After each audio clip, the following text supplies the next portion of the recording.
Welcome everybody. We are approaching the midnight mark on the East Coast and the halfway to the marathon. I think this is a special time and a special situation.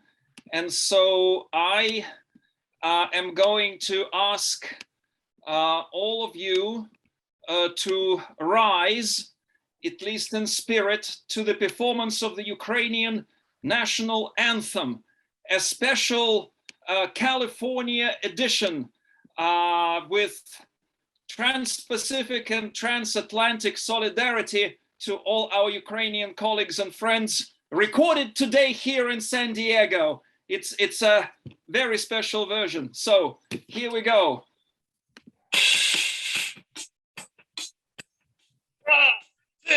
One, two, three, four.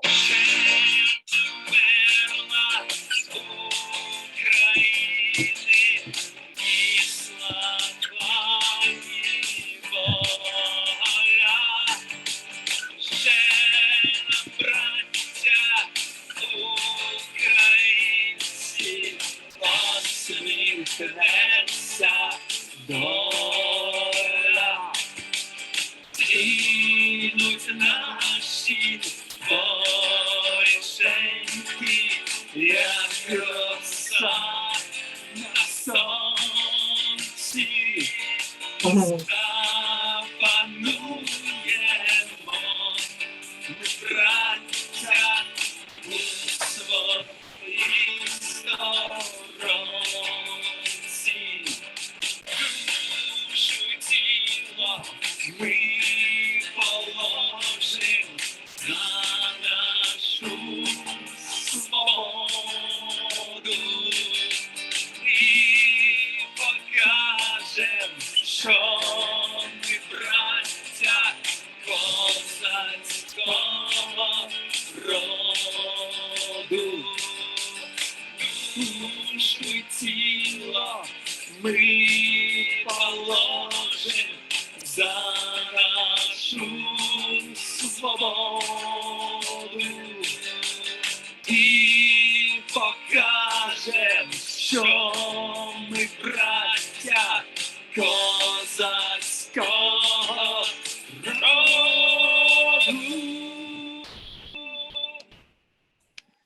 Wow, that was amazing. Who recorded that? I was in my guitar studio with my instructor today, and we recorded it together. That's amazing. So I play the acoustic rhythm. He added the bass and electric rhythm, and we added the drums, and we figured out the way to sing it in such a way that you can sing it by the fireplace, with kind of a Deep Purple hard rock style. So we were quite stoked. Maybe we should record an original version. This is a very raw one. This is just recorded today. So you should. Can you share it with us? This would be fabulous to share. Okay, I'll polish it a little bit. I'll send you the file. Yeah. Excellent. and I'm singing. You probably recognize it's also not quite perfect yet, but you know. Fabulous.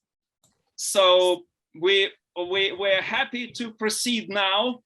And I also would like to remind everybody that this is, part of the effort to support scholars in Ukraine. So Scholars at Risk in Science for Ukraine, please consider giving donations and think of any other way you can support scholarship in Ukraine. Now, I'm going to invite our next speaker, Andrew Barnes of Kent State University. Andrew, the floor is yours. Go ahead. Thank you so much, and thank you for putting at least a little space between me and that version of the anthem. That would have been very hard to follow. I appreciate that. And there, I see the chat lighting up, thanking you for doing that as well. So I want to thank everyone who is here for being here as we head into the second half of the marathon and for trying to learn about this crucial issue. It's one step toward doing something about it. I want to thank Ponars Eurasia, Iris, and the Petrarch program, for putting it together on such short notice. And I want to especially thank the scholars in Ukraine right now who are participating in this event and have been for the last 12 hours and for the next 12 from whatever space they can find. So we've been talking about multiple aspects of this unprovoked war of choice from the Russian side. And what I want to do in my time here is to talk a little bit about the ground level human side of this catastrophe by highlighting some of the ordinary aspects of life that have been utterly disrupted by the war, but that nonetheless continue in some fashion, right? People still need food, clothing, and shelter, and some kind of collective life continues even in the midst of war. So I want to look at that process first for external refugees and then for people remaining in the country. My hope is to call attention to new patterns that are being established on the ground. Some of them amazing and heartwarming, and some of them a bit less so, that will help sustain Ukrainians through this war and that'll need to be kept in mind as they rebuild after the invasion is over. So let's talk first about external refugees, of which there appear to be about 3 million at this point. And it's important to think about the sheer number that this is. It took more than 3 years of civil war in Syria to create that many external refugees, and we've done it in 3 weeks here. The number of lives that have been completely uprooted is extraordinary. With those high numbers that will of course continue to grow, several areas of life have been disrupted, some of which have inspired remarkable adaptations and some of which are still very much up in the air. I want to highlight 4 of them here. First, most men have to stay in the country, as most folks on this call know, so there are millions of families that have been separated, whether it's a son or a father or an uncle or someone else who stayed behind. It's not at all clear yet how that will develop in the future.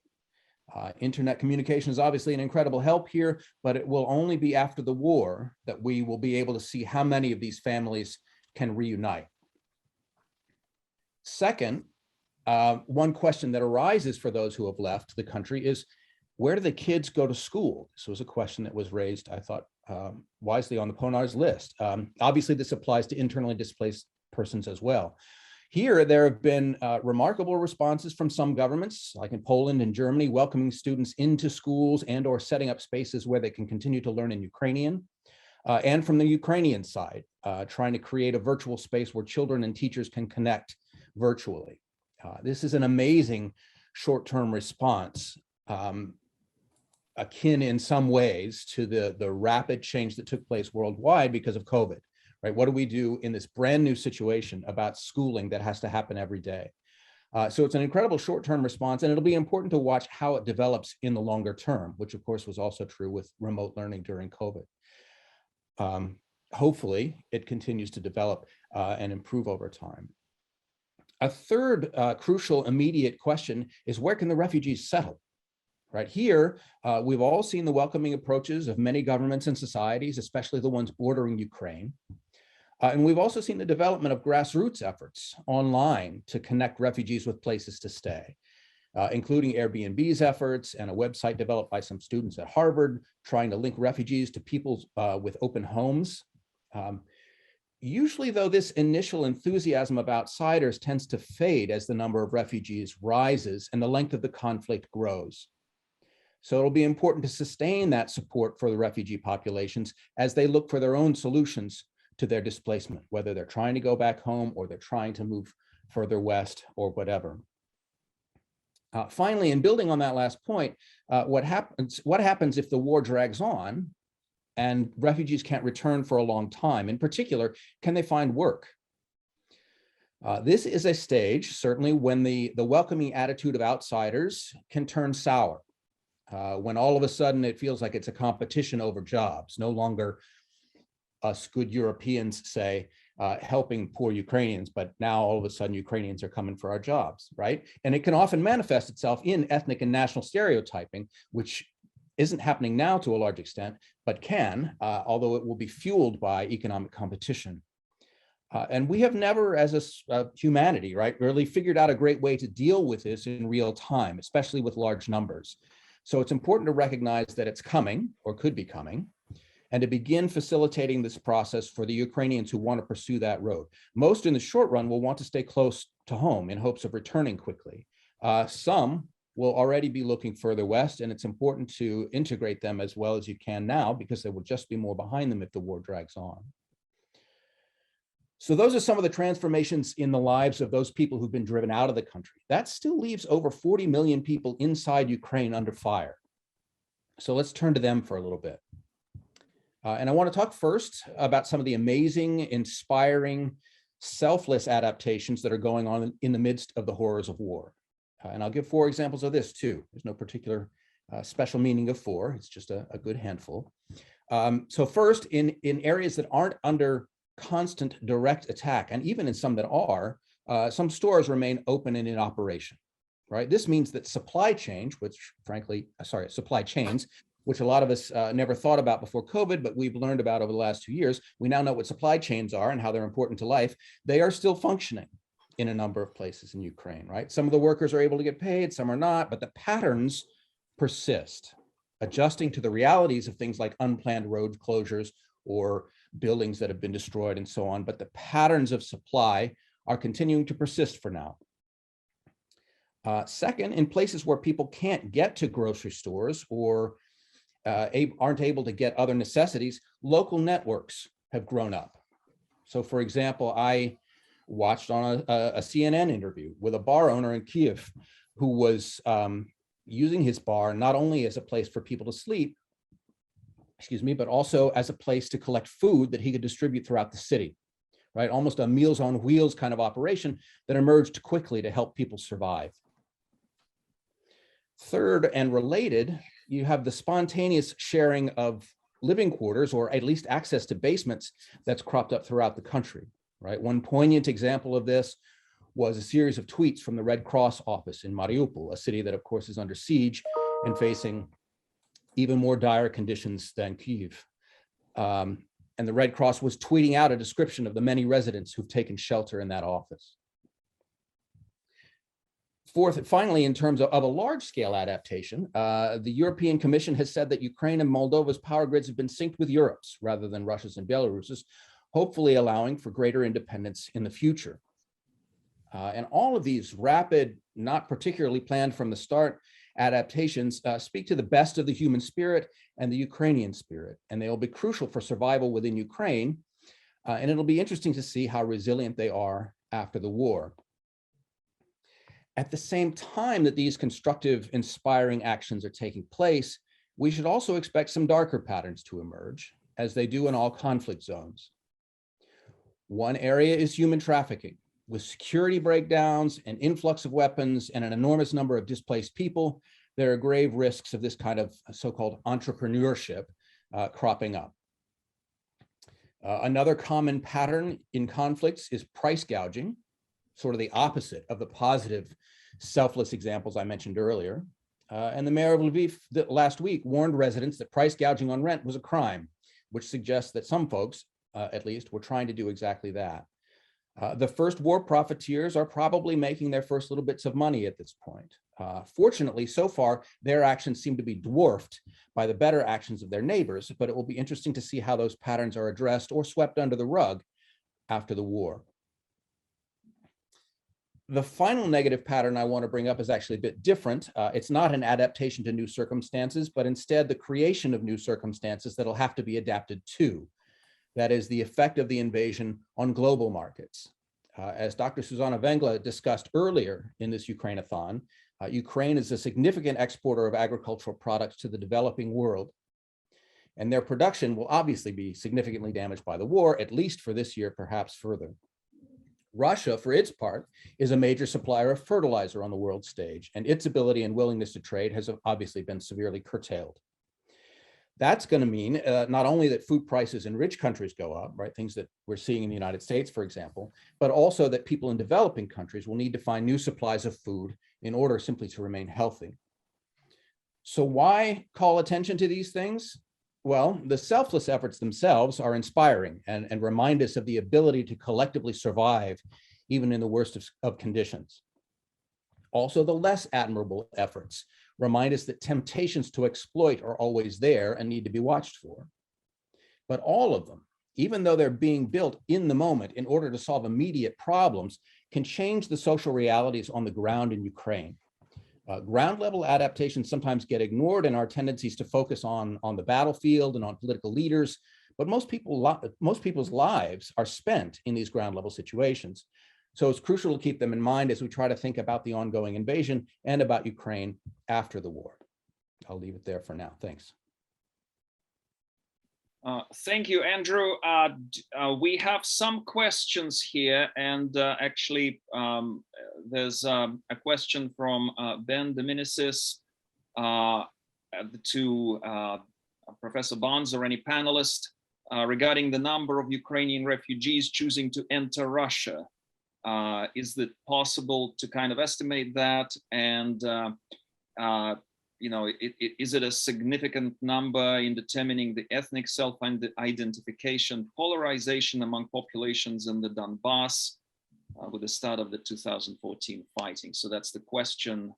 I was going to try to answer that based on my vague recollections of what I read earlier today, but I see that Elise has said she wants to answer it, and she actually has data. So that's a better way to go. Right. Okay, Elise.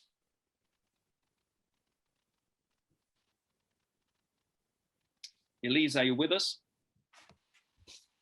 I see your Hi, face. sorry, it's not my panel. I don't think I'm supposed to jump in here. I just happen to know that I think it's around 200,000 people have left for Russia, something like that. I saw that a few days ago. A lot of people have family there, or they have a place to live. Sometimes it's determined by that, at least it was in the last war. Yeah, I believe I saw on one of the news broadcasts a map with arrows pointing out from Ukraine, and I think it was about 185,000 or something like that, but it was a few days ago. So yeah, I think we all saw the same map. So that's about what I saw as well. Great. All right. Any more? Let's see if there are any more questions. I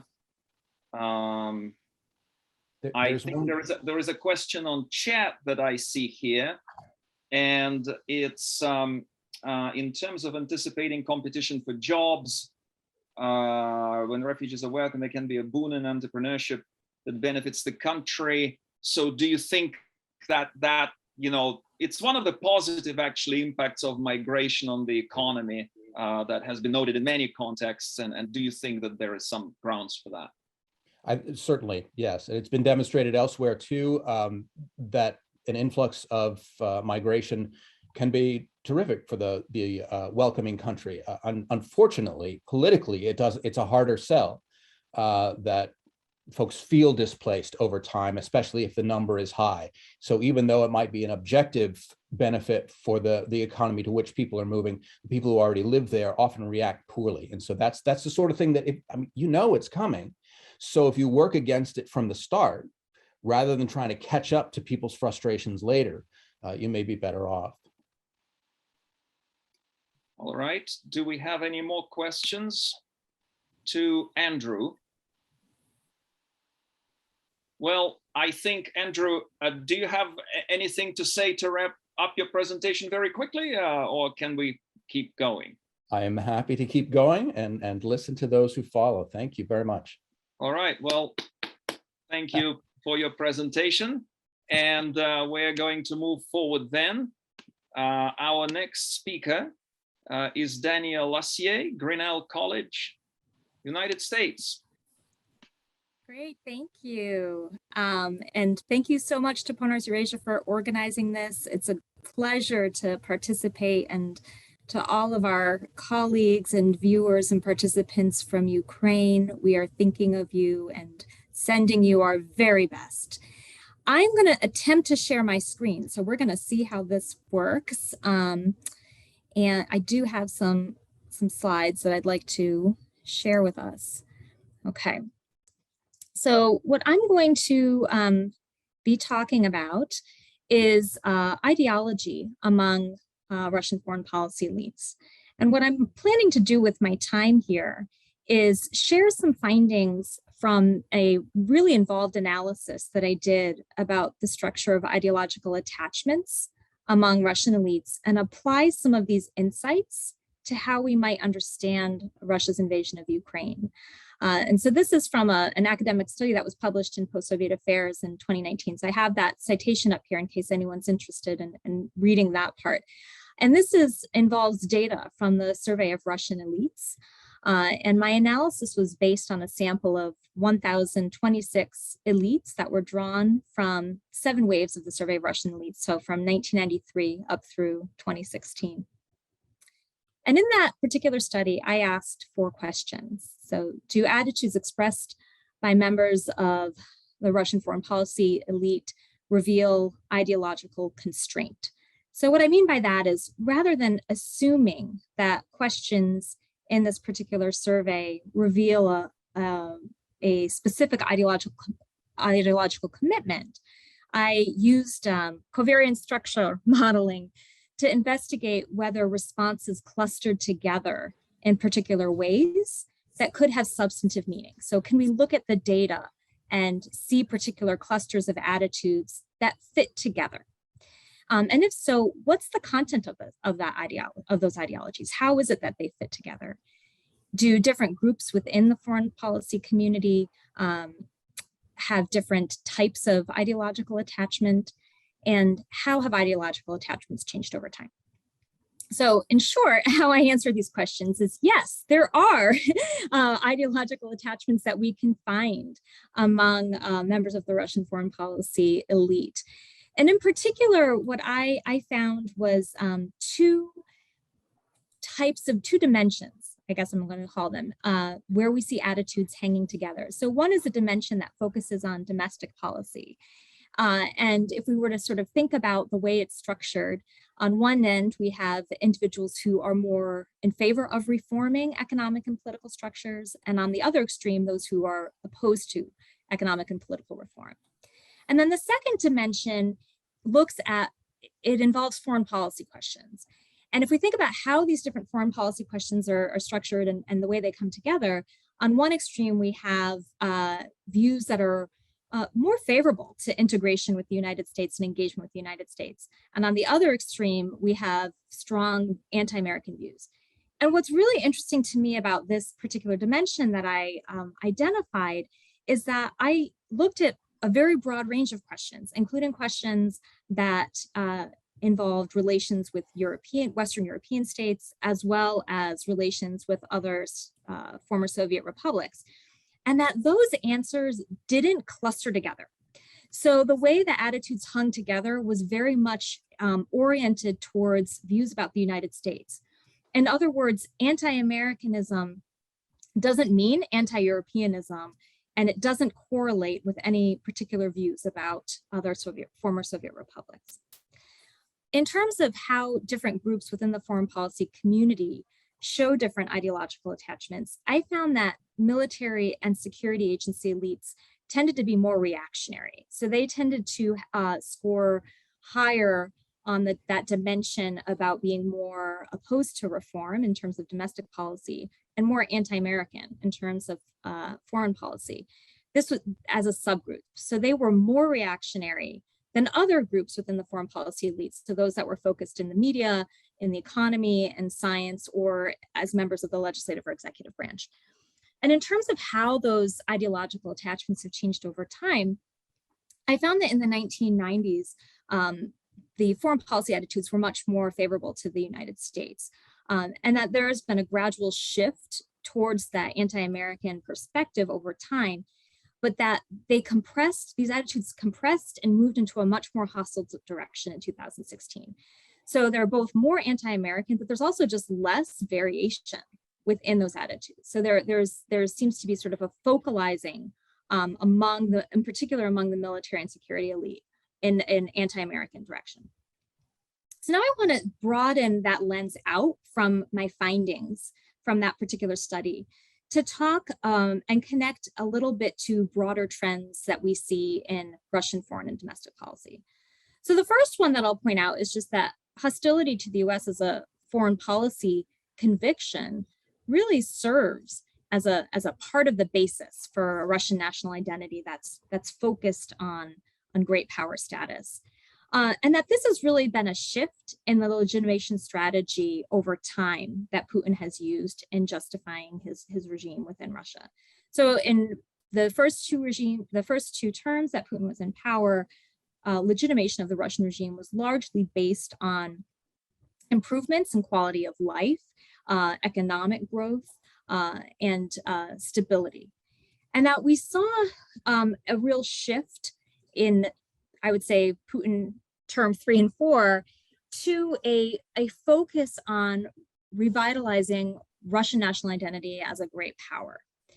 And this is tied into approval ratings. In particular, when Putin began his third term in 2012, this time coincided with a shift towards greater autocratization within Russia, as well as a gradual decline in Putin's approval rating.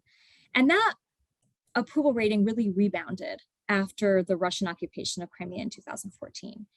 And that in general, we saw a more assertive foreign policy has tended to also support and help Putin maintain these high approval ratings. Of course, that was prior to the Ukrainian invasion. And I think this is something we're going to need to be continuing to look at going forward. And then the other point I'll make here is a little bit different, but just the absence of ideological constraint around foreign policy among the foreign policy elite, other than animus to the United States, has really fostered an ideological vacuum for policy organization. So it leaves a bit of emptiness for how to form a coherent foreign policy strategy that doesn't anchor around the core of either being for American integration or against American integration. So how do we apply all of this to the Russian invasion of Ukraine? I want to talk about three things. So the first one is Putin's motivations. I would say that the findings I have at looking at elite attachments over time really supports this argument that Putin's aggressive foreign policy at present, the invasion of Ukraine, is related to expanding the scope of the Russian nation to legitimize conquest beyond Russia's borders. And that this constitutes a real shift from where we were even just several months ago. Russia's desire, foreign policy desire, to limit Ukraine's ambitions for political and economic integration with European institutions had already been accomplished through occupation of Ukraine and incursions in the Donbass. There didn't need to be a more aggressive and violent strategy to accomplish a destabilization of Ukraine in ways that were going to hinder European integration. So there's this new motivation that really is about gaining control and subjugation. The second point I would say is the influence of the Silovikia. And here I'm not thinking about and don't have in mind specific individuals, specific advisors, but rather the mindset of a military and security elite. That this is the subgroup I have identified as holding the strongest anti-US position and the strongest anti-reform position in terms of their ideological attachments. They're the most likely group to advise and encourage Putin to pursue isolationist policies. And what we see with the Russian invasion of Ukraine is that Putin has come to believe and adopt that perspective. And then the third point that I will go back to is this ambivalence about Ukraine with regard to a sense of ideological attachment. So ideological attachments about Russian foreign policy that I've identified over time tend to be really independent of attitudes about former Soviet republics.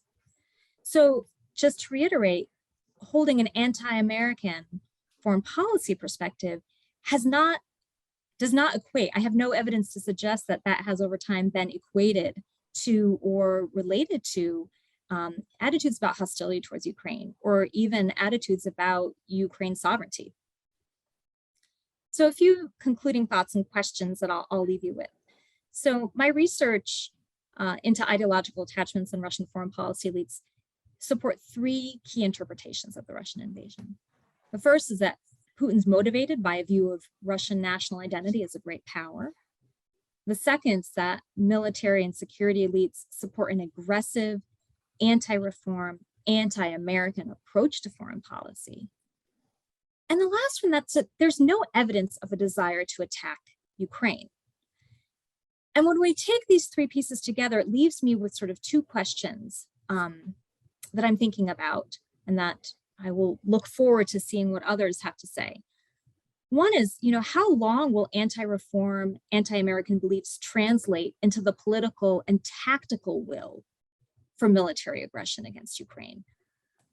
When we know that these two things have not historically been connected in terms of holding really deep ideological attachments. And why that's important is simply that deep ideological attachments can often serve as a long-term motivator for staying the course of particular behaviors when faced with evidence that those behaviors might be disadvantageous to you.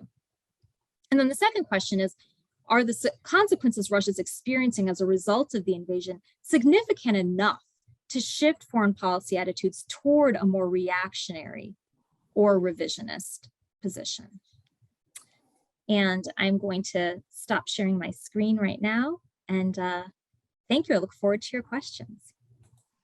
Danielle, thank you very much. And we do have some time for questions. I don't see anything posted on the Q&A. And perhaps while you guys are thinking of something, I have a question. Oh, there is a question already by Maria. So Maria, go ahead, you first.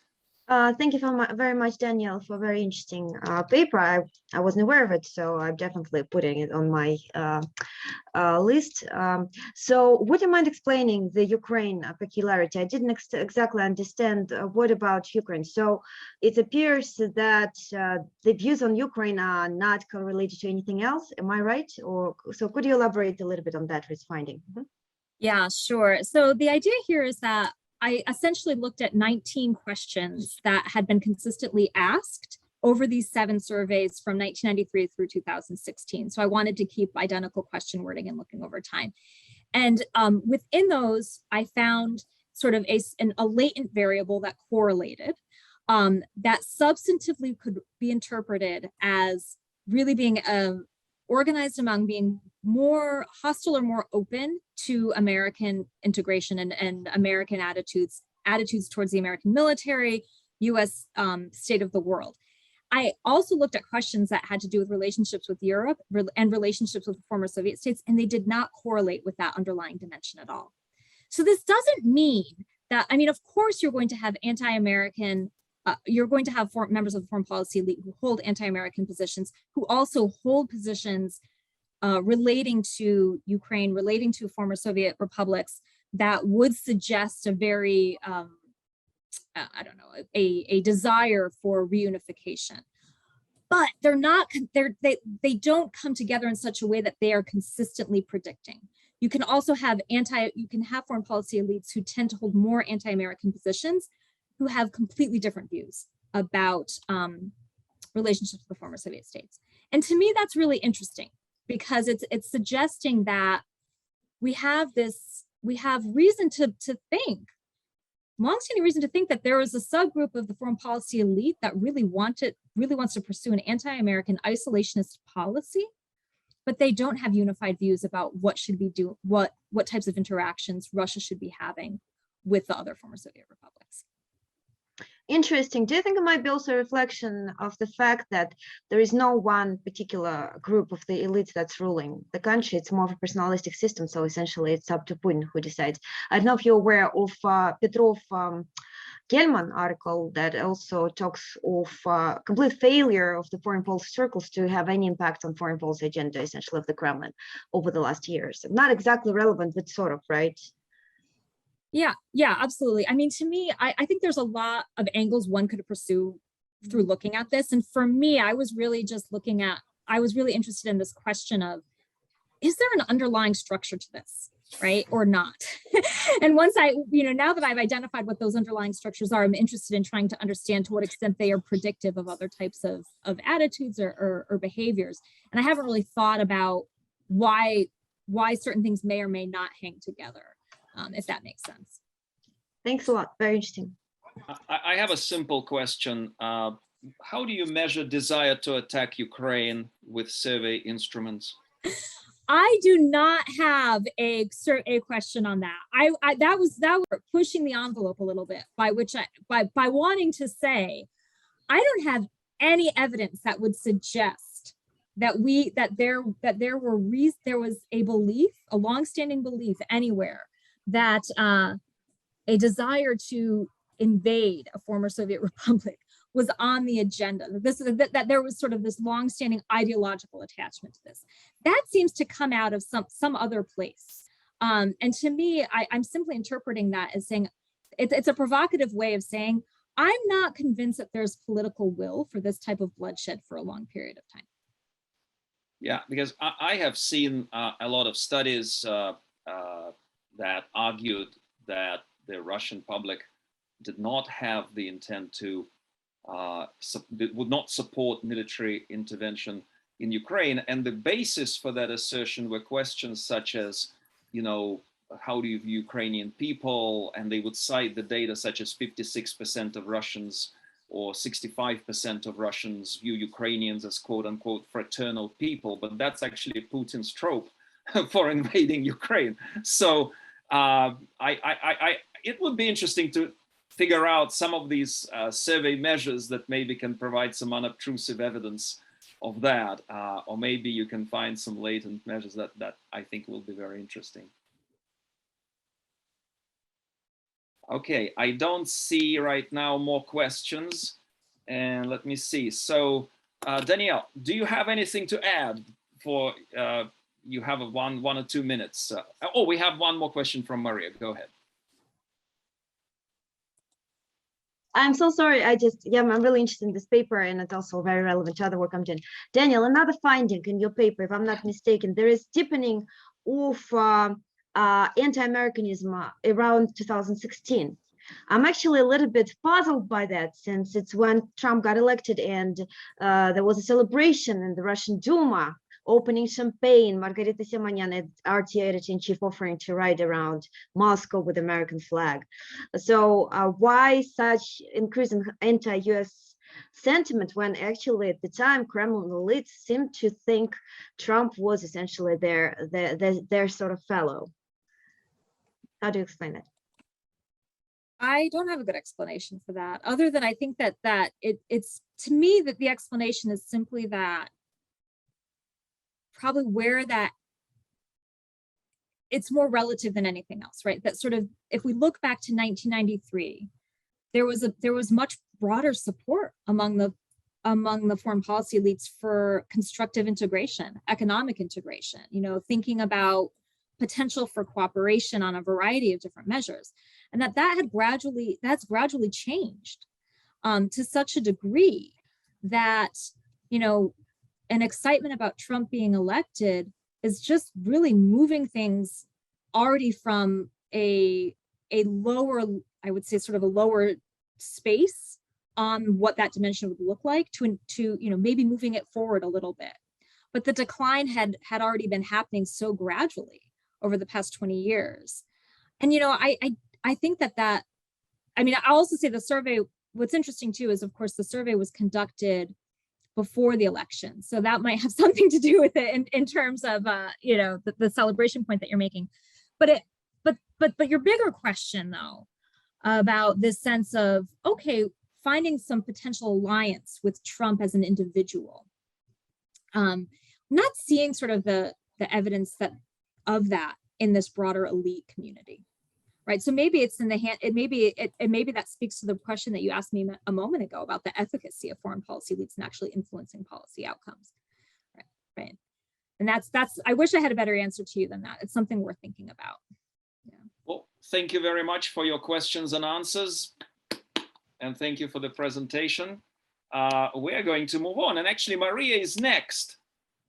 Since she is next, I'm just going to say one quick thing about those elite surveys. I don't think they're conducted every year either. So maybe if one were conducted in 2014 or 15, you would have seen a bigger, I mean, right? So that's another question. Okay, so Maria, you're on, and we have Maria Snegovaya to those who are joining us right now from George Washington University. And we're continuing the Ukrainathon with the program on new approaches to Russian security, also based at the University, George Washington University. Go ahead, Maria. Thank you very much, Michael, everyone.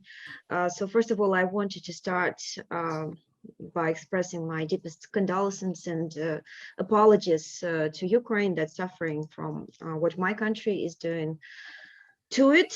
And as a Russian liberal Westerner, I have to acknowledge that we have not done enough to prevent these atrocities from happening. And in a lot of ways, as we see, as it was pointed out by previous panel, the Ukrainian nation really emerging very strong and hopefully winning as a result of this horrible war.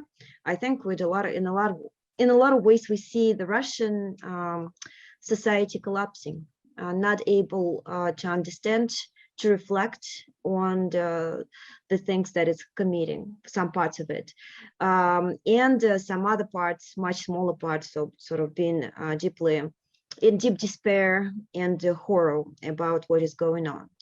It's common for some commentators to talk about the polarization within the Russian society, but it's also important to keep in mind that the polarization is between the majority that is passively embracing the war and a minority of 15 to 17, maybe maximum 20% that is actively against the war, that is protesting in the streets, but also actively fleeing the country because it's the so-called fifth column.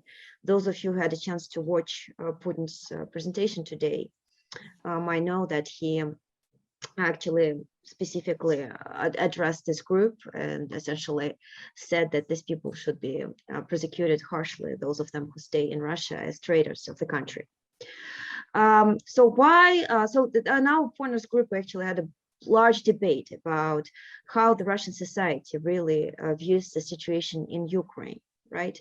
And of course, we all know that autocratic systems are not to be trusted when it comes to polls, because people tend to hide their opinions, tend not to report them correctly, may avoid answering the polls. However, until recently, at least, Russia has not been fully autocratic, right? There were some freedoms allowed. You could still express your viewpoint fairly openly, if not maybe necessarily always publicly. There were list experiments conducted when it comes to the popularity of Putin back in 2015. Again, the same argument has been made. We cannot trust the polls. People probably misrepresent their support for Putin. But these list experiments, some of them are actually run by my PhD advisor, Tim Fry, actually show that there is not much discrepancy between, at the time, there was not much discrepancy between those the results, the support for Putin for the list experiments, for indirect ways of measuring his popularity, and the poll results. Now, I'm getting a lot of polls these days, a lot of information coming from different sources, from different groups, and we also have been discussing them for our Pointers network. All of them almost universally present the same results. It's about approximately 50% embrace for the war before the war started, and the rally around the flag of about 10%. So now the number is 60%. Even in Moscow, which is much more liberal, westernized, probably the most westernized city in Russia, just today I got a new result from a survey of 1,000 Muscovites, representative survey ordered by Roman Yuneman. He was the one of the municipal candidates, a very active politician, independent politician in Russia. Again, definitely support the special military operation in Ukraine, definitely and rather support a total of 54%. This is Moscow we're talking about. You can imagine that in the rest of the country, the numbers are much worse. Of course, we can imagine, as Kirill Rogov, known political scientist, does, that non-response rate has increased. But first of all, there's no data. Unfortunately, I wish we had some information about non-response rates. I don't know if somebody has those. I would be grateful for this information. But second of all, I think Michael was the one to remind us of the poll that was run back in 2014. in September 2014, at the time when it still was fairly acceptable to express disagreement with the party lines. They show, again, similar questions were asked about the possibility of Russia's military invasion of Ukraine. And again, the support was at around 50%. It's the same data over time, right, regardless the situation. And maybe we should even feel grateful that it's not 90% given the scale of propaganda that's currently unraveling in Russia. So I think it wouldn't be correct to excuse Russian society, to make the argument that the Russian society does not know or is not responsible for the actions of the Russians, of the Kremlin, because at the very least, the society, the opinions of society provide the necessary condition, right, the fertile ground for the Kremlin policies. Now, why do I think so? So the common argument goes that that is primarily, first and foremost, the TV channels that have been brainwashing the Russian population, which is, of course, true. That is part of the story, but unfortunately, it's not all of the story. Why? Why am I saying so? Well, first of all, we know that when it comes to something that really concerns them, like sanctions being imposed on Russians, people somehow get aware of what's going on. We've seen lines to IKEA, we've seen lines to ATMs, the information that is not necessarily provided on TV channels. Second, despite the internet, and it's true that we see polls showing indeed that there is a high discrepancy between the opinions on the war among the people who get the information primarily from state TV channels and those who get the information primarily from the internet. But primarily does not mean that the TV channel is the only source of information that they use. In almost 150 million Russia, 60 million Instagram, which was just blocked in Russia, has 60 million users.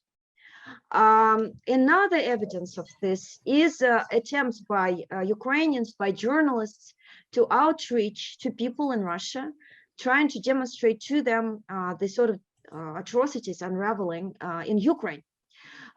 This is particularly heartbreaking to read the accounts of these people who really try to outreach to their relatives, daughters trying to talk to their father, convince him of what is going on. The response is usually rejection and denial. And the response is usually, you're lying to me, that can't be true. It's you fascist banderas, or you are doing that to yourself, essentially. And we're talking of people who are talking to their relatives, right? So what is it? What is it talking about? I would argue that explaining this dynamic purely by propaganda brainwashing would not be correct. We need to keep in mind also prolific ground, the mental framework, essentially, that Russians have, many of them have in their head. And that is, of course, partly the result of the Soviet legacy. Many people, if you come down, if you keep talking to these people all the way to the very core, you finally get to realize that they don't really think of Ukraine as a sovereign independent state. I think it actually resonates with what has been said before. They just think that Ukraine is the area where Russia has rights to have certain claims. And of course, also this presentation of propaganda that has created a very beautiful story of Russians always victorious, always liberators, trying to liberate neighboring countries from fascism. It also fits these narratives that Kremlin is pushing right now definitely fit this framing very nicely. And that's why it's so hard for people or other information sources to change the information. These mental frameworks, they prevent the new information from sort of coming in. People feel cognitive dissonance when they're shown the reality on the ground, and hence they reject it. From the policy perspective, we need to keep that in mind when we try to sort of change these perceptions of the Russian people. And I think this is where I'll start. I think this is one of the key takeaways of this current situation, unfortunately. Thank you, Maria. And we have questions coming in on Q&A. I will start with a question by Andrew Bakrao, and it says, do you think the Russian casualties will change the civilian perspective toward pro-Stalinist Soviet kind of unification narratives? My assumption is that the person who asks it means whether if more Russians come back home in body bags, people would revise the attitude to war and to the whole, supporting narrative. So that's the first question. Yes, I think so. I think that, talking about, before joining Columbia program, I worked a lot with essentially this studies of informal institutions. And some of the essentially approaches to society like Russia's talks about very narrow radius of trust. So people don't think of abstract big concepts, like they embrace big ideas, but they don't actively embrace them. The embrace in Russia of these narratives and propaganda narratives is passive, right? They would embrace them in theory, but they're not ready to go mobilize and die for those. So what does this narrow radius of trust means is that what really concerns people is something that touches them personally. They only trust and are really concerned only about something that's very narrow, because the outside world is full of darkness and unpredictability, and there is nobody to trust. And so, yes, when it comes to their personal interest, for sanctions and unfortunately for death, for casualties in the war, that is likely to change their opinions. I'm not, however, sure to the scale, right? Unfortunately, to stop the war, the scale to which this change should unravel should be massive. But because of the cognitive dissonance that it would require, I am not convinced. I'm not sure essentially how much pain, how much personal interest it would take to fundamentally alter the views. Yeah, and I would add to that, for example, during the Iraq War, I had students who lost their, say, husbands or family members in the Iraq War, and you would expect that they would oppose George W. Bush foreign policy, but actually supported it more because their rationale was, we don't want to think that our, relatives died for nothing. So there are different kind of perspectives there. I see Marta Dichok raised her hand. If you could ask a question, and then we have two more on Q&A. Maria, thank you. That was an excellent presentation. I have been following your work, and someday we need to co-author something.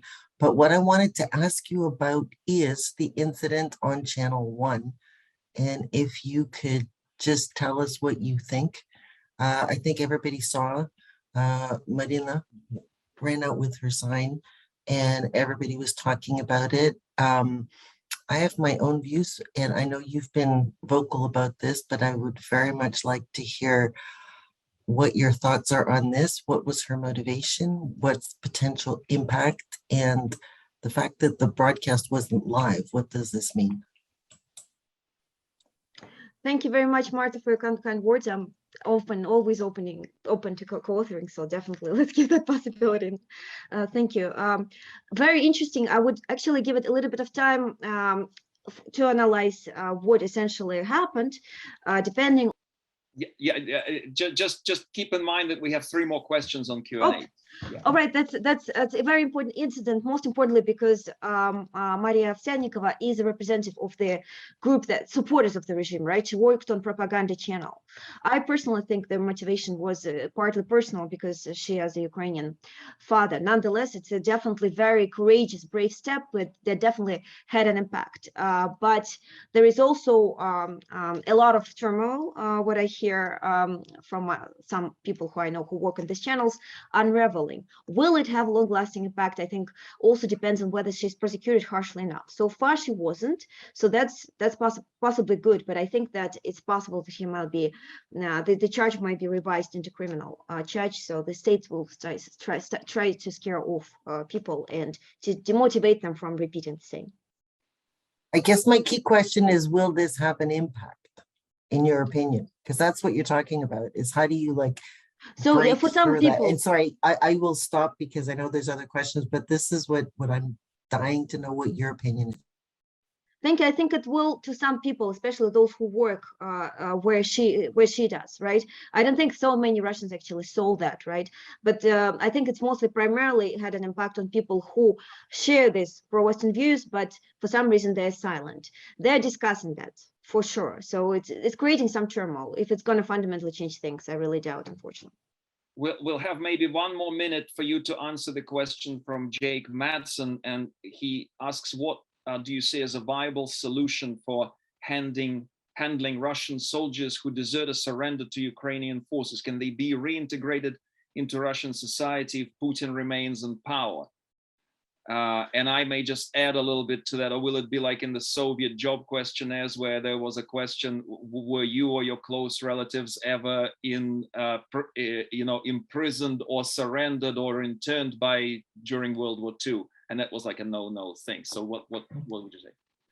Very interesting. Notice how the Kremlin actually is very wary about like calling people to the war, right? There were fears of this universal what's the word for it? So conscription, like that people will be called, but the Kremlin's very careful about that. Apparently it's not popular in the society. So I think it will be also careful in handling the soldiers who return from this, especially if there's many of them, because apparently there's not a lot of support for people personally going to war in the society, given how the policies that the Kremlin has implemented. Having said that, I think that the Ukraine until now has been doing very good things with the soldiers, like offering money for those who would like to surrender, also offering this call center for people who lost their relatives. Essentially, Ukraine is doing what the Russian Ministry of Defense should be doing. So from the propaganda, like PR perspective, that was great. Yeah, I only wish there were more soldiers who actually surrender from the Russian side.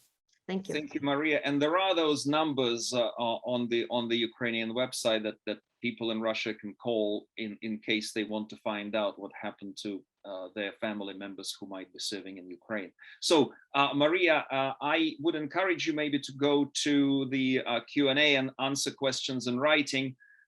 In the meantime, we're going to proceed to our last but not least speaker today, Emil Jurayev from organization OSCE, Organization for Security and Cooperation in Europe, Academy in Bishkek, Kyrgyzstan.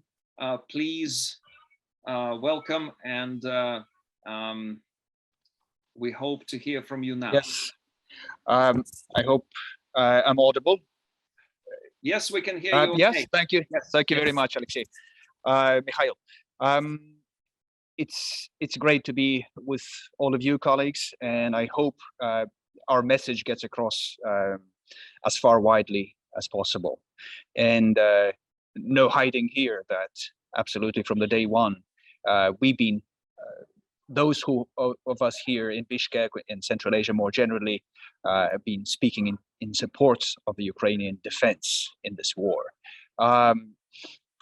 What I want to address very briefly is this, that Central Asian countries altogether have been either speaking out in neutral positions or have been silent, again, sort of implying neutrality. And I want to argue that this Central Asian neutrality should be understood as support for Ukraine and rejection of the war by Russia. On March 1, on the 1st of March, President Zelensky, very disturbingly for Kyrgyzstan, recalled the ambassador of Ukraine in Bishkek in Kyrgyzstan for consultations, but in protest of the support of the war by Kyrgyzstan. That was, it was never exactly clear on what basis he thought Kyrgyzstan was supporting, but most likely it was based on the Russian media reports on 2 days, 1 day before that, 2 days before that, when there was a phone call between Presidents Sadr Japarov and Putin, and the Kremlin information services reported that literally that Kyrgyzstan supported the special operation of Russia in Ukraine. Nothing like that was in the reports of about the same meeting on the Kyrgyz side. Instead, the Kyrgyz side reported that addressing the situation in Ukraine, Kyrgyzstan called for soonest restoration of peace.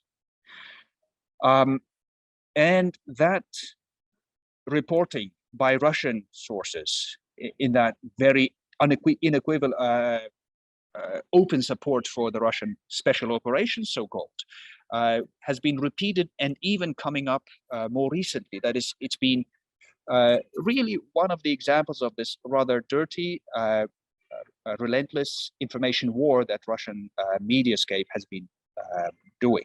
So Kyrgyzstan has really been victimized in that sense. But on March 2, the 2nd of March in the UN General Assembly voting, Kyrgyzstan, along with two other countries in Central Asia, voted to abstain. They were among the 35 countries that did not vote neither yes nor for the motion. Two other countries did not even show up, as far as I understand, did not vote. Now, my argument is that for the Central Asian countries, this neutrality really means non-acceptance of the war, rejection of the war, and support for Ukraine. First of all, almost, I think it's all too obvious for anyone in slight knowledge of Central Asian relations with Russia that there's a very tight, very close relationship of unequal dependence of these countries on Russia.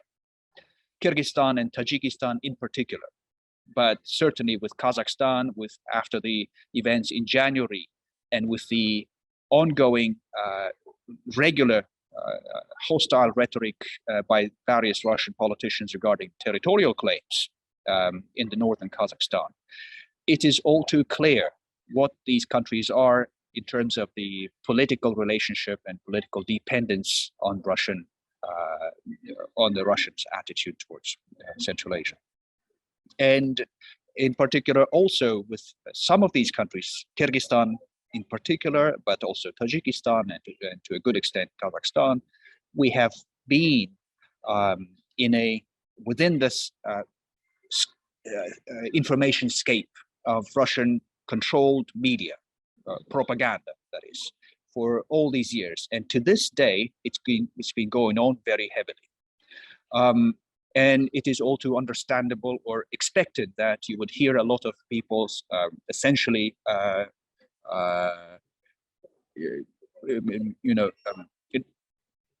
worshipping Putin and whatever he does, there is support. But the official positions of these countries have been neutral. Now, I'd read a few points, I'd pick out a few points that indicate especially this unwillingness to side with Russia. One, from the very beginning, all of these countries have been saying that both Russia and Kyrgyzstan both Russia and Ukraine are very close partners and close allies of these countries. And therefore, they do not find it right to side with one. Now, in reality, everybody understands Ukraine is far less related to any of these Central Asian countries in terms of strategic relations, in terms of political communication, in terms of economic volume of trade. Russia is by far the greater partner and by far the dominant. When any of these capitals in Central Asia refers to both Kiev and Moscow as equally close to us, that has to be really understood as a nod, as a gesture in favor of Ukraine. Secondly, all of these countries have been calling for soonest restoration of peace, for ceasing of fire. Now, for anyone putting the chronology together, would obviously understand that the disturber, the cause of the fire, the cause of the violence has, of course, been the initiation by Russia of their so-called special operation.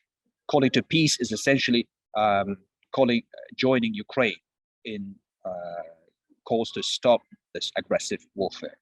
And most importantly, I think, all of these countries, not all of them at the same point, but eventually they all came to learn to adopt this language of resolving this conflict. They've been mostly referring to it as something else than war, unfortunately. They've been calling to resolve this conflict on the basis of established existing international norms and law.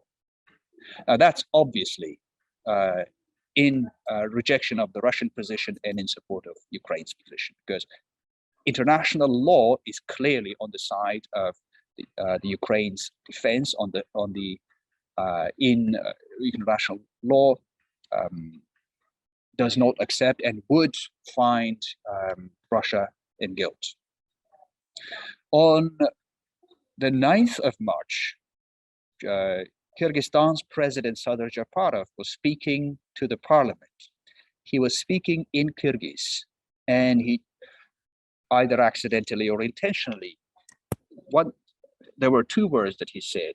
One, that speaking about Kyrgyzstan's position about this war, he said Kyrgyzstan is too small an actor, a player, to be able to do anything about this war. He said the word war. And therefore, he said, we have to stay neutral. Our best position is to keep neutrality. So he obviously said the word neutral. Now, very soon as mass media journalists picked up on these two words and published it, his service, very overly cautiously, I guess, tried to explain that the word war in Kyrgyz, sorush, actually should translate as conflict, not war. And that obviously is in order to appease whatever the reaction might be from Russia, to sort of preempt Russian anger at this use of the word. But the second word, the word kalis in Russian, in Kyrgyz, does translate as neutral, but it also translates as impartial or fair. That is, in Kyrgyzstan, in Kyrgyz language, when you refer, for example, to a judge is not neutral. A judge must act justly. And the word kalis actually does mean justice or just or impartial. I don't think there is any very strict equivalent to the word neutral, as in taking no sides, in Kyrgyz. So I think those were actually two very well chosen words by President Sadir Japarov. And it was in vain that people tried to translate it in some other word. And lastly, based on all of this, I can say with what's obviously clear with anyone, that we are talking about some countries, especially in this Central Asian countries, but some others holding positions of neutrality. But what we see in the situation, we see there is no neutrality possible. Neutrality is something that lends itself well in mathematics, perhaps, in something that can be actually counted. There is no 50-50 position in this war. You either tilt to one side or tilt to the other side. Words can be said, but the real position will have to be tilting to one side. And the Central Asian countries are certainly tilting to the side of Ukraine. And based on this now, what we see here, since Michal gave me a little more freedom in terms of time, what's worrying a lot of people in Central Asian publics and social media, among experts, is this possibility, besides the war itself, which is obviously morally apprehensible and has to be, and has been very much vocally rejected in the media and especially among experts and free spaces. There has also been worry about the possible repercussions and extension of sanctions beyond Russia to countries like ours in Central Asia. Russia doesn't have so many allies in the world anymore. The 4 countries that joined Russia at the UN General Assembly voting, Belarus is probably the closest and the only one that probably counts. But besides Belarus, of course, Central Asian countries have in recent years been some of the closest, some of the more loyal allies with Russia. And therefore, there is probably justified worry that in certain development of course of events with how these capitals, these countries behave, some of these international community actors might find it right to sanction these countries as well. Now, to that, I think the arguments of these countries, and what I think I would argue as well, is that would, given the current position of these countries, given the current wording that they've been using, I think it would be an inaccurate and probably wrong way to go if that were the case. I think putting more countries into the into the hole where Russia is would only add slightly greater internationality to what Russia is doing. Russia must be left alone in its sanctioned and rejected and sidelined position. I think that's the best strategy for the international community to really make Russia lonely and not give it friends, be it Central Asians, be it even Belarus. Well, obviously Belarus is actively cooperating, so that's a more difficult story.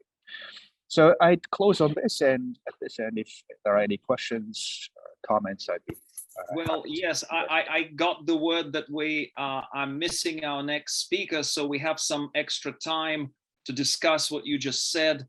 And first of all, you're sitting in a very interesting place. I see that bicycle repair shop behind you. So I don't know if you can tell us about that, but I have a bigger question, which is you talked about this very intricate kind of ballet choreography, linguistic acrobatics yes. to take into account the Russian position. What about taking into account the Chinese position? Is there, do you think there is anything, and maybe, and from the inside, do you hear anything on like why they choose this specific words? They choose these specific words very cautiously and pragmatically.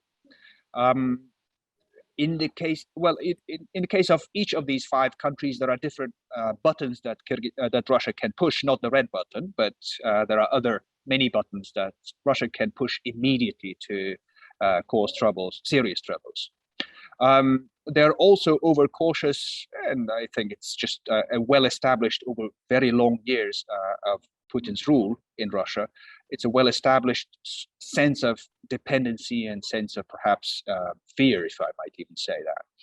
And so they're doing that, but they are aware of what's going on, and they understand that Russia is the side that's at guilt. I don't think Chinese position is much of a causal factor in these countries choosing the neutral position. It's because of their own reasons. And the Chinese position is only perhaps a convenience that they find good to be also joining that camp. And as for where I am, indeed, I was running late, so I had to jump into this coffee shop in the sports magazine, sports shop.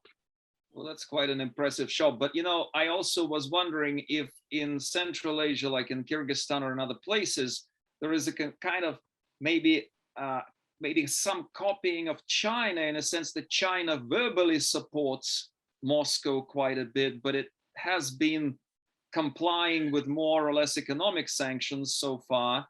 So is there that kind of duality, do you think, potentially out there in Central Asia? Potential. I mean, the Central Asian countries do not have the room that China has to wiggle.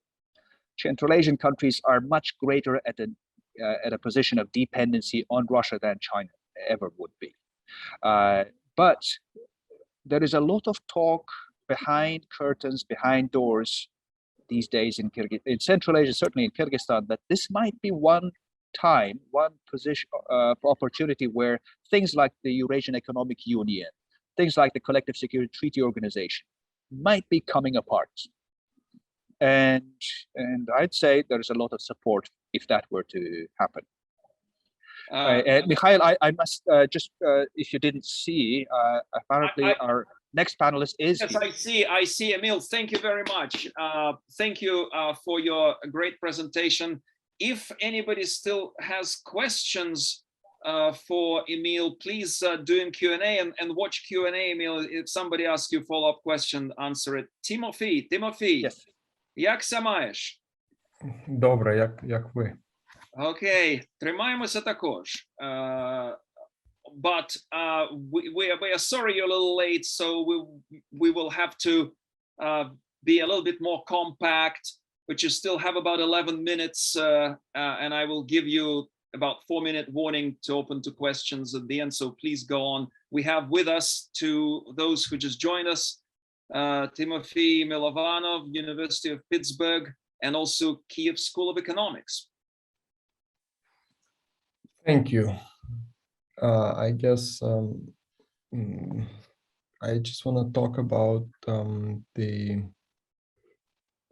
scenario of NATO engagement. That's one thing I would like to talk about. The second one is about how people on the ground perceive or how the economy adjusts and the war economy adjusts and how the society adjusts. And the third one is on, from my perspective, being in Ukraine, what are the possible resolutions of the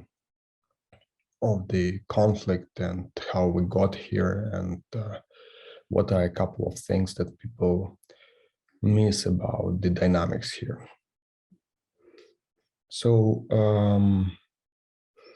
actually, I think if you look at, for a lot of people, there was a surprise, Zelensky coming up as a hero and as a person who is willing to stand up to Putin. But if you look at the dynamics of the relationship, people should have seen it coming. So first of all, Ukraine war today is not an isolated incident. It's just an episode well, it's a continuation of 2014 annexation of Crimea and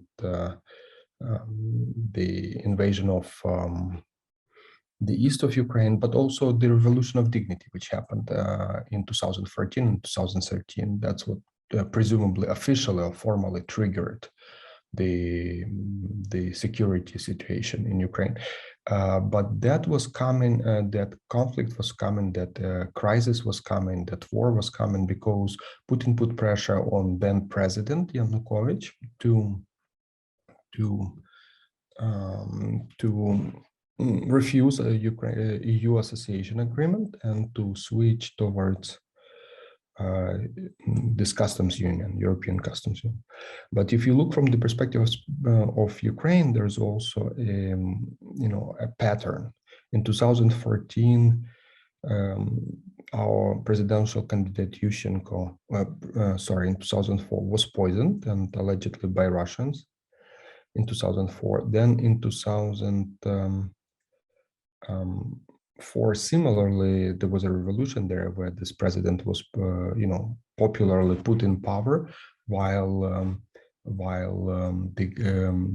Russia supported Yanukovych, another president. So Yanukovych didn't get put in power then. Then Yanukovych was put in power in 2010 through strange elections, but fine. In 2013, there was this revolution. He was ousted. So somehow someone, presumably Russia, twice tried to put Yanukovych in power. And so there's a history of Russia trying to meddle in political elections and political appointments of Ukraine. And people gradually have been increasingly resistant to Russia's meddling. In Zelensky record, we have a gradual escalation actually, because he came to power as a person who was very, very centrist, Russian speaking from the eastern region, and he was not a hawk in any way that he has become recently. He started with a ceasefire agreement, with prisoners exchanges, and was quite successful with that. And however, after a couple of times when Russia didn't negotiate in good faith and reneged really quickly, he grew suspicious, or he grew less trusting of Russia. And in last year, it was 2021, the winter of 2001, the pro-Russian party and this person, oligarch Medvedchuk, who is close to Putin, they orchestrated public protests meant to remove the prime minister. They increased utility tariffs through companies they control, and at the same time brought people to the streets. Zelensky responded to this very harshly. First of all, he imposed regulation on utility tariffs, which created a wedge, created a conflict with the IMF and Washington in many ways, because it was not a market economy move. And it was perceived as a regression on the reforms. But that saved the prime minister. So today, entering the war, we have a prime minister who is experienced, we didn't have a new election recently. And the second one, he put Medvedchuk under arrest. And that was unheard of in Ukraine, because even Poroshenko was afraid to touch on Medvedchuk. So that was about a year ago. Then 2 or 3 months after that, Putin increased his troops presence to 100K in April of 2021. That was the story that was the time that we hear it in, especially we heard reports that it's not the first time Putin put that many troops, but he put it right after Medvedchuk got arrested. And Zelensky didn't release Medvedchuk. Medvedchuk continued to be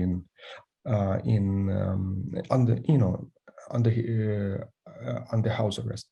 Then in August 2021, Zelensky close friend and maybe top 3 person in the country, an inner circle essentially, there was an assassination attempt. It was Shafir who was driving. His name is Sergei Shafir. He was driving from his home to the presidential administration, and he was shot at, and his driver was wounded, but everyone survived and they escaped. So there was a rumor that's presumably a signal from Russia, but no one was taking it very seriously except the security services. And level of Shafir is really high. When there are decisions made, there are typically 3 persons in the room at all meetings. It's Zelensky's chief of the office, chief of staff, Yermak, and Shafir. And still, Medvedchuk was not released. And so 2 or 3 weeks later, we see the escalation with the troops. So there is a pattern to that. There's nothing new. There is a pattern both in terms of over time escalation between Russia, how Russia put pressure, and on Zelensky specifically. So now, in terms of what are the possible scenarios, Ukrainians essentially fear that if Russia is given some kind of peace agreement or something, and we don't fully, we don't get a good deal in the sense of protecting ourselves, then we will be picked one by one, as it's now being done in hundreds and scores and thousands, as it is now being done in Kherson and Melitopol and other occupied areas. And so that Russia made sure to commit to kill enough Ukrainians that it reminiscent for us of Stalin's time and Holodomor, where people were shipped, where people were put in poverty and hunger and famine, and were shipped to gulags, so that Ukrainians basically unlikely to accept any peace deal except the one which will secure for them independence and control over the territories. But I think the conflict is much larger, and NATO is de facto engaged in many ways. I'm not gonna go into classified details, but this conflict is different. It's not a conventional conflict. It's a hybrid conflict where constantly there are small escalations, and these small escalations go with respect to NATO instructions that they were in Ukraine, foreign legions attacking or trying to threaten storage facilities where NATO staff might be present, even if official or unofficial, all kinds of things. So de facto NATO is engaged, and I think the conflict is way beyond just Ukraine.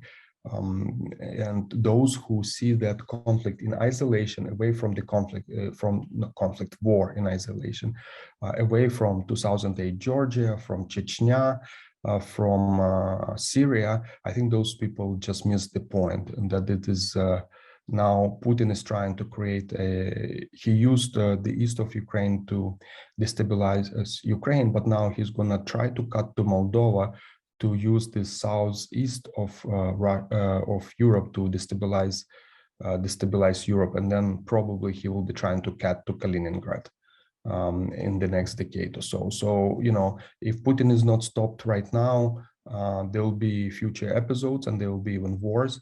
And unfortunately, it looks like Putin can be stopped by force, either economic or military, but not by some kind of reasoning that we in the West have become used to.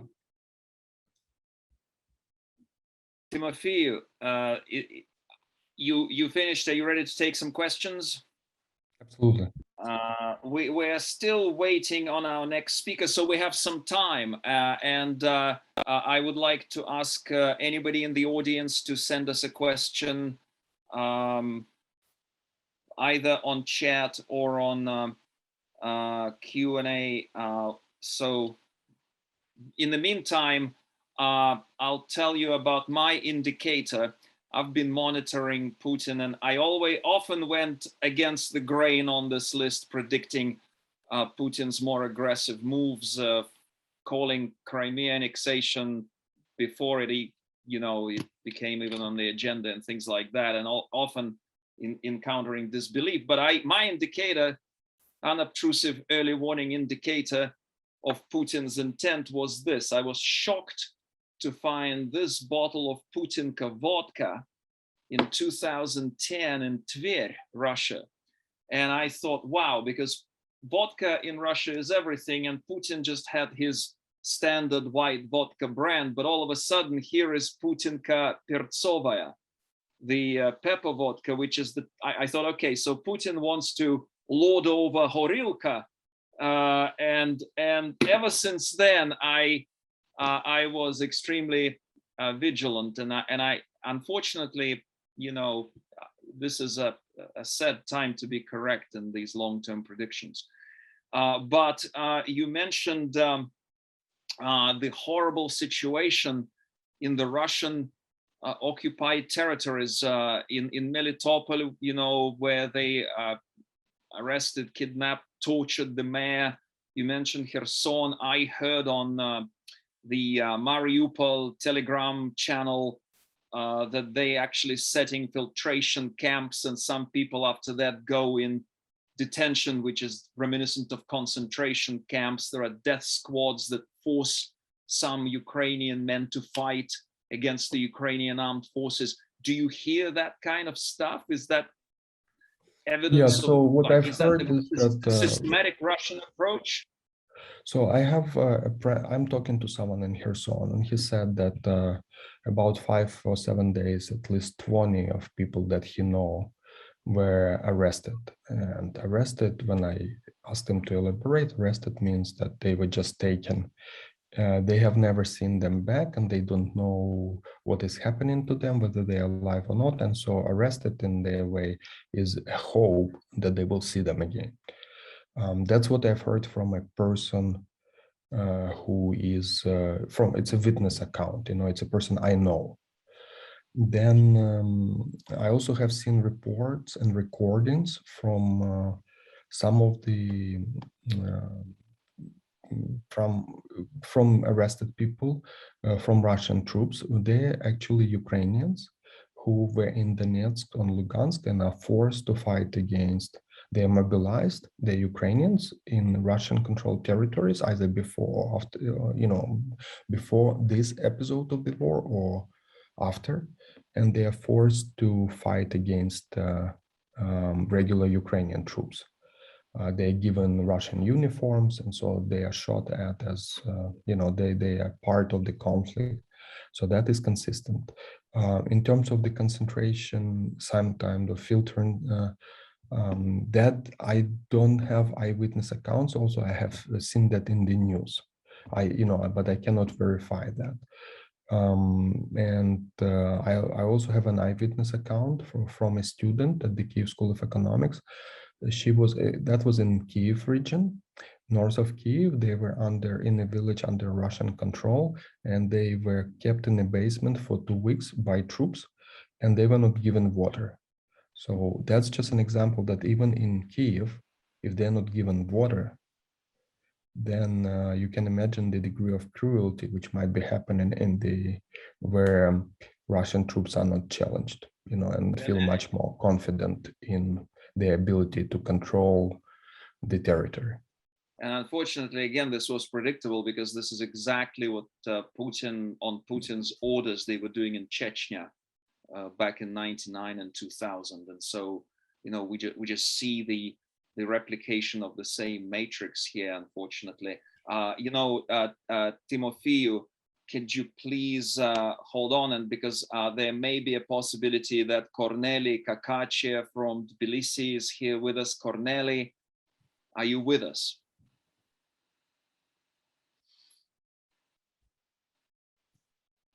Okay, so since we don't hear back from Corneli, we have a bit more time, Timothy, to discuss, and I have some questions for you on Q&A. One from Miladova Chudova, and she thanks you for the presentation and asks, how do you evaluate NATO's help? And do you think maybe Ukrainians are turning less supportive of joining NATO because they don't perceive it as enough? Before you answer, I'll tell you what my friend who fled Kiev to West Ukraine said. He said, NATO grew, but has no balls. Anyway, Timothy, yes, so I think the NATO infrastructure is actually not ready to address Russian threat. That's my personal opinion. I'm an economist, but I just can say what it feels like. And it would be better for Ukraine to have a bilateral structural arrangements, such as with Turkey, let's say, or with the UK. I also have spoken, even recently during the war, to multiple members of parliament several of the EU countries, including France and Germany. And so these guys are truly interested in a peace deal. They say, how public thinks it's way too far. It's a Ukrainian problem. It's an isolated problem. The emotional component will run out. We'll get tired. Let's find a way to cut Ukraine in two territories so that Putin can claim a victory, and then and Ukraine can claim a victory, and we'll be done. So, that actually, that kind of thinking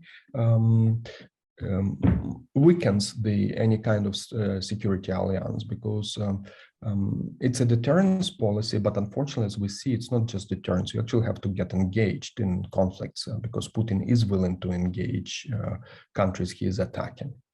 So unless you respond in force and you are prepared to do that, you're going to lose. Now, it's not going to be Article 5 declaration. No one is going to invade a country and say, we are Russian troops invading. Remember Crimea. I had a conversation with someone from either Financial Times or Newsweek or Wall Street, I think, asking about this prime minister's visit yesterday, when 3 prime ministers visited Ukraine. And he asked, and during that time, Russia stepped up the offensive in Kyiv, and we had a curfew for 48 plus hours, actually for 2 days in some way, continuously, because there were a lot of saboteurs and special ops infiltrated into Kyiv. And so this person was asking me, would Russians dare to shoot at prime minister? And I said, yes, absolutely, that is a possibility, in my view. People might find it strange, but everything Russia has done is strange. So, whatever is your assumption about Russia as red line, it's definitely not trying to shoot at some foreigner, even if it's an official. in Ukraine at this point. Thank you very much. We get your point. Corneli is with us. And you have one more question from David Aust on Q&A, if you don't mind opening it up and typing the answer for him, please. The answer there is concerning the Okay, thank you. acceptable agreement. Corneli, welcome. How are you? Where are you, Corneli? Here you go. Hi. Please join us. Because of course it's a tight schedule and we have a marathon, so we can give you maybe about 9 minutes. Actually, can you hear me? Yes, this is Corneli Kakache from Georgian Institute of Politics in Georgia and Tbilisi State University. Welcome. And yes, we can hear you. Yes, thank you, Misha, and thank you for this very interesting panel discussion. And I actually had a question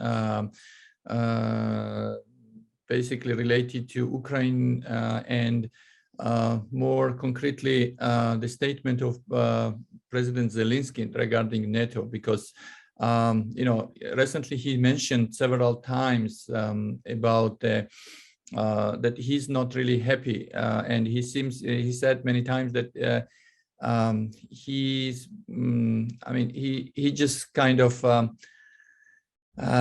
questioning the like membership issue of Ukraine in NATO. And I was just wondering if our Ukrainian panelists could elaborate on that, because this issue is not important only for Ukraine, but also for other countries, including Georgia. So how this will be dealt by Ukraine could have a really important implications for countries beyond of Ukraine in the region. So there's some speculations that some people think that this is some kind of part of his PR to have some sort of moral pressure on the West and on the NATO members. But some people think that he's actually preparing the public opinion to accept this new maybe agreement with Moscow. So what are the thoughts in Ukraine about this? And I would be happy to hear about that. Corneli, I will interrupt a little bit. And Timothy, I guess the question is to you. Could you wait on with the answer to that? Because we hope to hear a bit more from you, Corneli, on your perspective and on maybe the Georgia's view of the situation and the situation in Georgia regarding this. And then we can come up to your question when you get enlightened. Okay, actually, I thought that my presentation was today at 9 o'clock, but if you like, I can. Well, you're here right now on my schedule, so we have okay. to, and let's just keep going. Maybe you have another one later on. Sure. Okay. I think in terms of situation in Georgia, we have a very strange, I would say, puzzle, because after war in Ukraine, everybody was expecting that, like Georgia will be one of the close, I would say, supporter of Ukraine. And it is, in some sense, it is so. If you take the example of the people in public, and public opinion strongly supports Ukraine against Russia, because of everybody understand that this war is not only about Ukraine. This is about the security of Georgia as well, because at the end of the day, all Georgians know quite well that if Mr. Putin will achieve its own geopolitical gains, the aims in Ukraine, then next target could be Georgia. And even if best case scenario, if Ukraine prevails in this conflict, there's a serious risk for Georgia, because as we all know, in 2 years there's a presidential election in Russia. So, and in case if things goes not so well in Ukraine, Mr. Putin, as usual, needs some small war where he can win. And I think that Georgia and some other post-Soviet countries could be very easy target for that. So this puts Georgian situation a little bit in delicate situation. And that's the kind of like understanding the government wants to convey to the international community. Formally, Georgia joined all, kind of sanctions in international organization, international arena, basically defending Ukraine in its own interest. But there's a lot of questions about behavior of Georgian government. When I'm saying Georgian government, we have to differentiate government position and public support. As I said, public support strongly, and we saw that thousands of Georgians actually, demonstrating for support of Ukraine. And at the same time, as you know, Georgia and Ukraine are strategic partners, and this partnership was built last 30 years. And no matter who was the president in two countries, they had a very good relations. Until recently. And I think that there was some tension last, maybe you would say 10 years, and I would call it Saakashvili's factor, which actually, little bit didn't allow to continue this relationship. So I think that after coming to the power 2012, Georgian Dream basically changed the paradigm of Georgian foreign policy a little bit.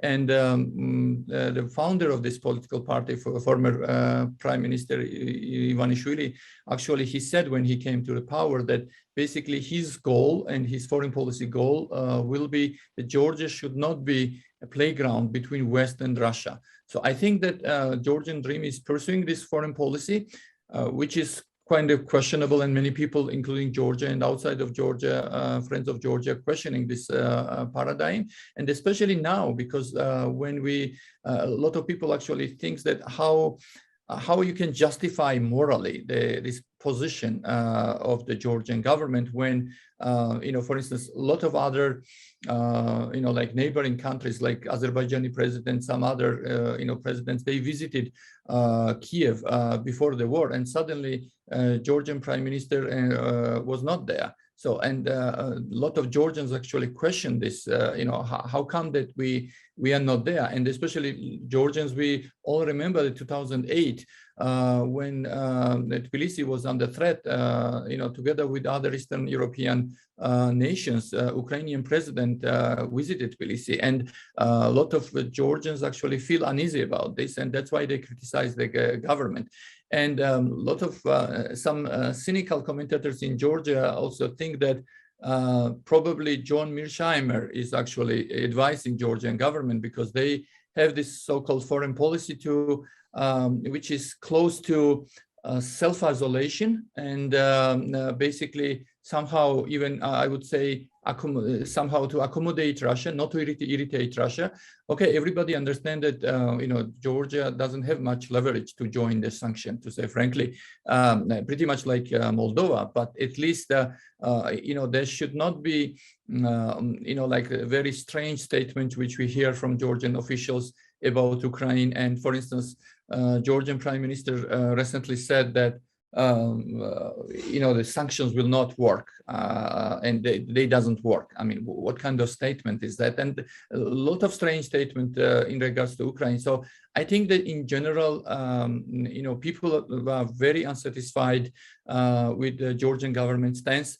And there's an upcoming policy memo for Ponars Eurasia, where actually together with my co-author, we're claiming that Georgia is actually moving towards creeping Finlandization, basically with all these consequences. This is kind of like self-imposed Finlandization, because I understand that for the Georgian government has also some legitimate arguments, because they know that Georgia is, as we all know, Georgia is not member of NATO, not member of European Union, and if there will be any conflict, Georgia cannot defend itself alone. So, and that is understood, but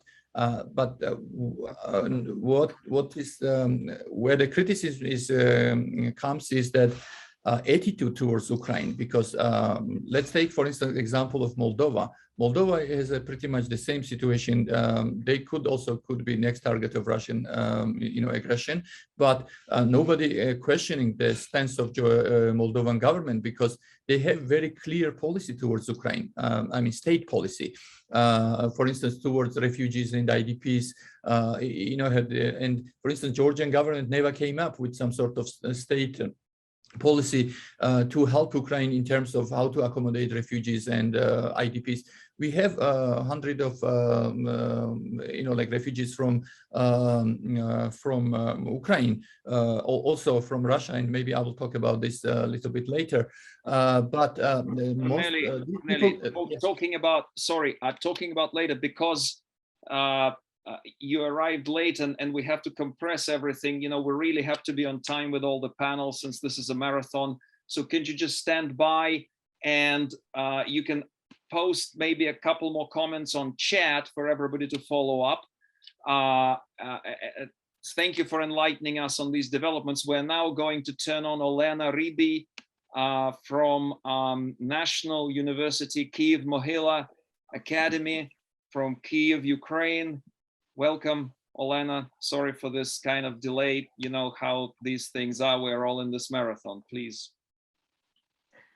Greetings from the Western Ukraine to everyone, and thank you for having me today here. I'm Olena Ryby, a senior lecturer at the Kyiv Mohyla Academy. And on the very day when the full-scale war began on February 24th at 8:30 a.m. in the morning, I was supposed to have a lecture for students, but it was automatically cancelled, as well as all our usual lives were cancelled from then on. Let me share with you some thoughts that cloud my head during these insane weeks when all of us continue to experience life under bombs. It is understandable that we Ukrainians appeal to your emotions because our people and children are dying every day now. All we are losing everything we love nowadays. This is because we are, as well as most of you, were born in peace and for peace. We also appeal to the fundamental pillars such as peace, justice, and humanity, since Ukraine is an integral part of our common team, the team of civilized and democratic world. We also appeal to the world security considerations, since Russia will not confine itself to the Ukraine's invasion only.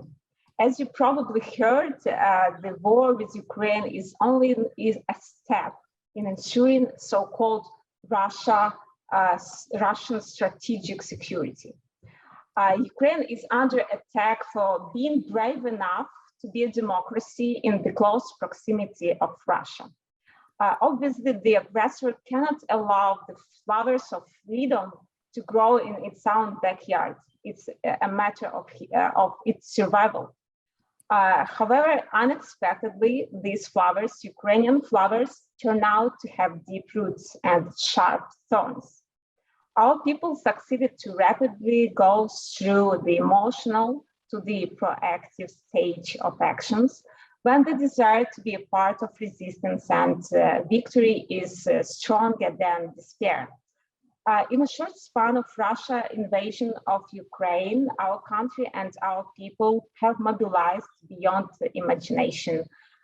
Everyone does whatever in his or her power from the place they are. And we can say that ordinary people provided the quickest and strongest response to the emerged needs. We have a nation of volunteers now. Again, ordinary people, not organizations or institutions, turn out to be heroes during the first days of invasion. They spontaneously have synchronized with each other in serving others, defending, providing aid. The resistance was quickly organized on multiple fronts simultaneously. The military front, diplomatic, information, humanitarian, and even spiritual because even atheists say that they become to pray for the defenders.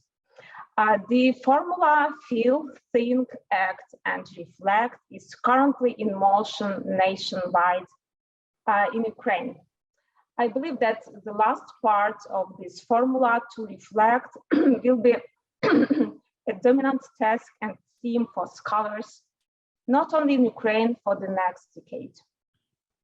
What also can be of interest for political scientists is that existing regional, language, and political cleavages in Ukraine simply have vanished as a result of the new all-nation heartbreaking experience we are going through now.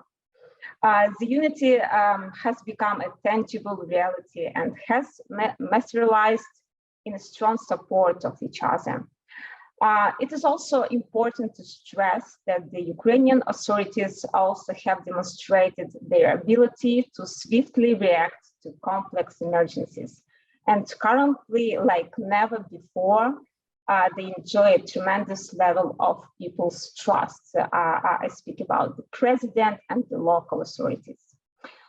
At the same time, the whole democratic world is standing at the crossroads and facing dilemma how to best but safely enough support Ukraine. It sees that our people are paying with their lives for universal values of liberty and justice. From the other hand, the aggressor might take a hint that when democratic countries follow the rules of not interfering in someone else's war, it is the best time to destroy Europe in parts. I believe none of us want to live in the world in which like this international aggressor, powerful madman invades into a smaller or military weaker democracy at any moment. Ukraine is a young democracy which mustn't be sacrificed to the aggressor. And it deserves to become an old, in the long run, old democracy. Indeed, Ukraine is serving as a living example of fearlessly fight for freedom and national sovereignty, and has already become a matter of great respect and interest, including academic. I'm wearing a traditional embroidered shirt now. I embroidered it by myself. It took 3 years, and it was among a few clothes I took with me from my home in Kyiv when the first shelling just started on the first day of the full-scale war. This handmade was made possible due to the patience and persistence, and more important, love to my land and traditions. And believe me, there are millions of us Ukrainians who are feeding on their love to the homeland and fury to invaders. And we are already patient and persistent in safeguarding our independence, once again from Russia's aggression, as well as we did throughout the past centuries. I believe this will be our last stand, after which our Ukraine will re-emerge far better than it used to be before. And now we do our best in order this threat to democracy stemming from Russia would never happen again to Ukraine or any other country. I urge all of you and your governments to find any possible way to help us to preserve our beautiful land, promising young democracy and reliable partners for the whole democratic world, because we are strong enough to fight for our own way to independence and democratic country. That is all from my side. And I only call you for reading the reliable sources of information regarding the war, such as Vox Ukraine Media, and donate to Ukrainian volunteers, for example, from Come Back Alive Charitable Foundation. Thank you for your interest and for having me here today.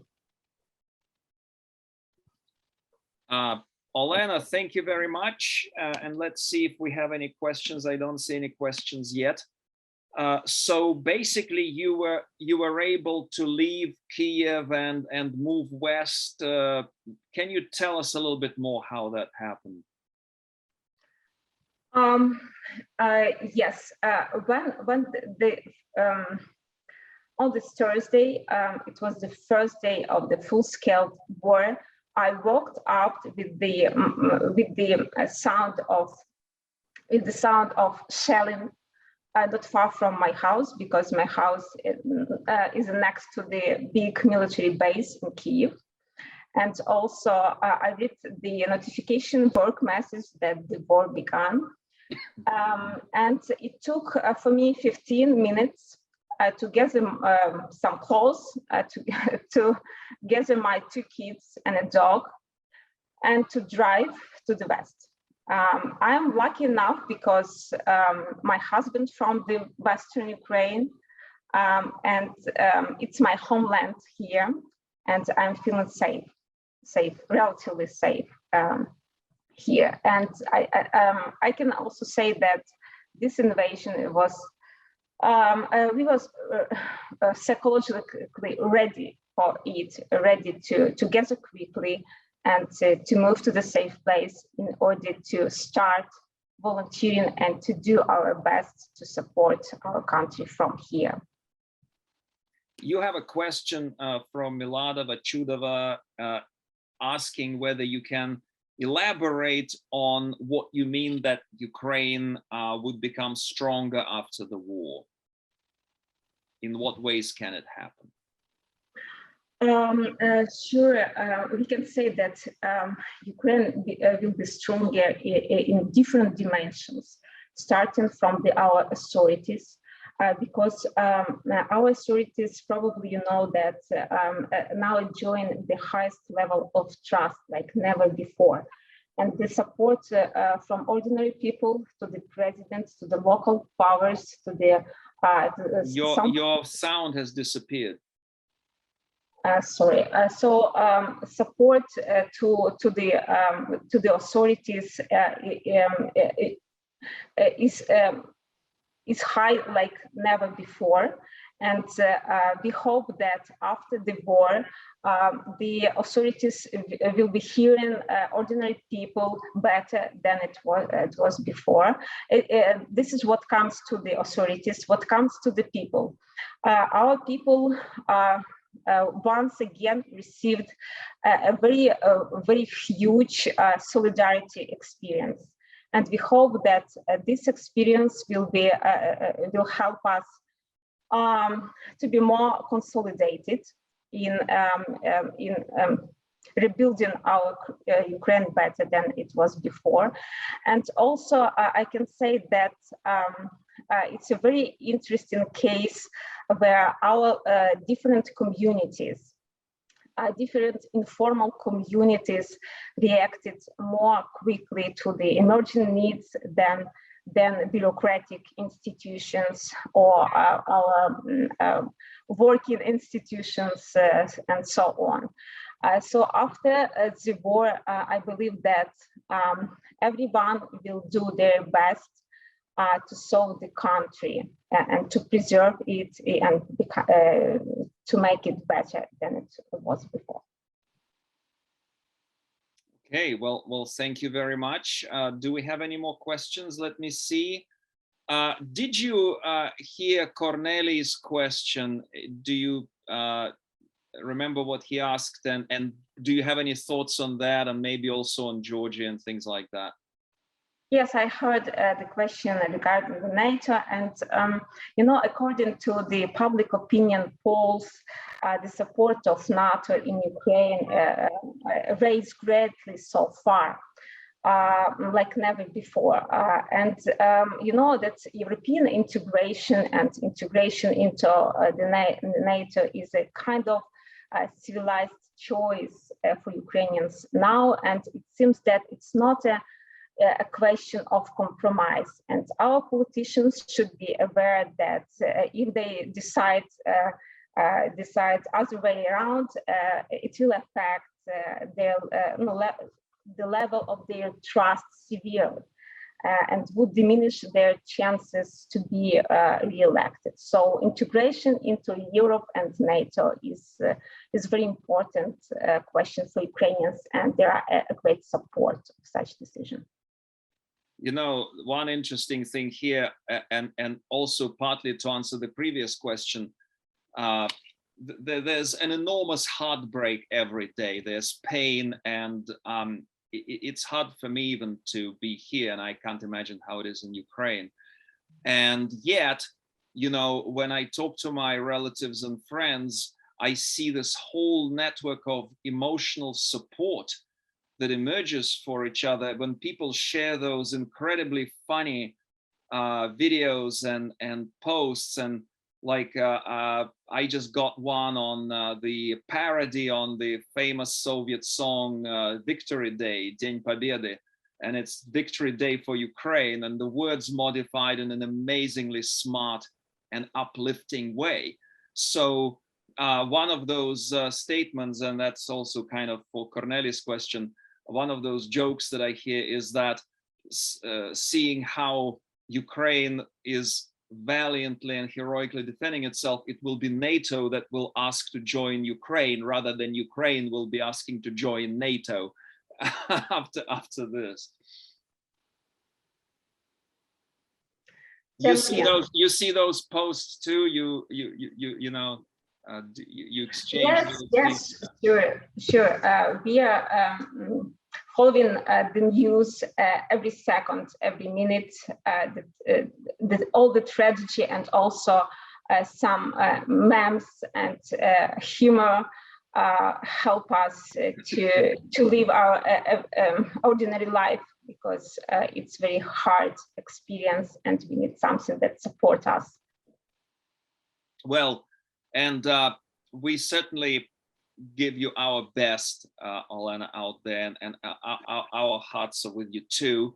And we are doing everything we can, talking about which, by the way, don't forget to support the scholars, don't forget to support the fund that Olena mentioned, Повернись живим, Вернись живим.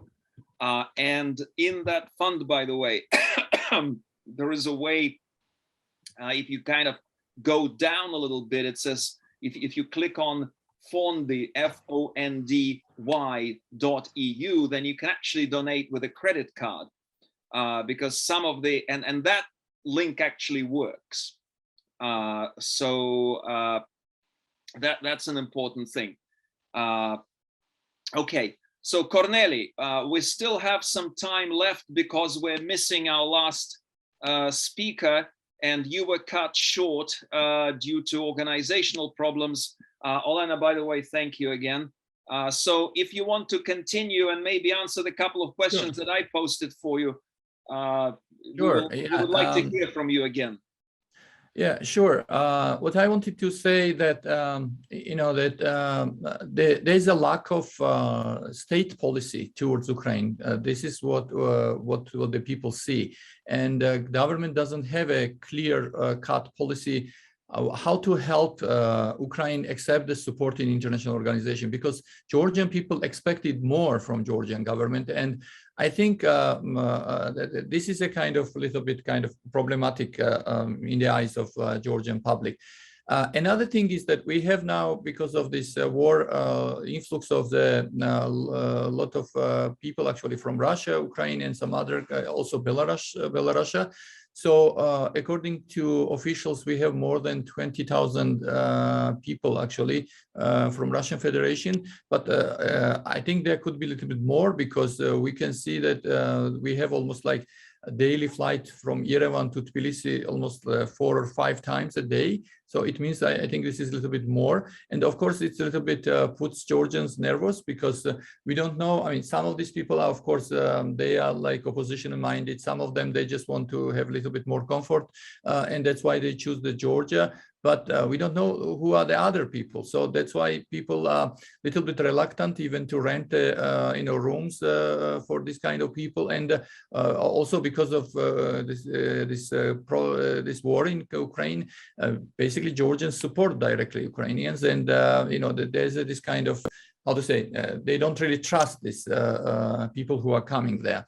And another issue also which I wanted to raise is regarding your question, how we can explain the Georgian government's this very strange, I would say, position is that, of course, they are very careful and they see that, like this lukewarm reaction from NATO. I mean, NATO member states, they helping Ukraine, but NATO as an organization doesn't really do anything so much. And that puts Georgians a little bit very cautious, including government, because they know from 2008 war that there was not really significant support and toward Georgia, except there was some strong support from United States, but that was not enough. So that's why this puts Georgian government a little bit in defensive. But what worries people is that not that cautious position, but some sort of, I would say, gestures toward Moscow. For instance, recently, I'm sure you heard about this, that Russia uplifted sanctions against some countries, and they allowed the Georgian and Azerbaijan to export the dairy products to Russia. To say frankly, Georgia doesn't have any such products, and I don't know what kind of decision. But what worries me is that this is some sort of like answer from Moscow for this so-called appeasement policy which Georgia employs toward Russia. And I think this there's some risk that Georgia may be now trying to balance the relations between West and Russia, but I think we may end up with the situation when we basically will alienate our strategic friends in the West, and we will not also reach anything with Moscow. So I think this is a greatest risk which Georgia could have at this time.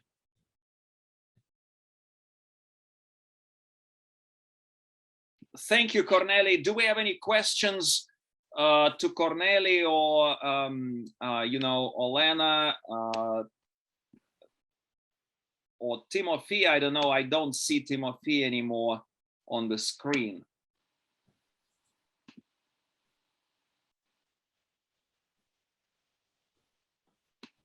Corneli, I will just remind you. So you mentioned that Saakashvili factor was very big in kind of lukewarm response.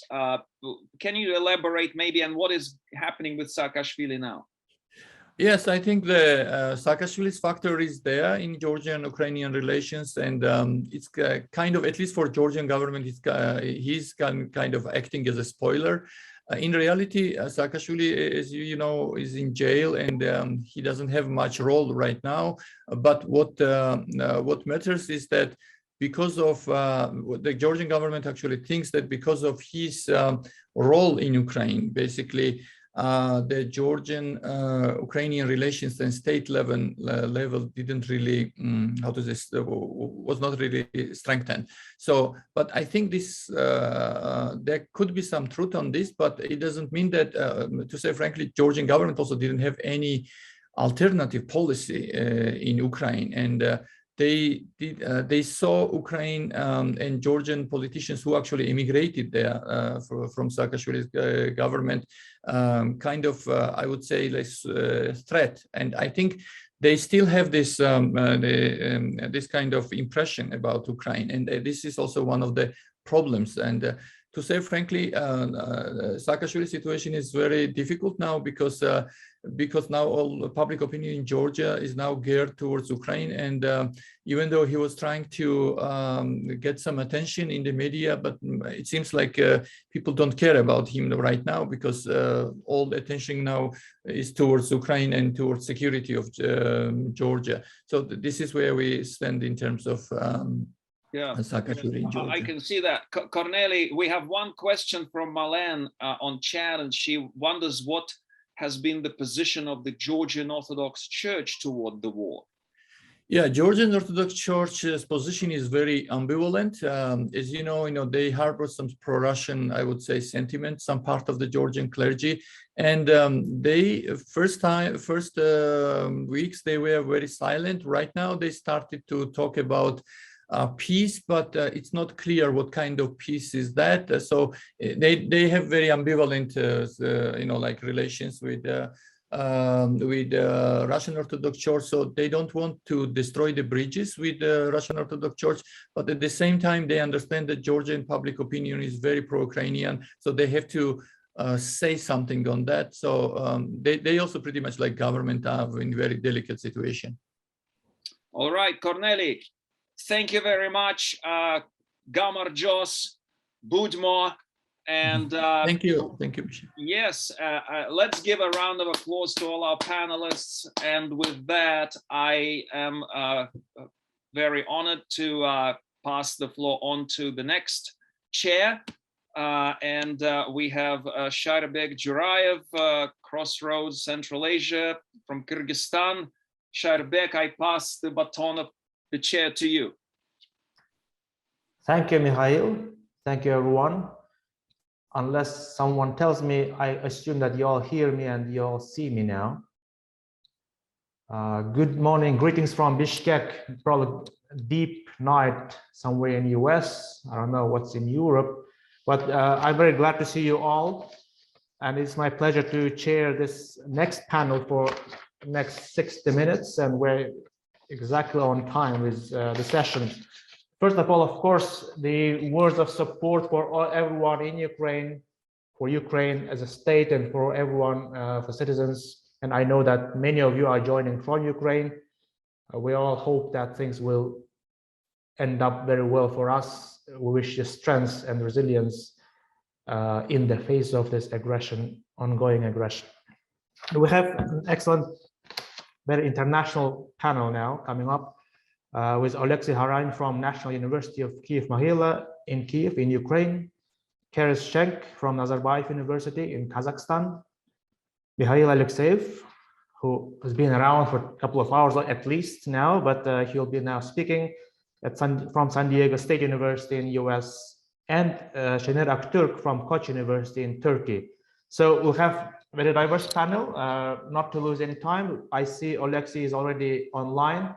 So Alexei, the floor is yours. You have about 10 minutes, and then we can leave some 3-4 minutes for questions. Thank you. Go ahead.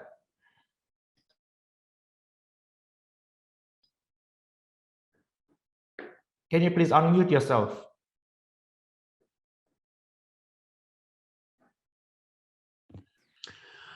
Good morning from Kyiv. It's 8 o'clock in Kyiv, and actually we thank God for every night spent now. So we are alive, and hopefully people also, other people in Ukraine also survived this night. I do not have a specific topic which I would like to discuss. I would like just to share some views. A lot have been said. A lot have been exchanged on Ponor's. A lot is on Ponor's website. So let me just share with you that now curfew in Kyiv just ended, because it was for 2 nights, and the idea was to prevent diversions in Kyiv from the activity. So we were staying at home with only possibility to go out if in case if we are going to bomb shelter.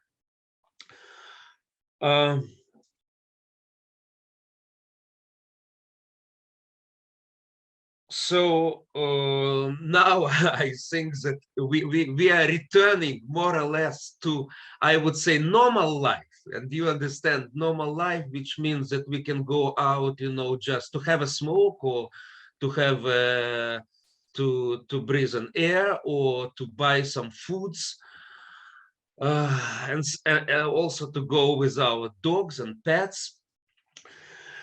Let me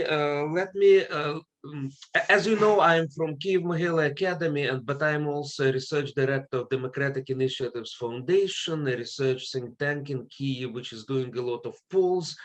And during different Ponor's meetings, also on the eve of this war, we shared a lot of sociological information about what Ukrainians think about potential war with Russia, how Ukrainians would behave. And all the polls showed that Ukrainians would defend their country, and we are going to defend our country. So it seems strange that Putin, because it was all in open sources, but Putin didn't believe us.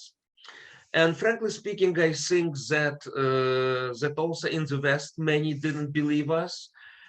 But frankly speaking, I think even ourselves, we were surprised to the level how Ukrainians are defending this country. Because one thing is the answer in the poll, are you going to defend? And another thing is when you are really taking arms. And I think what's happening on the ground is it goes beyond all the exit polls. The exit polls which are conducted now, there are very few of them, but still, they are showing, yes, actually they are showing a paradox. You know, Ukrainians are all the time, they're very critic towards the power, they mistrust any authorities, and this is a tradition of foreign domination in Ukraine. So Ukrainians criticize the state all the time, including their own state. So it's usually Ukrainians, when they are asked, is the country going in the right direction? Ukrainians are saying no. 70% would say no, the country is not going in the right direction. With few exceptions, right after the elections. After every election of president, you see more people are thinking that the country is going in the right direction, but then in half a year, it returns to the normal Ukrainian situation. We are going in the wrong direction. So what is really surprising right now is that 75% of Ukrainians think that the country is going in the right direction. So we are under war, huge losses, but people believe we are on the right track. So it shows actually the level of confidence, and the level of confidence which for you in the West, you need to understand, because it's very interesting, you know, the attitude in the world towards our president. You know, he was very much criticized before the war. And I was on the eve of the war, I was bombarded by the phones from Western correspondents who were saying that, look, your president doesn't understand that we are moving into the war. He's criticizing the West and all these things. He's not very capable. He's not professional. And I, a critic of Zelensky, I was in a really strange position because I had to defend himself. After the breakout of the war, we saw totally different approach from the West, who said, you know, this is a real charismatic leader. He's really a war leader, and he's so great. We were so surprised that he hasn't left the country. He's not like Afghani president and all these things. And frankly speaking, we were in Ukraine, we were really surprised because we heard it not just from common Americans, but from experts. And for us, look, Zelensky just, you know, he has a normal behavior right now. You know, normal behavior for any Ukrainian politician. All Ukrainian politicians are staying in Kyiv, not only Zelensky, but also the cabinet, former President Poroshenko, former Prime Minister Tymoshenko, and all others, with few exceptions of pro-Russian politicians and, well, and oligarchs, most of oligarchs. But so I believe there's nothing surprising that President Zelensky is here and he behaves like he is to behave. I think that actually, yes, there would be a lot of things which we will discuss after the victory, because definitely he made mistakes on the eve of the war. And just to tell you, I may share it with you that when the war started, there were no enough guns for people to take. People were standing in line and they couldn't receive guns because there were no enough guns. So I'm not so I need to say that we were not fully prepared for the war. Again, we knew that Ukrainian army is much stronger compared to 2014. We didn't expect that it is so strong, but still, sorry, but still, there were a lot of logistical problems with organization, with army. But we in Ukraine decided to postpone all the criticism and all of our internal problems and discussion until the end of the war. Then we are democracy, we will have democratic discussion, and we will decide.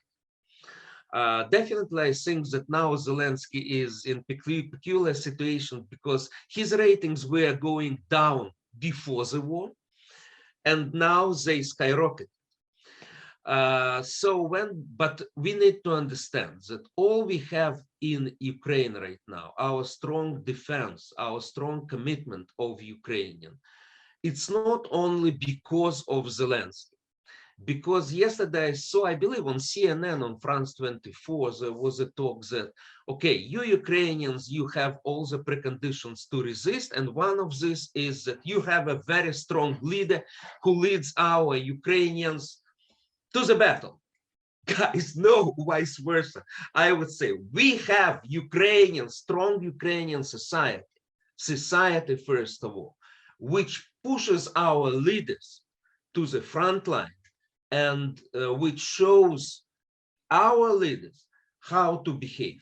One thing that this war proved again is the self-organization of Ukrainians, because we are not waiting for somebody to tell us what to do.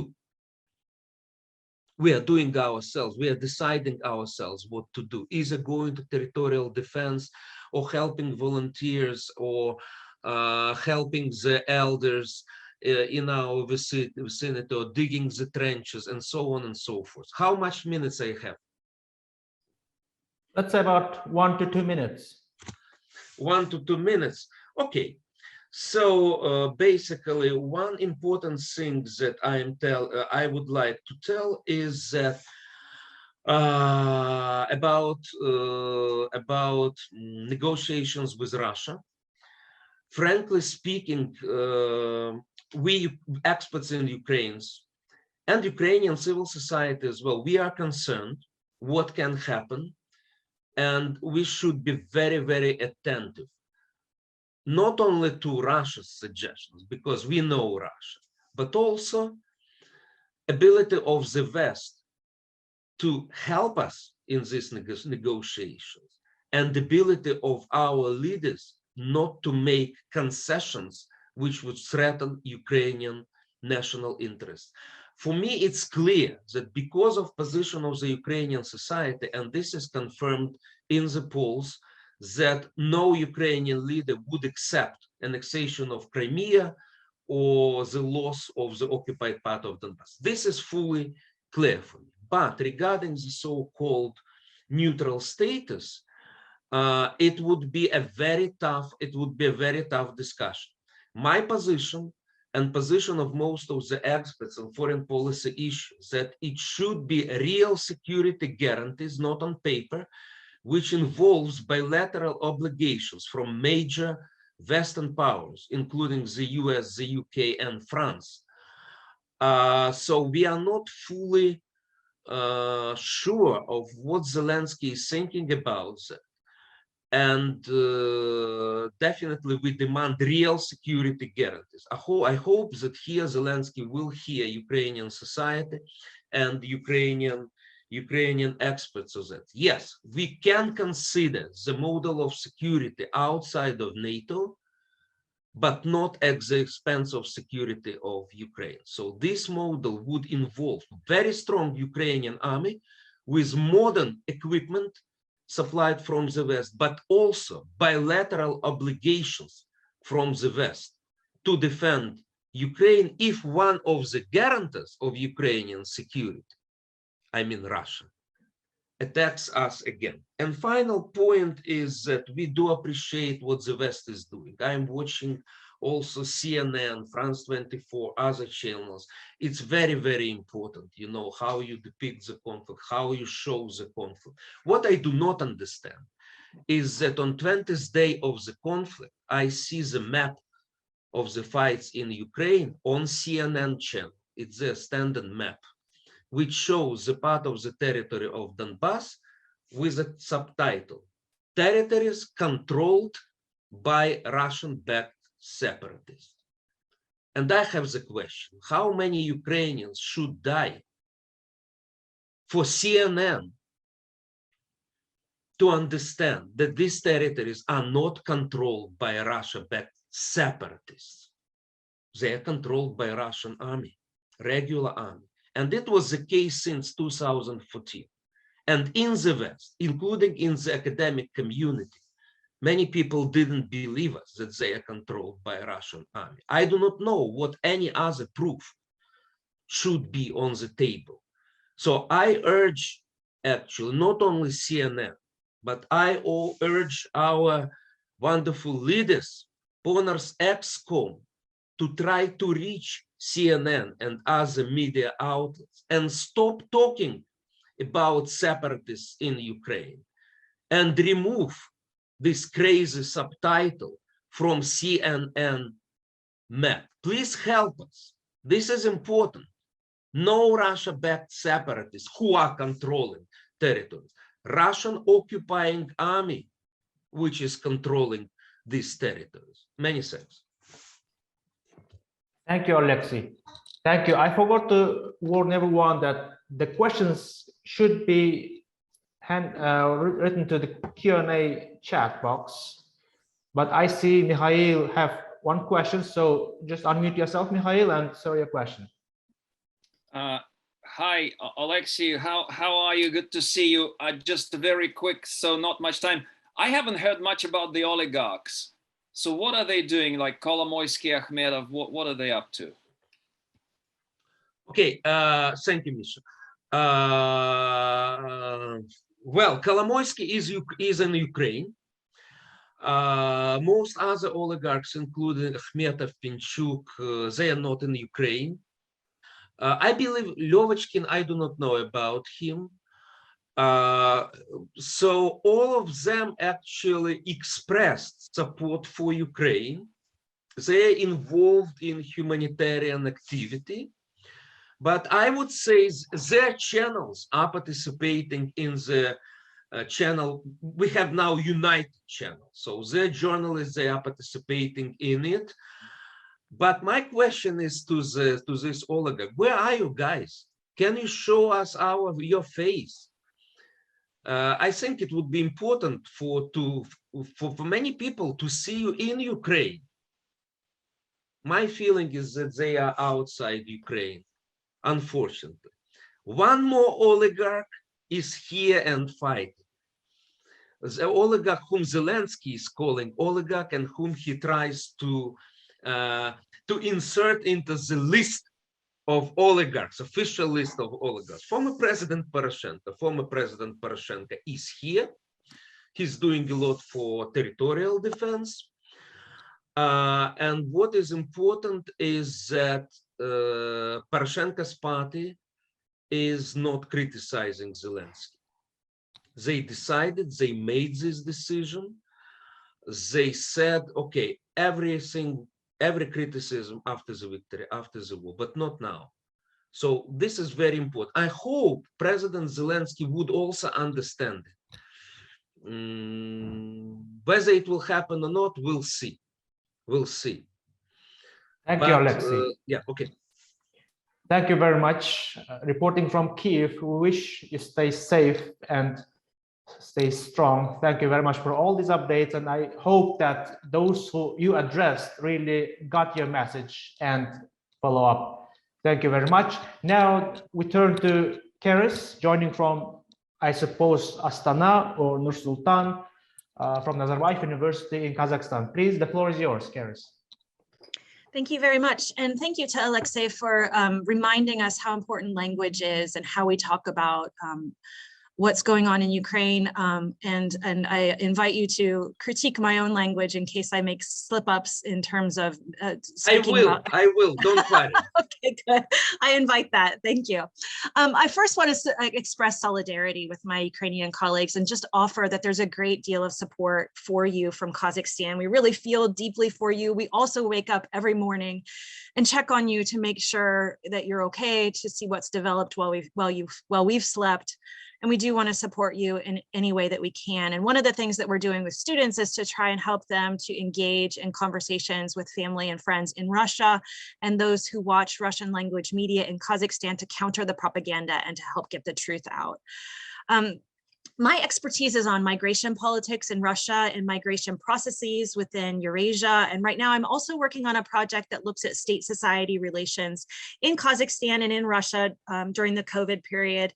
I've also lived in Kazakhstan and watched politics for 10 years here. Theoretically, methodologically, I focus a lot of my energy on policy, practice, rhetoric divides and gaps, and the meanings of both narrative and numerical messaging by government. And so it's from that vantage point that I want to make a few comments on the migration dimension and also the political dimension from the Kazakhstan vantage point. So oftentimes when I talk about Kazakhstan, I use we as a sort of signal of solidarity. I know that this can be really criticized from a post-colonial perspective, and I also invite criticism and further discussion on positionality and who can speak for Kazakhstan, but it is meant first and foremost as solidarity. So let me first say a few things about the migration situation, and I think there's 3 migration flows within Eurasia that are really relevant, not necessarily in order of importance. But first, Central Asian workers in Russia. There are some Central Asian workers or were in Ukraine, but there's millions of Central Asian workers that work in Russia, and they are being impacted dramatically by Russia's aggression in Ukraine. Certainly, the sanctions will affect their employability, the wages that they're going to be able to earn. But I would also say that that the access to information that migrants have comes through social networks from their home countries, and therefore they have a wider access to diversity of information, truth, what's going on in Ukraine, as well as solidarity with Ukrainians. And so there is, this is different than previous economic crises, which have affected migrants and their wages, because there's also moral outrage against the war, and this could indeed cause them to go home. On the other hand, there are Central Asians in Russia that take the opposite sort of position. And we've seen that some Central Asians have gone to fight in Ukraine, not least of which with the hope of gaining access or more easily access to Russian citizenship. So that is something that we're also seeing on the ground. A second flow of people movement is refugees from Ukraine, not just Ukrainians. Of course, we've seen, I think we're all familiar with the populations that are fleeing westward. There's also, however, been a great deal of effort by the Kremlin to frame Russia as a viable humanitarian source. And I know that this is a highly criticized position, and I also criticize it, but the rhetoric is there. And the rhetoric includes not only accepting those from Ukraine, which of course fits this propaganda line of freeing Ukraine. It's also, though, a continuation of what we've seen since 2014 of a very legally comprehensive effort to try to reintegrate Ukrainians into Russia, a more kind of visibly preferable type of migrant in Russia. But we've also seen a recent attempt to channel refugees through Russia from in order to win points with India, China, African countries who are still potential allies for Russia, maybe kind of the last potential allies standing. And so Putin signed a decree that allowed foreigners of any passport to come from Ukraine into Russia for 15 days. And so this happened right before the humanitarian corridors that were proposed out of Sumy. And really there was a lot of signaling to the Indian government in particular about Indian students in Sumy being able to go to Russia as a safe and viable option. This of course is something that's really new and very different for Russia, but of course it contradicts much of the rest of Russia's refugee policy historically. So it's highly problematic. The third flow of migrants that we see is Russians leaving Russia, Russians leaving Putin. It might be those who could potentially be drafted into the army, those who are being threatened by the crackdowns in Russia, and those who have been fired because of their anti-war position. So we see that a lot of these flows are coming to Eurasian Economic Union countries because it's going to be easier to work and establish residency there. So to Kazakhstan, Kyrgyzstan, and Armenia, but we also do see large flows into Uzbekistan and Georgia. And so let me just switch a little bit and talk a little bit about things from the Kazakhstani perspective, not only as we're looking at Ukraine, but also as we are seeing increased migration of Russians down into Kazakhstan.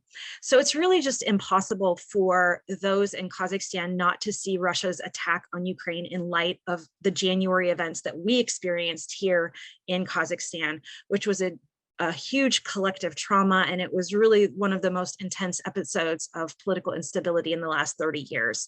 And I mean, in some ways, these events were really eclipsed by Russia's buildup of troops on the Ukrainian border. And so in many ways, we here in Kazakhstan didn't appreciate what was happening there because we were embroiled in events, you know, right in front of our faces. So in some ways, things in Ukraine got serious much more quickly than we expected because we were involved in our own trauma. So one of the events in January was the CSTO intervention where Tokayev asked Putin to help restore order. And at the time, some, especially Western commentators, expected that Russian troops would not leave. Just look at Ukraine, they said, you know, Russia, once you ask Russian troops to come in, they're never going to get out. And definitely Tokayev took a risk that some people domestically defended while others criticized. Though I think it's important to note that the comparison with Ukraine is totally inaccurate because Tokayev invited the CSTO troops. But what is important is that CSTO involvement came with unknown costs, and those costs we still don't really know what the fallout's going to be. There's been a lot of speculation about whether, you know, Putin would ask or demand Kazakhstani troops in Ukraine. The Kazakhstani government has made it really clear that they will not be sending troops, except in the context of a United Nations peacekeeping agreement. But nevertheless, this is something that is still kind of an unknown factor. But even without the CSTO involvement, I think Kazakhstan would be walking a tightrope between Russia and Ukraine because of economic integration that comes with the Eurasian Economic Union. So economic crises affect Kazakhstan automatically. So we've seen a devaluation of the tenge, about 13% since February. And so, I mean, sanctions that affect Russia are going to affect Kazakhstan, and they're going to also affect other Central Asian countries. So I think the situation leaves Tokayev and the Kazakhstani leadership in a very difficult position, but so far they've been playing a very ambiguous game, like in Kyrgyzstan, like in Georgia and other places as well. The leaders have not overtly supported Ukraine. I do get the sense that they would maybe like to, but they are afraid of the consequences that would come from Russia. There's a great deal of public support, though. Like I said, there's been protests, sanctioned protests. The government has allowed a sanctioned protest, which is actually really remarkable after the January events, where protests were seen as a catalyst to nationwide unrest. So the fact that the government allowed these protests to be sanctioned is actually really remarkable. There's also been humanitarian aid on the part of the public and on the part of the government. They sent 6 planes of humanitarian aid yesterday. And somehow Zelensky has accepted this position of Tokayev, which makes me think, well, they must have had a really frank conversation about the pressures that Kazakhstan is facing as it tries to navigate what happened in January, its relationship vis-a-vis Russia, et cetera. But I would say that there's, despite public support, there is also a general sense of unease to put it mildly, about what might happen next. So is Kazakhstan next? We've seen statements by Zyuganov, we've seen statements by Putin about sovereignty, we've seen accusations of xenophobia. These things are hitting the Kazakhstani population with a great deal of fear. And let me just say in closing that I think we need to look at both the migration issue and politics in Kazakhstan through a colonial and sort of racial lens, or from the perspective of a whiteness problem in Russia. And when I say a whiteness, I don't mean just simply Slavic versus non-Slavic nationalities, but I also mean race as a sort of metaphorical concept of structural power imbalances, or just the need to see migrants or countries like Ukraine and Russia for their own sake, as their own people, without seeing things through the lenses of Russia or the Soviet Union. So certainly we want to take the past seriously, but we also want to decolonize knowledge production, decenter Russia in our analyses, and make race more central. So as I was watching Putin talk about Ukraine, it just became really clear that he just simply cannot fathom that that Ukraine has a different view of itself than the one that he has assigned to us. And that is whiteness. That is what I mean by the whiteness problem in Russia. There is a lot of great work that's being done on this. I plan to do a Twitter thread to share some of the resources on the work that's being done in the decolonization of knowledge and perspectives. So please feel free to find that. And I will leave my comments there, but I'm happy to take questions. Also speculating on, the future events. Thank you, Karas, very much. We have literally 2 minutes now for questions and answers. In case anyone has a question, please either raise your hand, but preferably put in questions and answers section. But Mikhail, Mikhail, before your question, maybe I saw a small question, and then you can add, and then maybe Karas has 30 seconds to address. I was wondering, in the context of the January events and afterwards, do you hear in Kazakhstan the voices of Kazakh nationalists in the context of what happened in January, but also in the context of what's happening in Ukraine? Probably the Western Russian discourse is less relevant, but I suppose the nationalist movements in Kazakhstan have always been strong, and probably they are going to be in a very delicate position viewing Russia's rhetoric, Putin's narratives towards Ukraine. Do you hear Kazakh nationalists today? And now I give the floor to Mikhail for a quick question and then a very quick answer for Karas. Thank you. Mine is very quick. Basically, do you think, or do you see signs that Putin may be asking Kazakhstan and other Central Asian countries to contribute troops to fight in Ukraine? Yeah, so great questions. And I think that, certainly there is the nationalist. I mean, would we want to call it nationalist, or would we want to call it a kind of analogous sort of sovereignty movement on the part of Kazakhstan? Certainly those voices are there, and they are very vocally, sort of pushing back against any sort of sovereignty or lack of sovereignty that, that Russia assigns for Kazakhstan. And this is really important. So those discourses certainly do exist. There is a lot of speculation about whether Putin asked for troops. There's nothing really confirmed, but there are sort of indications that maybe he did, and that Kazakhstan rejected that offer.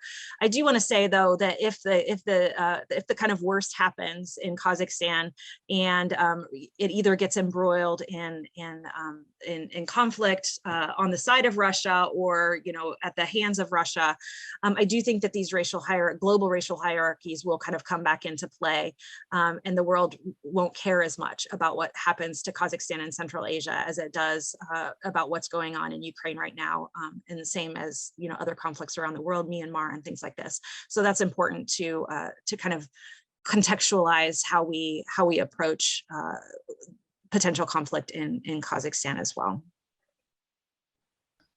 Thank you very much. Thank you very much, Karas.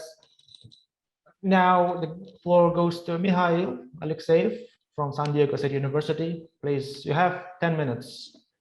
Okay, I got some slides. I almost promised myself not to use slides, but here I am. I couldn't resist.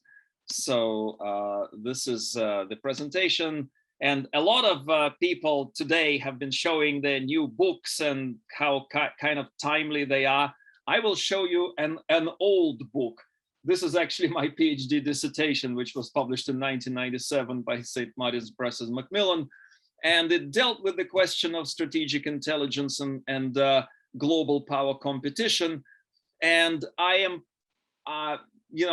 kind of bringing it back because I think it is very pertinent to the question of what is the Russia-Ukraine war in an instant in the international system.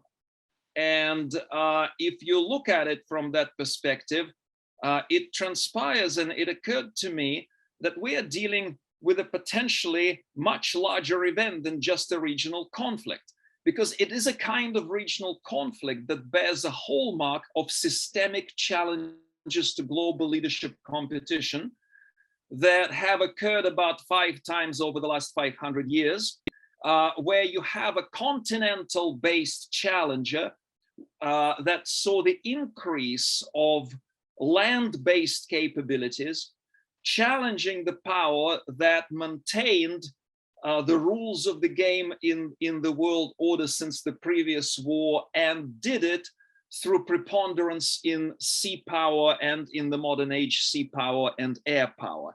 And that challenge contains those two asymmetries. One is continental base versus sea power base, kind of the geopolitical component, and the other component is the domestic component. The challenges are typically autocratic states, or what we would call dictatorship today, and the leaders are more open polities or proto-democratic or democratic states. And in that kind of sequence, we can, somehow the portrait of Louis XIV didn't show up on that slide, but that line of the sea power concentration, and you can see that there are certain regularities here. For instance, when the concentration of naval capabilities with one power drops below 30%, you're almost certain to have a global war. But the dynamic is basically there. And what we see here is that kind of pattern replicated in Ukraine with Putin, particularly if you take into account Putin's ultimatum to NATO, and even Putin's like street slang language ever since he came to power, when he was urging all people that he met with not to lie down and spread your legs for the United States. Clearly there is that kind of embedded larger global geopolitical challenge here. So from that standpoint, the stakes, of course, are much higher in this conflict. And that's what, here is Louis XIV. The stakes are much higher if we look at it through this prism. So what does it mean for the future? Oh, by the way, so that's the cycle. If you look at it, and interesting, the prediction was back in the 80s that it would be that the challenge leading to the global war would happen in this time frame, and the Soviet Union would be the key challenger. Of course, it looked like a misprediction in the 90s. The prediction was made in the 80s. And now it actually looks more prescient, because the resurging or a reuniting entity around the space that used to be the Soviet Union could be the challenger. Like reunified Germany after 1870s became the major challenger leading to World Wars I and II. But what is at stake? What is different here if you compare it to these previous challenges to global leadership, is that we have actually much stronger polarization between the actors. You have a harsher dictatorship, but it's fighting not just other nation states, it's fighting basically a civil society of another country. So I sometimes call it geopolitical conflict. I mean, this is a computer simulation of Putin's face by Russian artists. That's what he will look like in 2036, which he can now stay in power based on the revision of the constitution. And the way he came to power is shown in the picture below. This is Chechnya from early 2000, The cemetery that was resurrected, honoring the victims of people deported by Stalin, is again destroyed. So the kind of Stalin matrix reloaded. And it also shows, if you think of the way Putin used power in Chechnya, that he won't stop to consolidate his power or to keep it, even if it requires killing tens of thousands of people. Such was the case on his orders in Chechnya. Ukraine, however, has developed from the ground up. You know, this is the country where society mobilized to overturn rigged elections, to overturn the decision on geopolitical orientation, you know, not to move toward the European Union. And it's also, I found in my research, a society that responds to war with greater support for democracy.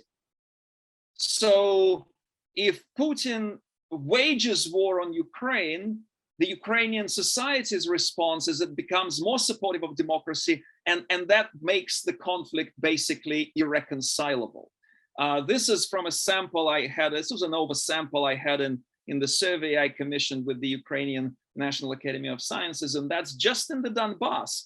But if you look at the people who lived in areas close to fighting versus areas that are not close to fighting, so the Donbass region and a lot of other all social demographic factors are pretty much even here, but you have a much stronger support for democracy among those who experienced war. Those who experienced losses are also much stronger supporters of democracy. Those who had nightmares and bad dreams associated with the war are much stronger supporters of democracy. So what does that mean? It means that it, you know, and those who identify the threat as a Russian aggression are much stronger supporters of democracy in every region of Ukraine. So that wasn't, that data, by the way, is pooled for 2016, 2018. And so what does that leave us with the scenarios? Here I'm going to stop sharing the screen and just talk a little bit. So that basically means that a negotiated settlement that would be fair and kind of a classic Western bargaining compromise is practically impossible. Because for one thing, it would require, no matter what Ukraine does, it would require Russia to say, we recognize you as a sovereign state. You're not a joke, you're not a gift of the Tsars and the Bolsheviks. It would require apologies, restitutions to people killed in these wars. It would require reparations for the damage.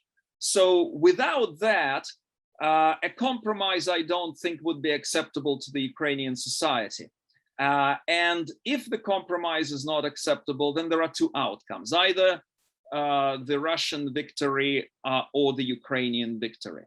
The Russian victory is possible, but Russia would have a very hard time winning the peace. The only way to ensure the rule over any kind of Ukrainian society, if Russia prevails militarily through, for example, sustained hurt, like in Chechnya or in Syria, would be to impose some kind of Stalin-like rule, which we actually already see emerging in places like Kherson and Melitopol, and on the outskirts of Mariupol, with reports coming in about people arrested in the middle of the day, disappearing, filtration camps, basements, concentration camps, death squads forcing people to fight, etc. So it's a kind of Stalin-like approach. But with that approach, I think then we will be heading toward that challenge and potential global war, because with the acquisition of such a territory, there will be great vulnerability to Putin's regime. And so there would be an absolutely existential demand to increase the sphere of influence, not because of some kind of automaticity of expansion, but because of vulnerability and insecurity that Moscow would feel. And then, of course, we're talking about other things that Russia could do. It can destabilize it can demand the land corridor to Kaliningrad. It can activate the grievances of ethnic Serbs in Yugoslavia and undermine European stability from within. It can do a lot of other things. It can move eventually troops to demand that Germany cancel sanctions. It can put, after all, an underwater drone that Putin boasted about next to our coast in California and say that if we don't lift sanctions, then they would send a tsunami that would destroy the American West Coast. So we will have then a global war. It would be then a prelude to the kinds of conflicts that we saw in history repeating themselves about every 100 years in the last 5 centuries. Now, but I also want to point out to the other outcome.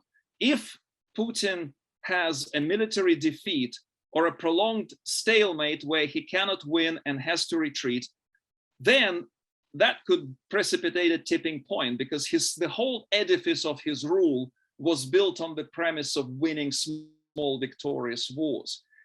And if there's a prospect of that kind of, I think the effect, particularly on the elites, on the military and security elites, would be so harsh that we may see a very quick unraveling of the regime, which will open, of course, a lot of opportunities for liberalization. It would be something like a victory in a major global war for the democratic forces of the world. So that's why I think the stakes are extremely high in Ukraine. I am surprised that we're not doing more to help Ukraine, because ultimately the answer to the future will lie with military power, and any positive outcome for the Ukraine can only be achieved with militarily pushing Russia out. Thank you very much. Thank you, Mikhail. Thank you, Mikhail. As far as now, I don't see any questions, but let me throw one question. In your scenarios, and any reference to previous cases when a major power would win or lose, there was no case of nuclear powers. Now Russia is a nuclear power. And obviously, everyone has lurking in the back mind that Putin might, either because he's mad or because he can make mistakes, resort to that button in case he is losing or Russia is losing. So what should we make of it, of the last resort of Russia? Well, I think, of course, these things will be considered, and it's clearly a wild card. You're correct. In the previous cycles, we didn't have that. One of the considerations was that another global war will not happen because of deterrence, right? So but the problem is that in the last 30 years, the United States pretty much stayed away from the deterrence policy. Deterrence usually works better if it's so-called general deterrence. It's practiced regularly on a regular basis. Immediate deterrence, when you have to deter at the last moment, is not as effective. And so the danger, I would say, is not that Putin would use something, but he would keep threatening the use and undermining the position of international order until the system actually unravels, and we have we revert to the kind of system which is self-help, the strongest, the richest, and we will see much more global conflict, corrupt influences, deglobalization, negative effects all around. So that I think is, but I think if we revert to reposturing and deterrence, my bet would be that those weapons would not be used. Thank you. Mikhail, there is one more question which probably you can answer in the box in a written form. So the question is there any possible challenge to Putin from within where there could be a coup? To save time, we have next speaker already online, so please go ahead and answer in written form. Now the turn is, we have Professor Şener Aktürk from Koç University, joining from Istanbul. Şener, the floor is yours, and I'll put the more extended bio in the chat box. Thank you. Go ahead. Thank you very much, Sherbek. Thank you very much, the Ponars Network, George Washington University, and the Petrarch Fund for Ukrainian Studies. I'll make 4 points in very brief telegraphic format in these 10 minutes. And I'll be happy to answer any questions on these following my talk or offline. So the first point I'd like to make about the Russian invasion of Ukraine is the point about patterns and precedents, and then I'll talk about its grand strategic repercussions, its consequences for ethnicity and religion in Russia, and then for Turkish foreign policy and security in about 2 minutes each. So the first remark I'd like to make, and this is one that several people made, but I think it should be emphasized, is that in many ways, this invasion could have been averted if similar Russian invasions, military interventions in the previous decade and a half met with more deterrent action by Western powers. And by that, of course, I mean the Russian occupation of South Ossetia, the war of 2008, especially the Russian occupation and annexation of Crimea in 2014, and the Russian occupation of most of Syria starting in September 30th, 2015. But there was no deterrent action by the Western alliance in any of these precedents. And if we go back even further, Russia successfully used this strategy to overthrow pro-Western leaning leaders, going as far back as to Ebulfez Elchibey, the Karabakh War, Saakashvili, the Georgian War, the occupation of Transnistria to block Moldova's path to European Union or NATO, and now Ukraine. So this is in a way a pattern that we have seen over and over again in the Caucasus, both Azerbaijan and Georgia, Moldova, and now Ukraine. So if there was a more forceful intervention in any of these previous episodes, it could have been averted. And I asked this question and over again in public and non-public fora, and the answer I usually got was that it's not in the American interest to defend, it's not a core American interest to defend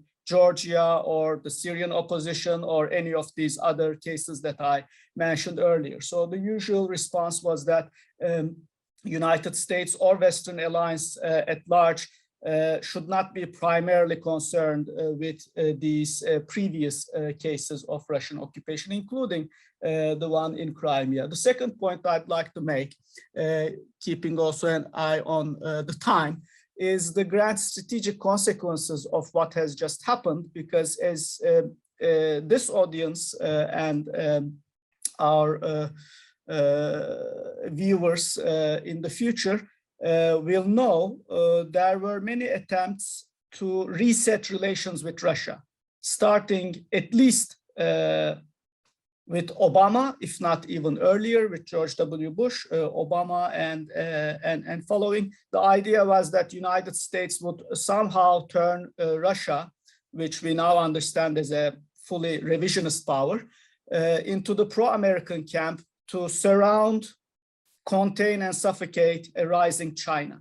So the grand strategic proposal was to identify China as the #1 rival and recruit Russia to the Western alliance to kind of contain and prevent the rise of China. I think this war, this invasion, finally is the nail in the coffin for this strategy, because it's clear that Russia is the most revisionist power in Eurasia that we've observed over and over again.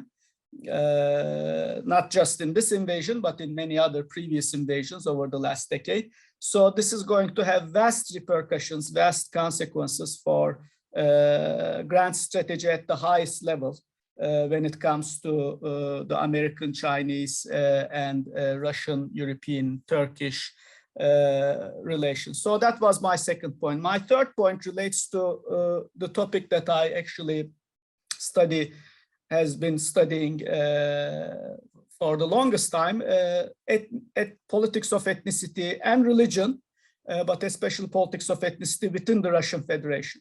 We know that since the collapse of the Soviet Union, there was an attempt to create a new Russian nationalism.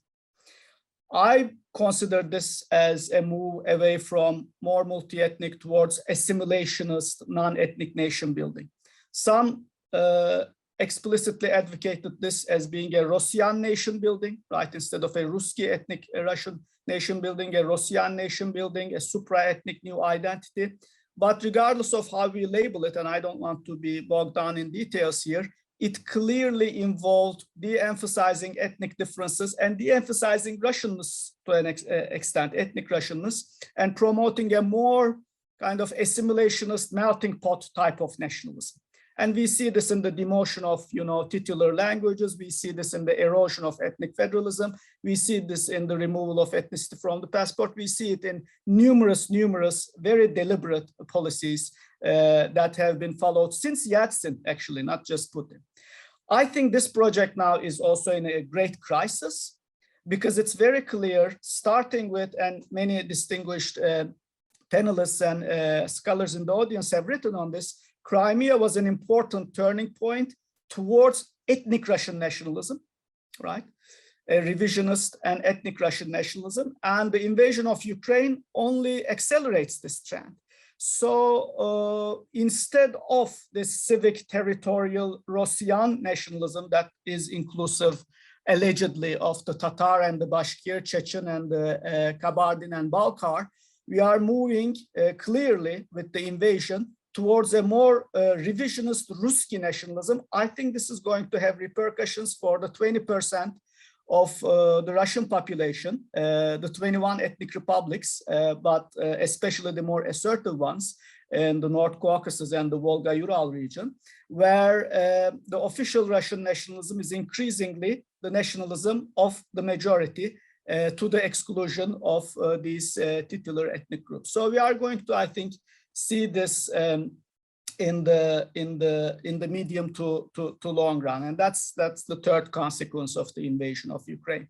That's pretty critical, I think. And fourth and final consequence I'd like to talk about, also in an area that I've written and thought about a lot, is for Black Sea Turkish-Ukrainian, Turkish-Russian relations, right?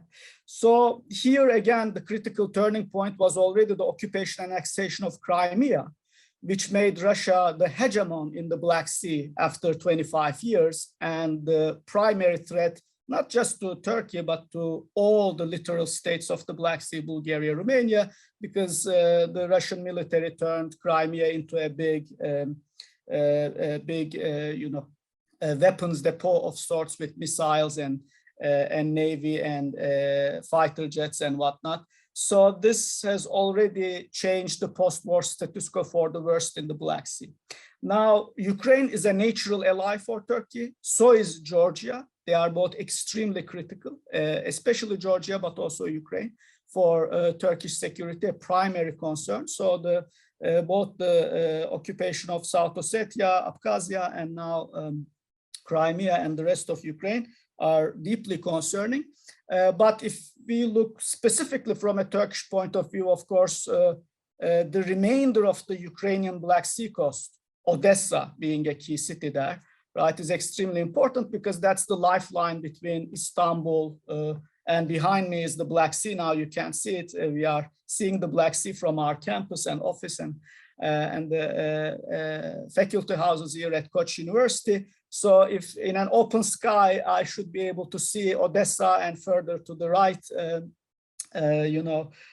Crimea. So a potential Russian occupation threat of the remainder of the Ukrainian coast, especially the port of Odessa, would be particularly concerning because it would cut the vital links between Turkey and Ukraine, and Turkey has supplied Ukraine with military aid already before the invasion, especially the drones that have been written a lot about and that have been employed in the Donbass prior to the full-scale invasion. Let's not forget that Russia has been occupying Ukraine since 2014. It didn't just start last month. Russia has been occupying both Crimea and a third of Donetsk and Luhansk since 2014. So the Turkish military, economic, and other forms of aid would be would be the lifeline would be threatened if Russia were to occupy the remainder of the Ukrainian coast. And let's bear in mind, and this will be my final point, that Turkey is the country with the largest Crimean Tatar, Chechen, and North Caucasian, Circassian diaspora in the world. Millions of Turkish citizens claim Circassian, including Chechen and Crimean Tatar descent. I know many of them. I've spoken to their associations and continue to follow. And they also particularly follow the developments with concern. And even the struggle within Chechnya between the pro-Russian puppet government and the remainder of the Chechen opposition and resistance abroad could be part of this story. But of course, our primary focus today is on the Russian occupation invasion of Ukraine and the status of Crimea. Thank you very much. I think I'm done. Thank you. Şener, thank you. There is one question, and you'll have a very brief amount of time for answer. That is, you spoke about the not Russian, but Russian ethnic nationalism being on the growth. And the question is, what does the presence of Chechen troops tell us about the multinationality of Russia being used as a tool in the war against Ukraine?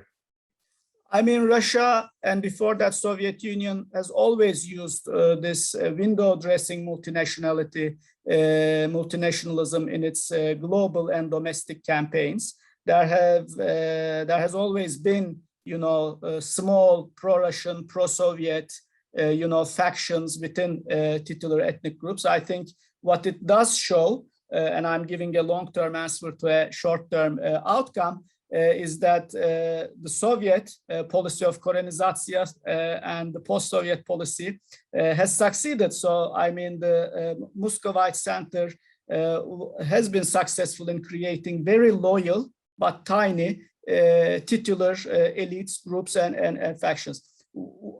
What would be interesting to see is how representative are these Chechen regiments of the Chechen population in Chechnya or abroad. And one, comment I've seen, in fact, by a Ponar scholar, I think it was, is that the reason the Chechen troops are deployed is to create fear among the Ukrainian citizens, because after all, the horrors that Mikhail Alexeyev already mentioned, in the battle for Grozny and the second war on Chechnya, where tens of thousands of civilians have died, that's a scary backdrop, and that was the beginning of Putin's rule, as our audience know. I mean, Putin came to power primarily and through launching the disastrous Second Chechen War. So these two invasions, the invasion of Chechnya and now the invasion of Ukraine, are bookending Putin's career, the beginning and the end, would be another comment I'd say. Started with Chechnya and he's about to end, hopefully, in an ignominious defeat with the invasion of Ukraine. Thank you very much. Thank you, Şener. Thank you very much. And I think since Alexei from Kiev is here, literally half a minute, Alexei, you wanted to comment on this last subject on Chechens. Please, half a minute and then we'll proceed. Yes, okay. So it's really important to remember that since 2014, which Russia started invasion in Donbass, there were two Chechen voluntary battalions who were fighting on the side of Ukrainians against with Kadyrovцы. And they say it's necessary to differentiate and to use correct terms. One term is Chechens and the other is Kadyrovцы, which is different. Okay, so Kadyrovцы, mercenaries, marauders, killers, robbers, and so on and so forth. And there is a Chechen diaspora, Chechen opposition, which is fighting in Ukraine against them since 2014. And now they actually declared mobilization throughout Europe to continue their fight. I'm not sure how it will be materialized, because it depends on the logic of Ukrainian military command and political decisions, but this is the case. Thank you. Thank you, Alexei. Now, since we are running out of time, I suggest, Shaner, if you could reply to Mikhail in written form. There is a chat box, a Q&A answer. We have Professor Mykola Repchuk, who was scheduled in the previous panel, but since he joined now, what we make is that the next 1 hour will feature 5 speakers instead of 4. And we'll start with Mykola, and then we'll end this panel, and I will hand over the chairmanship to Gwendolyn. But Mykola, this means that we will have you and me, I'll be speaking after you, have half of the time that you would normally have. So now we have Mykola Repchuk from the Institute of Political and Nationality Studies of the Academy of Science of Ukraine in Ukraine. Mykola, the floor is yours. Please, about 7 to 8 minutes, I guess. Okay, thank you. Thank you very much. And sorry, I really fell out of time. I confused 1 hour difference, so my apologies. I should be punished, my fault. So I present only one point of many that I would like to. That's actually about the war, the causes of war or reasons of war. And there are many reasons mentioned, discussed, like, NATO extension, and Russian security, and many more things. But in the center, in the core of this problem is, of course, identity problem. It's war which began some 200 years ago with the very emergence of modern Ukrainian national movement. And this war lasted in different forms until now, until it acquired very hot, very harsh form. But basically, it started 2 centuries ago. And the reason was that Russian identity, imperial identity, was incompatible and still is incompatible with modern Ukrainian identity. So they cannot coexist. And just because imperial identity was constructed in a way by appropriation of history of Rus, territory of Rus, and of course identity of Ukrainians and Belarusians. So they cannot exist. They should be either assimilated. This is what Putin says all the time, or should be extinguished, which is he's doing now. Russia, of course, tried Russia carried out this war in different forms by banning Ukrainian language, all this storage, genocide called Holodomor in the 1930s, and on and on. But this is just a different form of the war. And we have to understand that, these two entities are incompatible. Either Russia ceased to be imperial, or Ukraine would have the problems with Russia all the time. And if you read carefully statements of Putin and of his entourage, primarily of Putin, about Ukraine, specifically about Ukraine, it's kind of Mein Kampf. It's, Ukraine, he's preoccupied with Ukraine question. Ukraine question is obsession for Putin, and he's seeking for final solution of this question. And final solution is very simple. Either Ukrainians are Russians, as he insists, they refuse to be. So we observe this outcome. So much what I'd like to emphasize, and I'd like to remember that this is the core of the problem. All this talks about NATO, Russian security, and so it's just justification of just smoke screen around the central problem. I would like to mention that the very formulation of NATO responsibility or West responsibility that NATO provoked or West provoked Russia is essentially immoral, because it presumes that Russia has some special rights, some special concerns. So Ukraine security concerns doesn't matter. Georgian security concerns doesn't matter, even though they are much more substantiated because they had been invaded by Russia. No, only Russian security concerns are important. So the very framing of this problem is wrong. Let's call a spade a spade. Let's call the things by their own name, because much of our today's problems are from failure to see the things as they are and to name them as they are. We knew that Putin access to power by very dubious means of blowing up buildings in Moscow. Nobody wanted to discuss this because Westerners either did not want to believe that it was possible, or for some, some pragmatic reasons prefer to give him benefit of doubt. But today it's obvious that this guy could do this, and there were evidences that he did this. So we reacted too late, and of course we are paying for this. Primarily Ukraine is paying for this because Western countries, in a way, they breeded Putin. They produce this monster, Frankenstein's monster, and now left for us. Ukrainians, please do order with this monster. Okay, we appreciate your help, your assistance, but still, please remember that it's largely product also of Western appeasement, of Western cynicism and flirting with Moscow. Thank you. Thank you, Mykola. And one very quick question to you. You mentioned Ukraine being uniquely positioned as a target for Putin's ambitions, but also you spoke about Russia's imperialism. If Ukraine is a crown jewel, are there other smaller jewels for Putin? Would he theoretically stop with Ukraine? Because empires don't tend to stop easily. No, of course, no. He would blackmail. He's very successful in blackmail because he came to understand very well that it works. Westerners usually avoid conflicts and try to negotiate.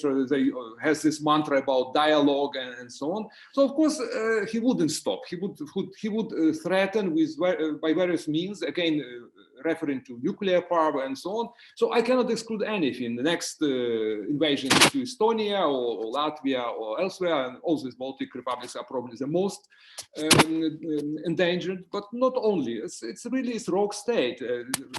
Mad rogue state, which should be completely isolated. I don't see any other solution. It should be isolated until the regime changes. The country becomes more or less normal.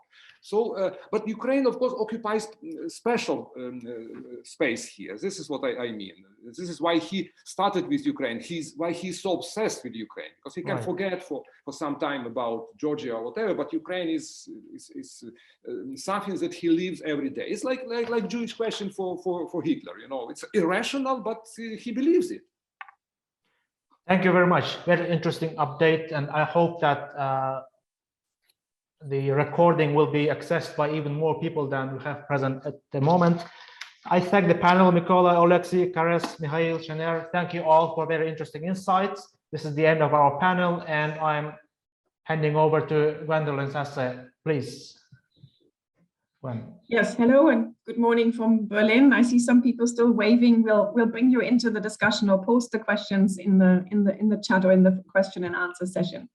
So yes, thank you. I will chair the next 4 contributions. We're a little behind time. I'm just rejoining after some sleep, but I can see everything is going well. So we are looking forward to the next contributions, first by you, Sherbek Juraj from Crossroads Central Asia. Then we move on to Arkady Moshes from the Finnish Institute of International Affairs, then to Sophie Lamborghini from the Centre Marc Bloch in Berlin, and then to Aisha Zarakol from the University of Cambridge. So we all have a little less time now, or you have a little less time now. If you aim for 7 to 8 minutes, that would give us some time for questions and discussion. And as always, ideally you post them into the question and answer box, but I'll also keep an eye on the chat.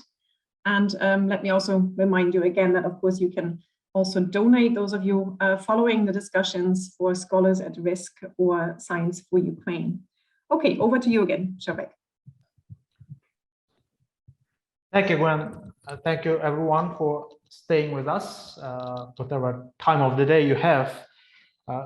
Now, speaking from Central Asia, we had a couple of other speakers from Central Asia, and for those who follow Ukraine, the developments between Russia and Ukraine in the broader European context, you would ask, of course, Central Asia doesn't really sound to be very relevant to the whole discussion.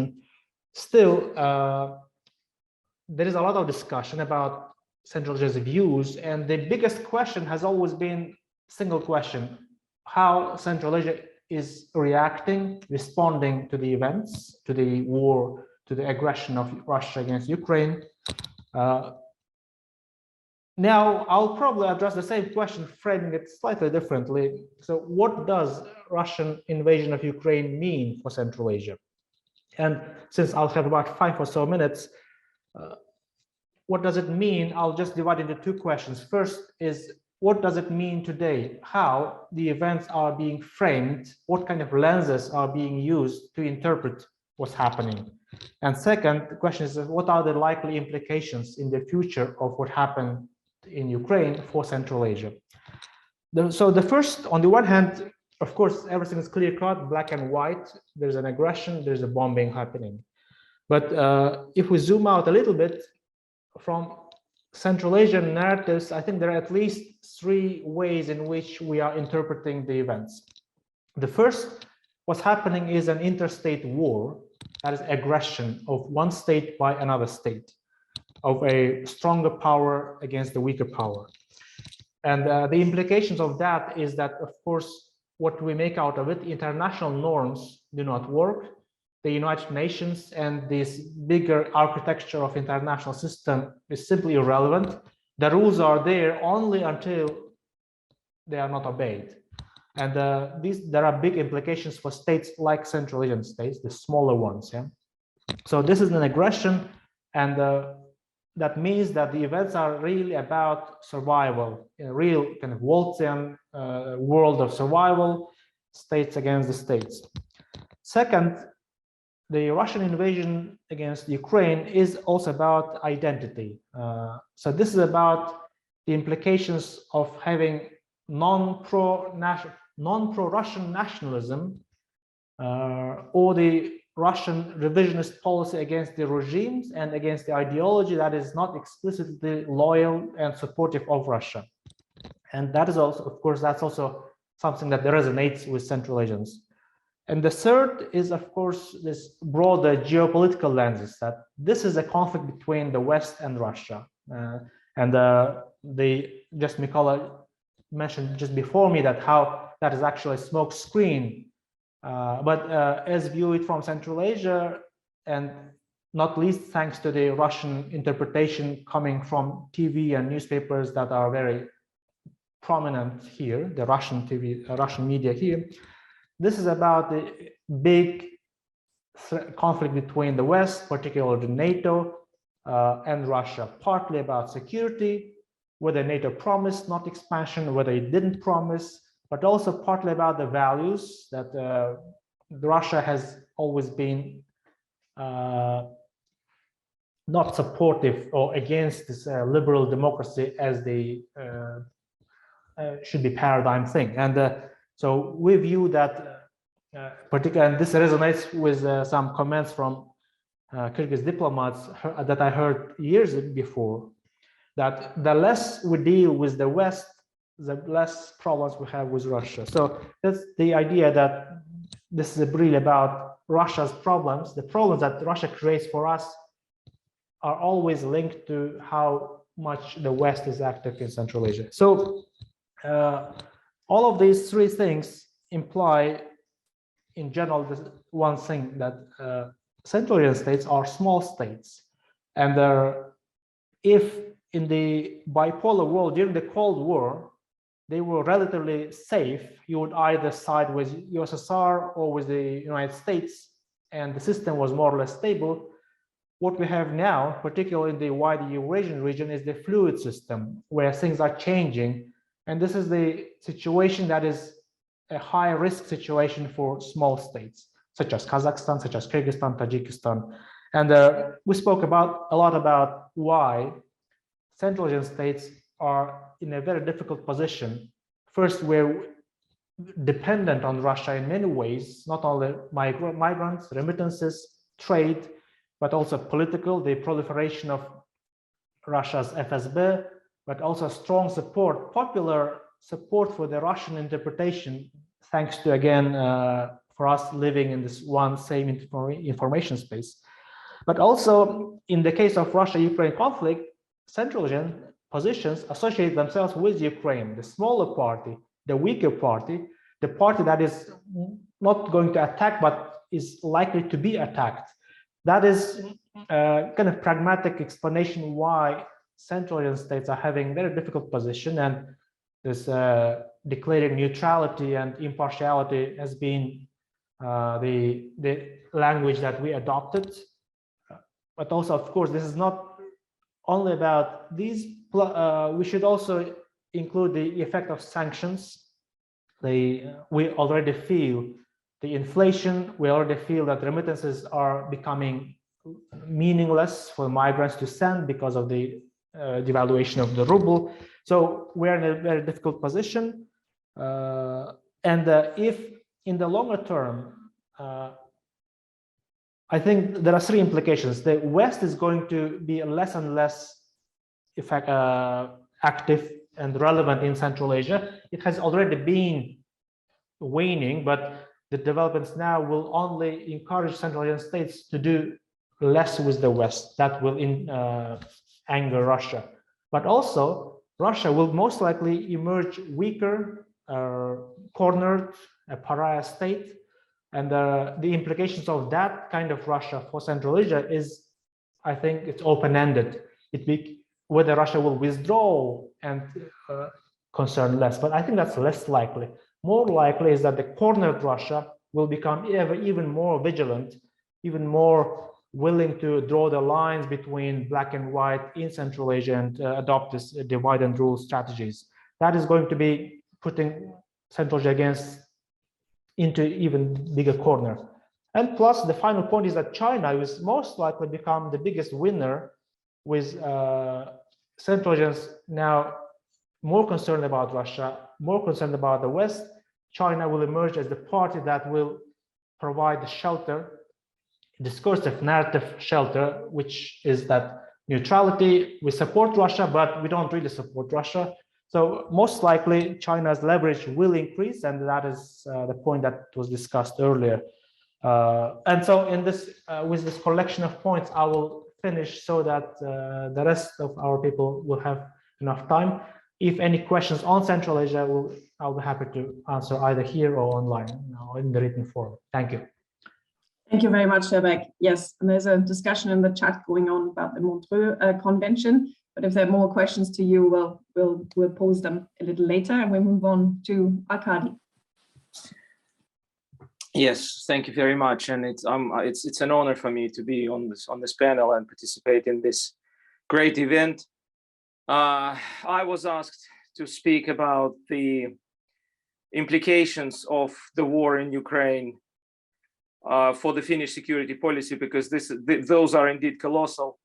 And I would say that probably they can only, the change that is going on, that we are witnessing, can only be compared with the changes that were happening in the immediate aftermath of the collapse of the Soviet Union. I don't have time to give you the full picture of the pillars of the Finnish security policy, but let me say that one thing that was quite a central point of that position was the so-called NATO option. Unlike Sweden, unlike some other countries, Finland has never been ruling out that option, but it was basically saying that if the circumstances change, we reserve the right to apply for NATO membership, but for now we are not going to do it. And that position was supported by most of the elites. It was supported by most of the population. And it was based on a number of factors. One was obviously concerns about the possible Russian reaction, but there were other things as well. Historical experience was one of those, because in Finland, a skepticism coming from the historical experience of 1939 and the Winter War is very strong, when Finland had to fight alone and nobody, despite the promises, came to help it, or more or less nobody. So public opinion was basically maximum 1/4 of the population was in favor of the NATO enlargement. But for decades, the number of those for was maybe fluctuating between 17 and 22%. And the number of those against was about 55%.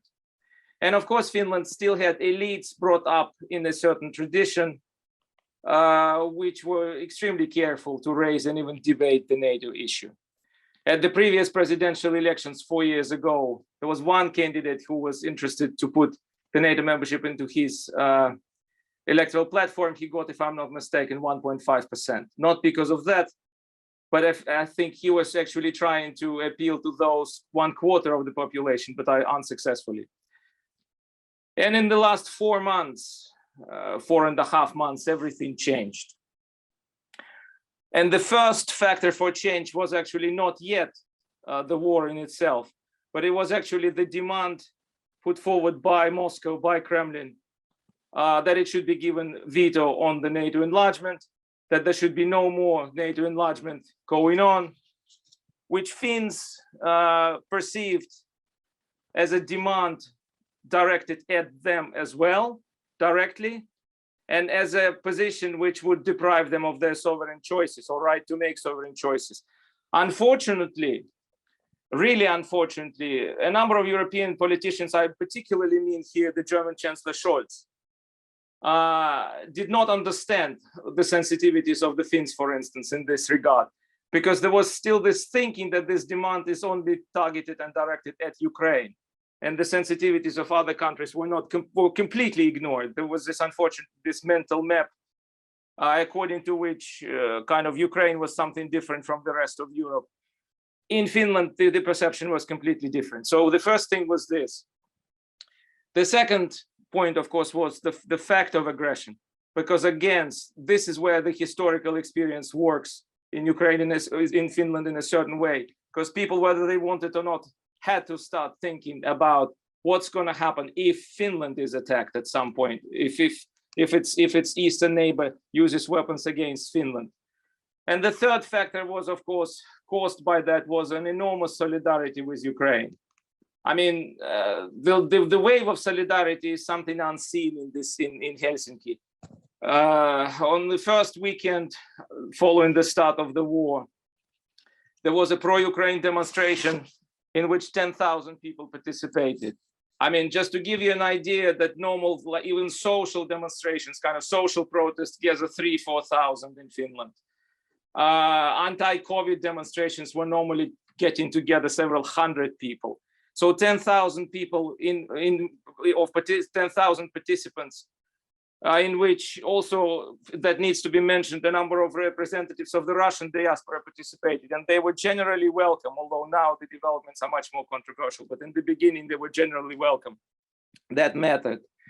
There was a very interesting kind of culturological fact that people found lyrics or piece of poetry written in 1917 by a classic of the Finnish literature, Eino Leino, which is actually entitled, it can be translated as Hail to Ukraine or Long Live Ukraine.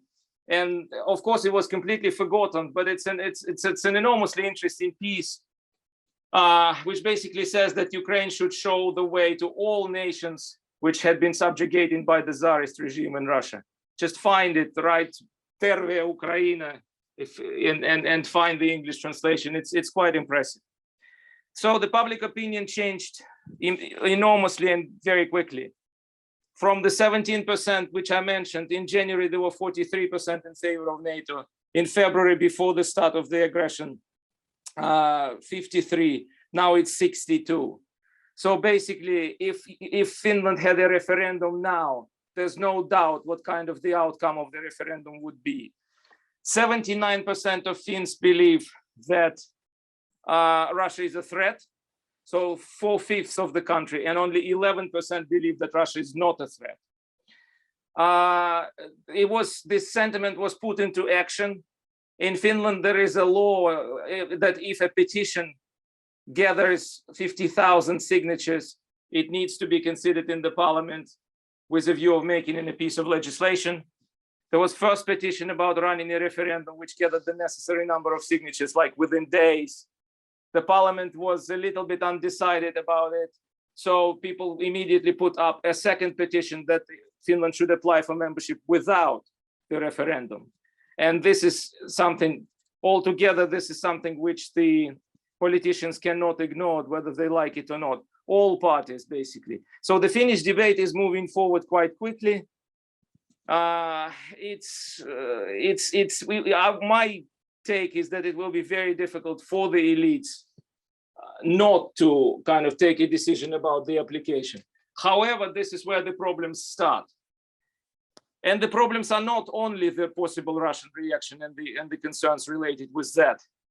The problems are, I'm speculating a little bit because there's not enough knowledge about that. But there are concerns that the allies at this moment, despite the rhetoric about the door being open for Finland, that the allies are actually quite careful and cautious. Last week, Finnish President Niinistö traveled to the United States. Of course, the official accounts of the meetings with President Biden are quite upbeat and positive. However, there's basically a nearly consensus view in the Finnish expert community that Biden actually had shown a yellow light to Finland. Not red, but certainly not green. So we are here in the situation of uncertainty where the public opinion, the public definitely demands that the application should be submitted, but how it will be received, it's not clear, and that will be having a kind of a reverse effect. So we still don't know what's going to happen and how, but of course what we have seen that thus far is already enormously impressive. I'll stop here. Thank you very much, Arkady. And I don't see an immediate question to you, but again, to everybody listening in and wanting to ask something, please use the question and answer button at the bottom. And we'll I'm sure, come back with questions or comments to you, Arkady, as well. And now we're back on time. We move on to Sophie. Over to you. Okay, thank you. Hello, everyone. So my short talk today will be about infrastructure, ruins, and resistance in the current war. So the Russian military offensive is targeting the electricity, water, communication, and transport networks that ensure everyday life, as probably most of you have seen following the events of the past few weeks. But in an urban environment, as opposed to a rural one, the lack of power is not an inconvenience, but actually a matter of biological survival. So in the port city of Mariupol, 350,000 people have been cut off from water, heating, and the electricity they need for their most basic functions. And municipal authorities have actually dismantled the heating systems in order to redirect this water for drinking. So you understand the extremes. At the onset of the collapse of these services in Mariupol was the bombing on March 3rd of 2 key power stations located in the town's northern outskirts. And due to this, pumps, filtration, and sewage collapsed for lack of electricity. This drama is multiplied throughout Ukraine, where in all several million people are estimated to have been cut off at some point from life-providing utilities. But this dramatic collapse also reveals an alternate picture, and this is the one I'll speak about today, of how some critical infrastructure is being maintained and repaired and restored despite the war. So for example, in Kherson, in Avdiivka, and other places, power was down in several districts in early March, but then reestablished haphazardly with repair teams between attacks. And another example, the Ukrainian railway system had briefly stopped functioning in the immediate aftermath of the air raids on Kiev, but was reorganized within 2-3 days to run evacuation trains by staff mobilized on continuous shifts interrupted with 4-hour breaks for sleep. So maintaining critical infrastructure is a form of resistance. It affirms Ukrainian autonomy and beckons towards new understandings of sovereignty during this war. The resilience of power, water, and communication grids expresses actually how companies have adapted to war and how the actors involved interact to shape the provision of critical services. To do this, they draw on pre-invasion networks at the workplace, in their local communities, and ultimately in the Ukrainian state. So to persist is to resist. The Ukrainian utilities companies which worked near the zone of conflict in Donbass since 2014 have learned from their experience during this first stage of the war. So for example, Ukraine's largest energy provider, DTEK, accounts for 1/4 of the country's power generation facilities. And they have actually detailed a bit of their way of functioning at the moment. The CEO of DTEK, Maxim Timchenko, recently explained that the company turned around its operational model based on its experience near the front line since 2014. We knew what our first steps should be, he said, in an interview that is posted on DTEK's corporate website. In February, DTEK centralized its chain of command and reorganized its priorities around communication. So that's communication, IT communication, and supply, providing fuel to keep DTEK's facilities running, and reassigning employees to work remotely from safer areas. So according to Timchenko, within 3-4 days after the invasion, key people had been relocated to the Western Ukrainian power plants of Bushtinska, Dobrovirska, and Zakhidenergo. DTEK is a subdivision of System Capital Management, Ukraine's largest industrial and financial holding company, and controlled by Rinat Akhmetov, Ukraine's richest oligarch. So it therefore has considerable social and political capital to mobilize for its adaptation. It also mobilized its international business connections to secure the IT network, supporting the grid by now transferring critical users and business management systems from local to cloud services. It also boosted hardware and software for the backup site of corporate IP telephony with the help of such partners as Microsoft, Cisco, and Elon Musk SpaceX. DTEK received, for instance, 50 Starlink internet terminals, which connect to satellites in low orbit as alternatives to more vulnerable terrestrial internet. Voda Donbasu, on the other hand, which is a regional public water utilities company, and doesn't have the status of DTEK, but has been providing water to close to 4 million people in Donbass, has built on its own experience of running a supply system across the front line between Kiev-controlled areas and separate held ones.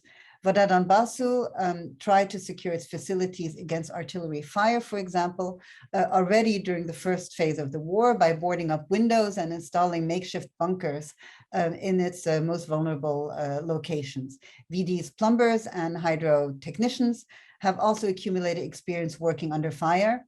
They're aware of mines and they can distinguish between types of artillery fire at a distance.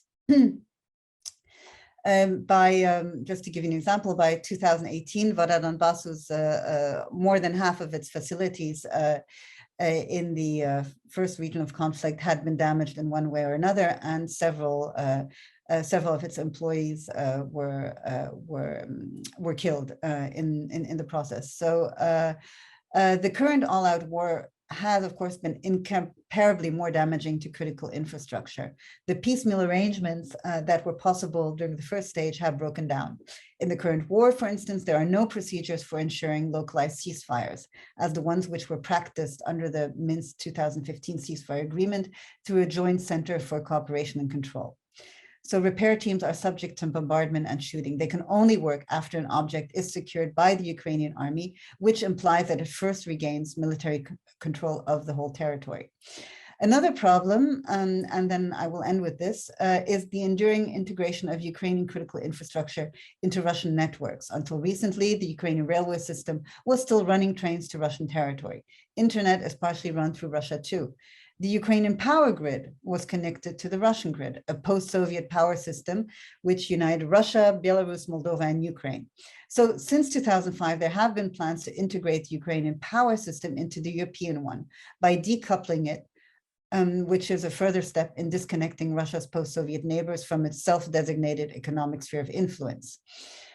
Beyond political intent, such Ukrainian-European synchronization of the grid requires complex technical interventions on the part of the EU and Ukraine's grid operator, Ukrainathon.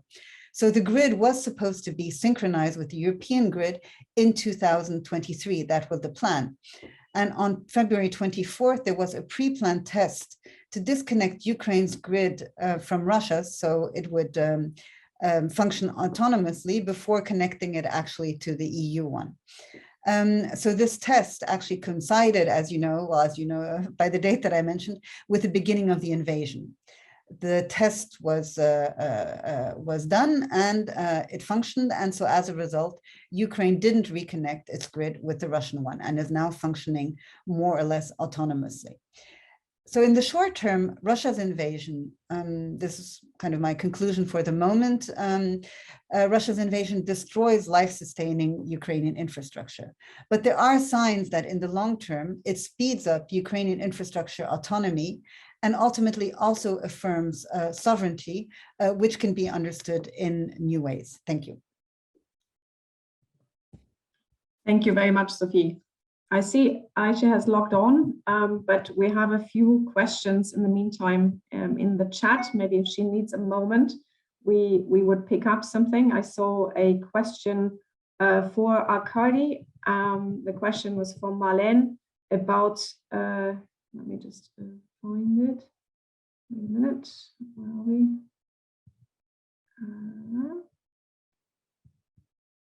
About the memory of the Finnish-Soviet war. Is that discussed now, and how is it discussed in light of Ukrainian resistance? Arkady, do you want to answer briefly, and then one brief question to Sena as well, and then we move on to Aisha, who probably will be ready by then. Can you say it again? I didn't hear. Marlene posed a question to you. How is the memory of the Finnish-Soviet war discussed now in light of the war and Ukrainian resistance? Well, I wouldn't say that there is much discussion of that. I think there's a very deep memory, but this is not the issue that is being like constantly discussed. There are certain understandings that I could draw parallels if I want, but it's not something that I see, because obviously there is an obvious parallel that it's 1939, which made Finland the Finnish nation. So there would be obvious parallels about that. And there's definitely the feeling of bitterness and as to the fact that the West is not doing enough for Ukraine. But that's, I mean, I don't have sociological I communicate to, but that's more anecdotal than it is factual. Mm-hmm. There's another question just come into you as well. The question is there any real movement in Finland to actually join NATO that you're aware of? Oh, you mean political movement? Yeah, I think that's how I interpret the question. It doesn't actually say, but yes. Well, I wouldn't say that at the moment there is an organization that would demand that. I mean, this is not how things are done in Finland. I think that there is a process which is not necessarily totally explicit, but there are discussions in the parliament. So it's the government and the state council, because the Finnish foreign policy is decided upon in cooperation between the president and the prime minister and the cabinet. It's a quite a complicated arrangement where it's going to be decided. I mean, it's the public opinion that matters, because it affects all the political parties. That matters more. I think at the moment there is this process of inter-party coordination, so that no party would be punished at the next year's elections. So I think how I foresee the process is that the most parties, except for the Left Alliance, will be either for it or at least abstain. Let me put it that way. So what matters is how to avoid the collapse of the government if the Left Alliance decides not to support it, but they will probably abstain. I mean, this is my forecast. This is not the knowledge. Mm-hmm. Thank you very much. And we pick up one question for Shabak as well. It's about the discourse and the social media in Kyrgyzstan. Do you see or do you know of differences between Russian-speaking and Kyrgyz-speaking social media? Are there differences? Well, I think two quick points. One is compared to many other places that we can observe in Kyrgyzstan and in Central Asia in generally, I think the narrative, the public discussion of the events in Ukraine is relatively limited compared to the scale of events happening. So that's one thing, that we still are in a very periphery of the world news, and beyond the very generic discussions, there is not much of public discussion that we can actually start to disaggregate by the audience. However, of course, in social media, there are groups that are strongly either supporting the Ukraine or supporting Russia. And my sense is that the dividing line is not really about the language, whether Kyrgyz speaking or Russian speaking, but the audiences that are exposed and that can use resources beyond the Russian language, that use internet and read news elsewhere, versus those who really depend on Russian media. So there's a huge overlap between those who support Ukraine and are against the Russian actions, being the same people who are liberal Democrats, younger people, or human rights activists, the usual suspects for the government. Those are people who know more than they're allowed to know. But obviously the majority would, and many people, even my friends of my age or even younger, they report having literally conflicts within the families with parents being so much exposed to the Russian interpretation that some find it surprising how we didn't even know that we are so far apart in our understanding of things. So this is less about the language, more about the urban, rural, and exposure to internet and other languages. Yeah.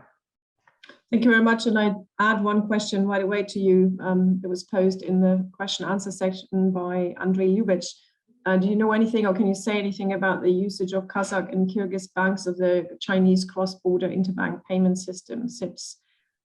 Either what's already going on or honestly, beginning to shape up?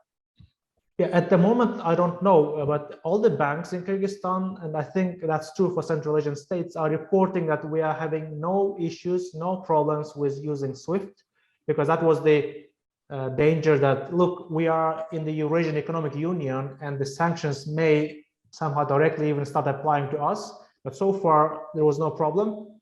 Whether the banks are already preparing the ground to start using that the Chinese system, I don't know. But I'm sure that the risk mitigation efforts include those as well. But what I know is that in the immediate aftermath of the start of the war, there were reports that lots of Russian people coming to Central Asia, not necessarily escaping the mobilization or in disagreement with Putin, but just to come and withdraw money and fly back to Russia. So since they know that the dollars and euros are still accessible through, you can withdraw it here in Kyrgyz banks through the Sberbank or other affiliations. So that was the story that inflation in Central Asia has been partly because Russia basically took all the available euro, dollars, and these currencies out of this region. But so far, the banks are working as they did in the past. Okay, thank you. So I'm sure there will be questions to you as well, Sophie, but for the moment we move on to Aisha.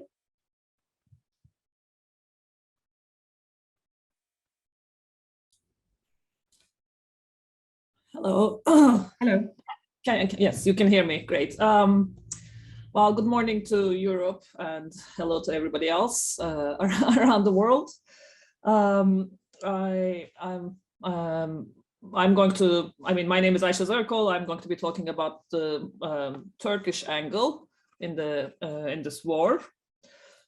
So I get a lot of questions. I've been getting a lot of questions recently about what Turkey is doing and what role it may have to play in perhaps ending this war, because there have been some reports that Turkey is trying to act as a mediator in the crisis, whether this is realistic or not. So these are some of the things that I'm going to talk about. First, explain why Turkey is trying to play both sides of the conflict, and then whether anything good can come out of it, and then I'm happy to answer questions in this general area. So I said Turkey is trying to play both sides of the conflict, because on the one hand, of course, there's been a lot of reporting that Turkey has been selling drones and other weaponry to Ukraine. I mean, this predates obviously the war, but you might have seen coverage on this. And of course, Turkey is a NATO member, so one would think the natural side that Turkey belongs to is the side of Ukraine and NATO and that side.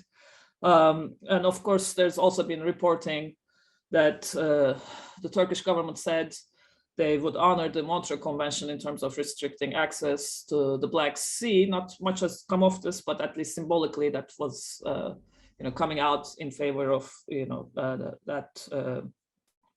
that side. At the same time, there is the other side of that equation. So Turkey is not very squarely on the side of NATO and Ukraine or the West, because Turkey has not sanctioned Russia, and is keeping a number of activities going on with Russia, whether economic or symbolically, even Air Serbia stopped flying to Russia, but Turkish Airlines is still going and coming back. So that side is open as well. So there is, this positioning in the middle. We could say, it's playing both sides of the equation, but at the same time, the Turkish government is trying to spin this as a positive, that Turkey could potentially be a mediator in the conflict. Now, there are, if we want to explain why Turkey has taken this position, first we have to realize that it's actually not so much Turkey as Erdogan and Erdogan's government. The Turkish political situation, it's not quite extreme as Russia perhaps, but it still is a very personalized, decision-making scheme. After, in the recent years, decision-making has been completely, both constitutionally, but also in a de facto way, has been centralized around the person of Erdogan. And he has, very few allies or ministers that, that he wants to inform or, get feedback from. So this is not the, general foreign policy decision-making apparatus you might expect to find, but more, Erdogan and the palace. So it's more about, their interests. It's more about Erdogan's interests, both domestically and international, rather than Turkish foreign policy in a broader sense. So why is Erdogan positioning himself in this way? There are, we can talk about three headings: political, economic, and then the social side of it. So politically, as a result of missteps in recent years, Erdogan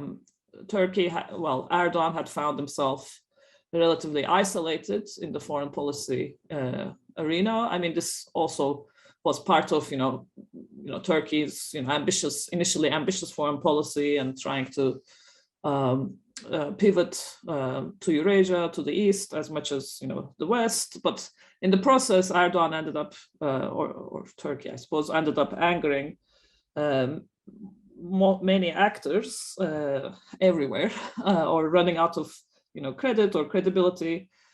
So for the last few years, what Turkish foreign policy has focused on is trying to rebuild or mend some of these bridges with the Middle East, with UAE, Israel.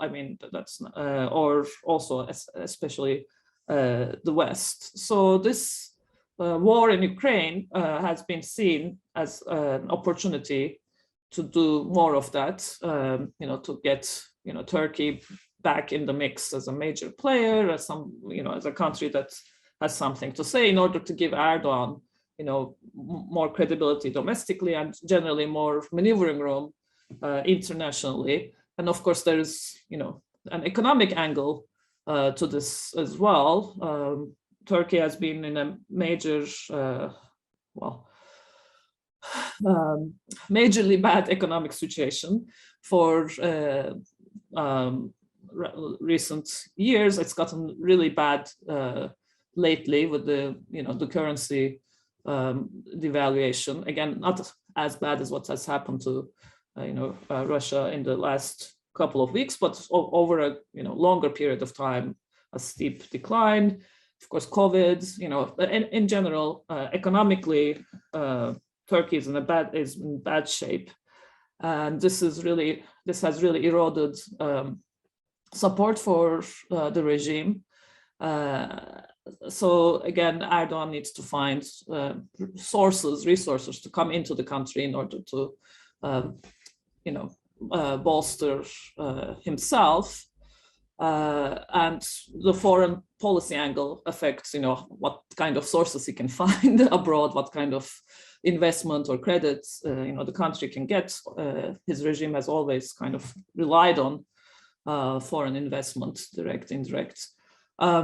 So this is the reason why also he so on the one hand, he wants to, mend bridges with the West, become a player there. But at the same time, I think it would be very difficult for Turkey and Erdogan to turn down Russian money that's already coming. I mean, there's been reports in New York Times about Russian dissidents coming to Istanbul, as well as other places as a major stop. But there are also reports, and I couldn't point you to Turkish reporting because the media environment is heavily controlled, but there are reports that other Russian money is coming to the country, so pro-Putin.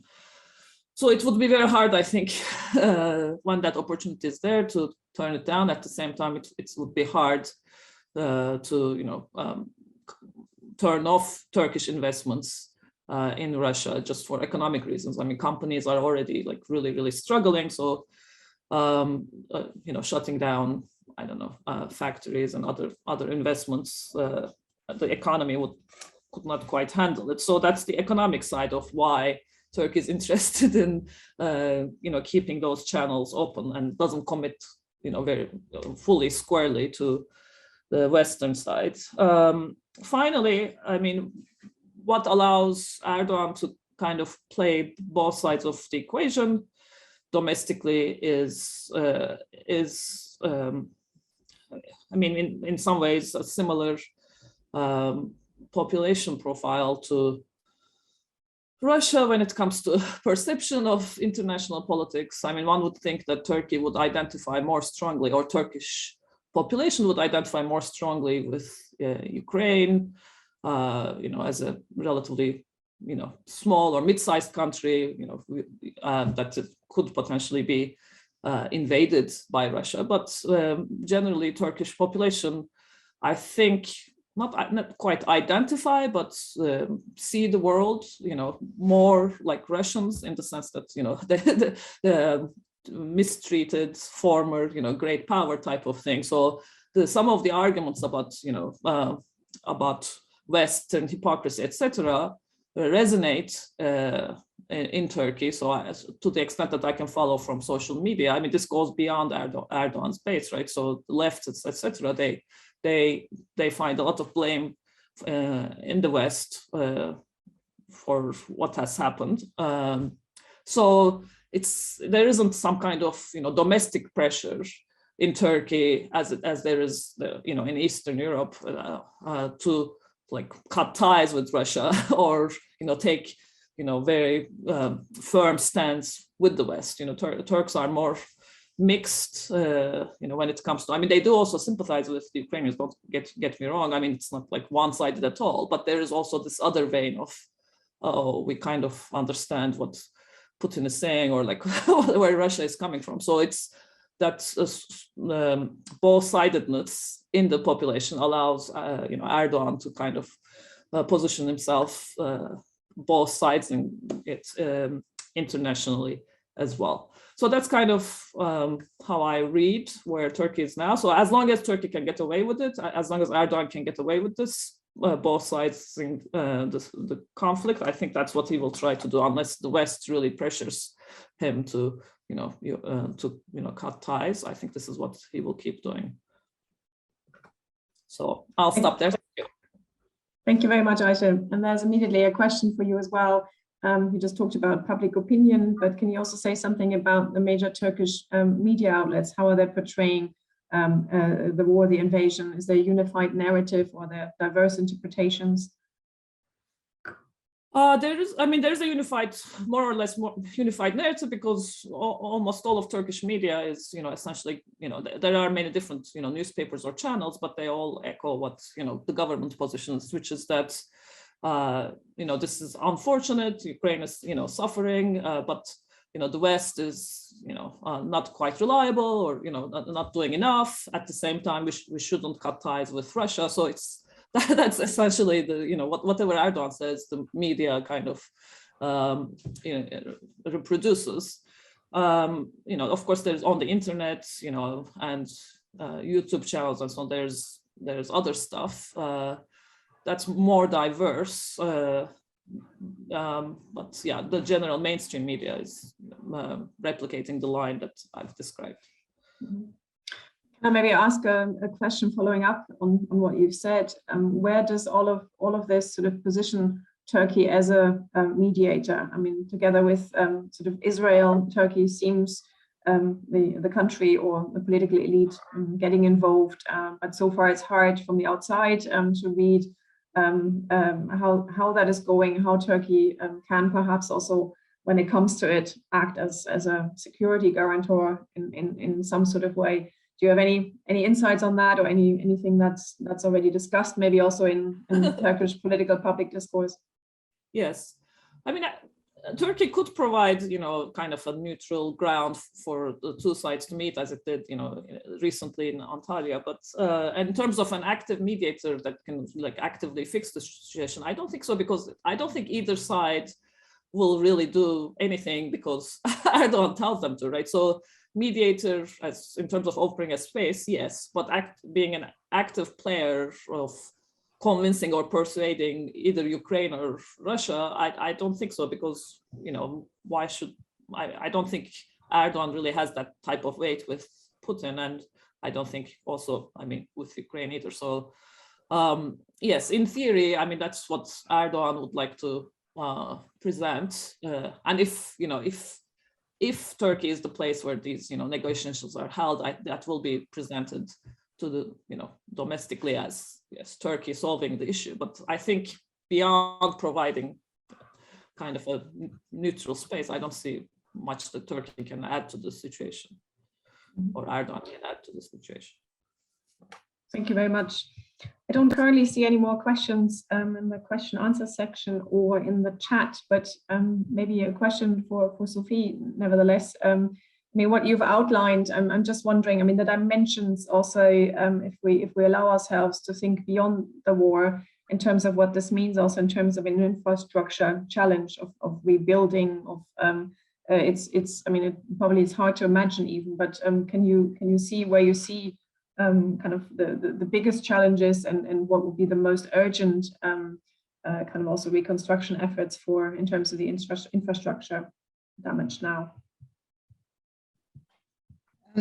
Well, I think I hinted at the most essential and urgent efforts, right, which would center around autonomy to some extent of Ukrainian critical infrastructure systems from dependence on Russia or Russia-controlled networks and spaces. That I think that one of the features of this war, which started in 2014, that is maybe only obvious to those that have really been looking, is to what extent actually the connectivities between Ukraine and Russia have been ongoing, right? And that this seems to have really reached a definitive point of, break point, only these past weeks.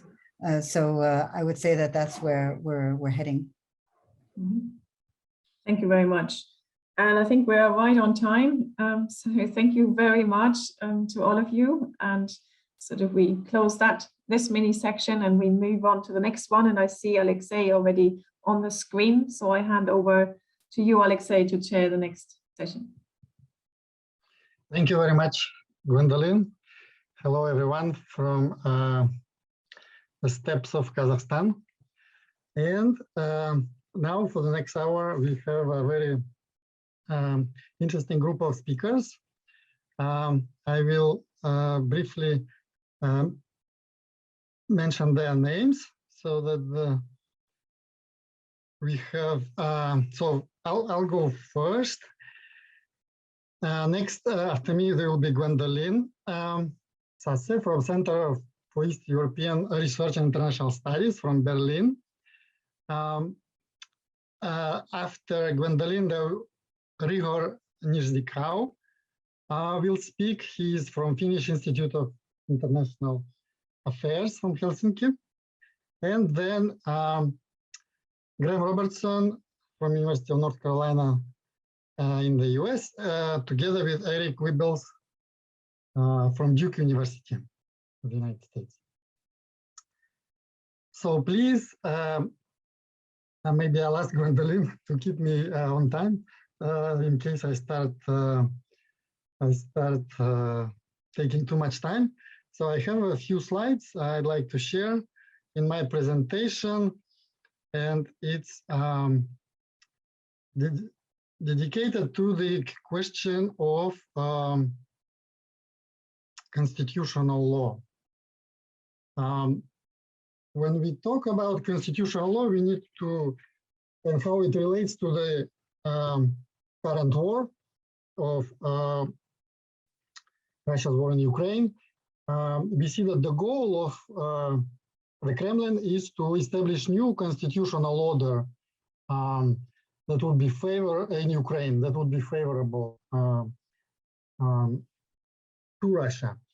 And therefore, we need to pay attention to how constitutional law is manipulated or used and abused or distorted or interpreted in both Russia and in Ukraine, because Ukraine currently is trying to protect its own constitution, while the Kremlin wants to impose its own constitutional vision on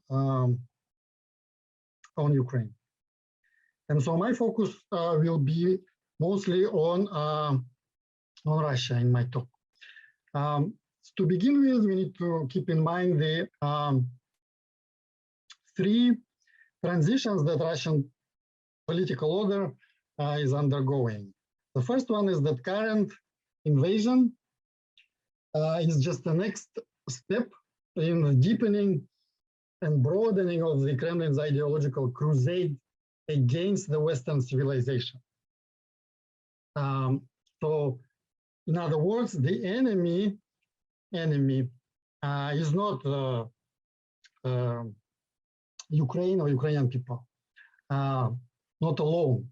The whole West, as identified by the mentality, is the enemy that threatens Russia, according to the perception of those who are in power.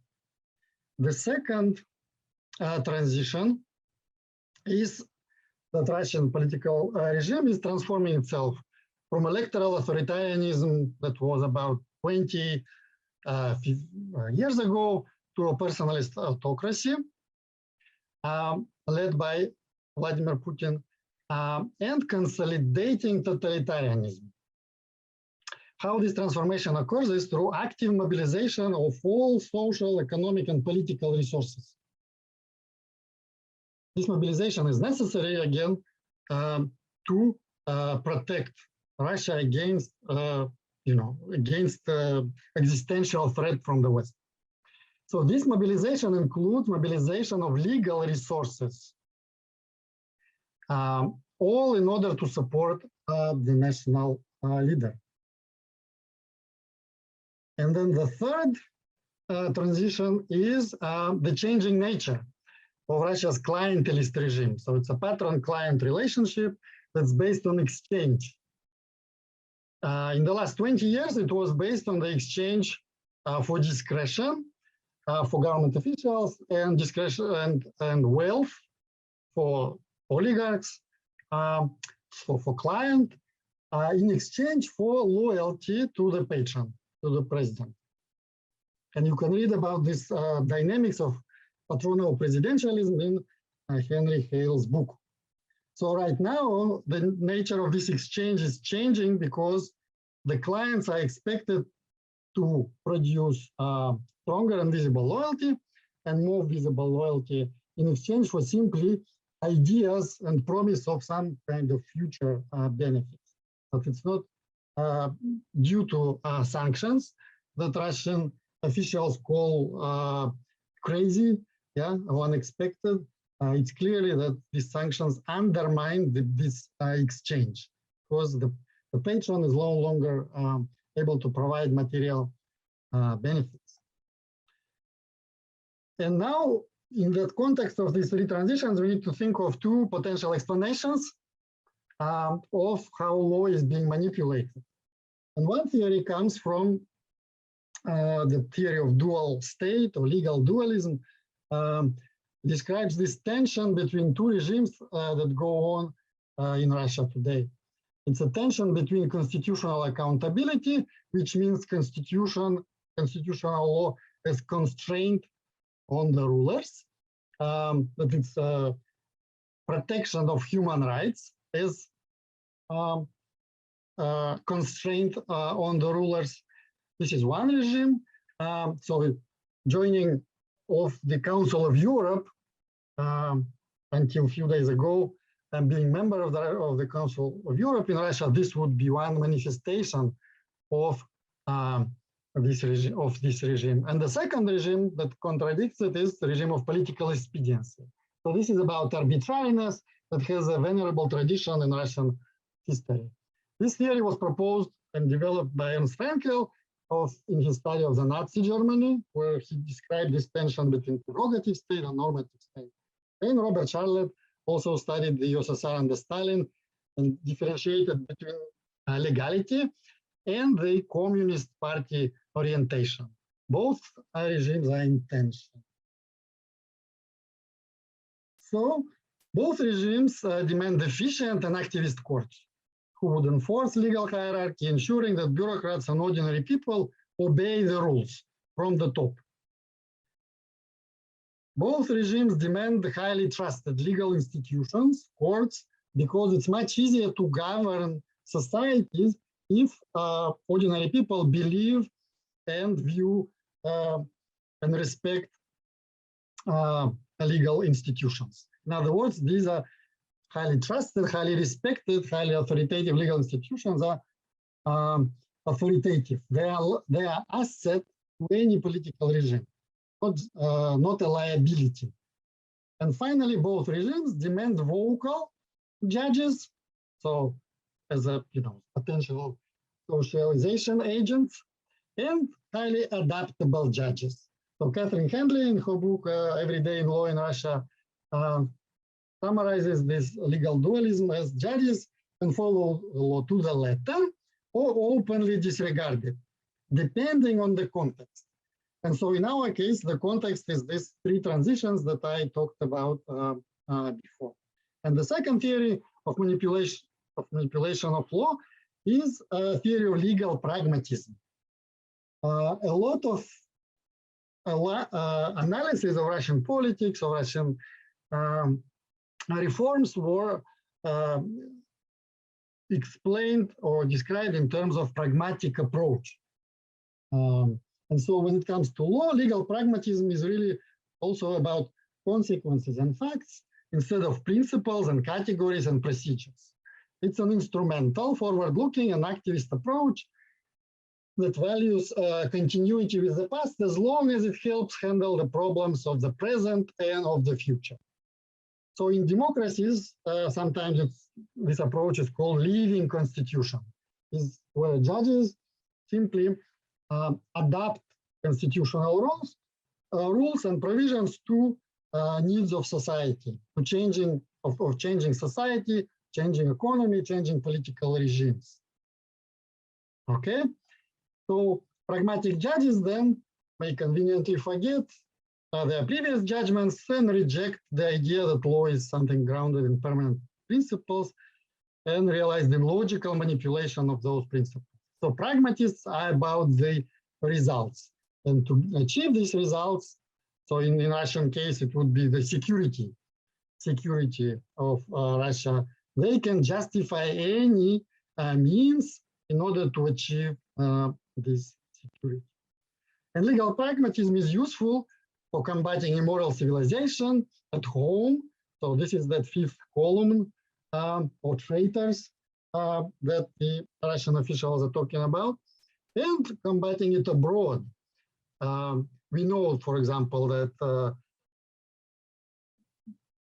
private military actors and regular armed forces from Russia went as far as, Central Africa, Libya, Syria, and so forth. So second, the legal pragmatism is useful for consolidating the totalitarian regime through, for example, selective prosecution of political opposition. And it's useful for convincing the clients to co-opt and to coerce the changing nature of clientelist regime. Oops. And so, active mobilization. Usually when we talk about authoritarian regimes, law is often portrayed, or constitution is often portrayed as some kind of facade or window dressing or simply decoration. Yeah. But when it comes to these transitions towards consolidated totalitarianism, which is perceived to be under threat from some internal or external force, it requires active mobilization both institutionally and ideologically. The constitution is no longer a constraint on the ruler or mere facade, but instead it's enabler of the president. So we saw a constitution even in 2008 and amendments in 2020. Amendments, we saw the extension of presidential terms, expansion of presidential prerogatives. But paradoxically, we also saw the broadening of powers of the Russian Constitutional Court in exchange for less autonomy. So indeed, it's kind of a paradox. Why would a strongman empower the court, giving it more powers? But it is it wants more powers in order to actively support the Kremlin. We also see legalization of Kremlin's foreign policies. So like 15 years ago, there was no talk among Russian Constitutional Court, for example, about South Ossetia. Yeah? Judges repeatedly rejected any requests about South Ossetia. Yeah, but now we saw, for example, that the question of Crimea, 2014, the Russian Constitutional Court decided in one day. The same thing about the constitutionality of amendments of 2020. The court decided, as very quickly in one day, that they were constitutional. And secondly, ideological mobilization. This is about making sure that values and the spirit of constitution match and foresee values of the president. So again, this is an activist and forward-looking approach. So we see, for example, the pronunciation by the chairman of the Russian Constitutional Court and blaming the West for all sorts of wrong and immoral values. So he criticized the Western-style gender equality in 2016 as anti-Christian and anti-humanity. And this was not simply about same-sex marriages, for example, or other, going beyond the two genders. This was actually the dispute over providing maternity benefits for male employees of armed forces of the Russian army. Again, this was about linked to the protection of security of the Russian state. Somehow gender equality, according to Chief Justice, harmed that. But also he linked it to the religion and to humanity. And As you can see from this slide, 6 years ago, he linked Obama's speeches to Hitler's speeches. And undoubtedly, this reminds you of these current attempts to fight so-called Nazism by Vladimir Putin. So as you can see, this match of values in the Russian Constitutional Court, Chief Justice Liu went, long preceded the invasion in Ukraine. Also, the ideological mobilization is in the legitimating the superior status of the Russian nation and the Russian language in the language of the constitution, and specifically for consolidation of totalitarian regime. This is about intolerance of dissent and opposition to the Kremlin at home. So we know political opponents either imprisoned, harassed, or forced to flee. Even in the Russian Constitutional Court among judges, if before the Constitutional Court encouraged so-called foreign agents to submit their legal opinions to judges in order to help them reach decision, now it's no longer the case. And Russian Constitutional Court also banned the dissenting opinions after judges, and some judges in the Russian Constitutional Court publicly criticized in their dissenting opinions the policies of the Kremlin. So to conclude, we see now how the constitutional law in Russia is being manipulated. First is the instrumentalization of constitutional law by the rulers. So this is that arbitrariness. Yeah, it's likely to increase and it's likely to expand. And second, Russian Constitutional Court will have much less autonomy and discretion in terms of reviewing constitutionality of the federal government, federal policies. And this is also going to decline because Russia left the Council of Europe and the European Court of Human Rights stopped accepting complaints from the Russian citizens or from citizens against Russia.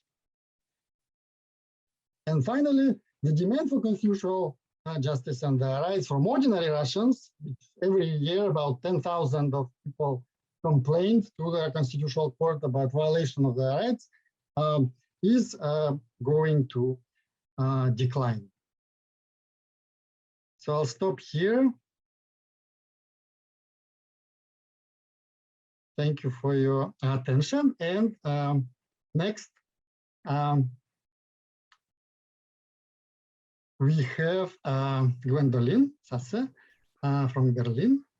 Please, Gwendolyn. Thank you. Thank you, Alexei. Yes, I want to focus really on one theme, which strikes me as very important at the moment. And in a lot of media work I'm involved in at the moment, I'm trying to explain what's happening, trying to also talk to political institutions about what is happening, what needs to happen.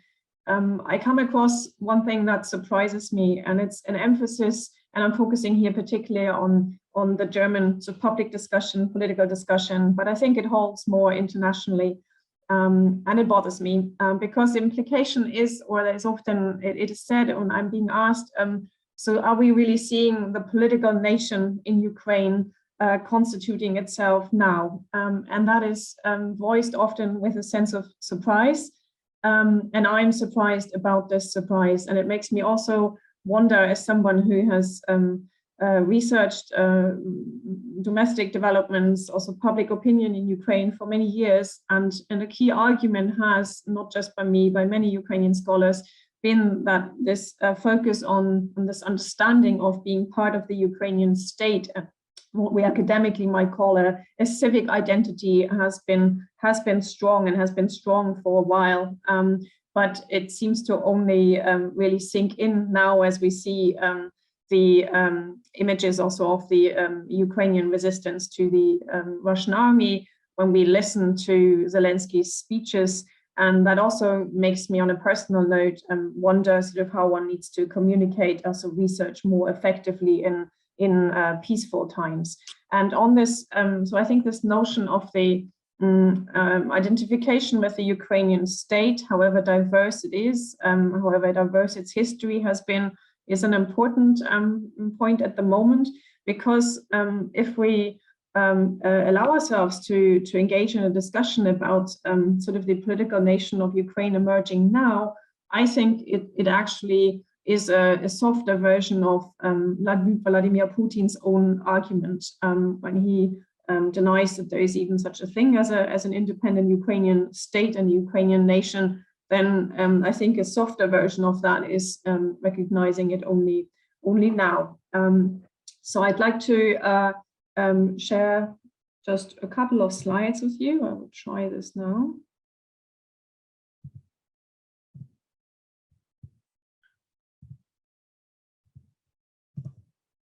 And what I just want to give you a glimpse of is ongoing work with opinion poll data, and some of it I've been involved in at SOIS in Berlin.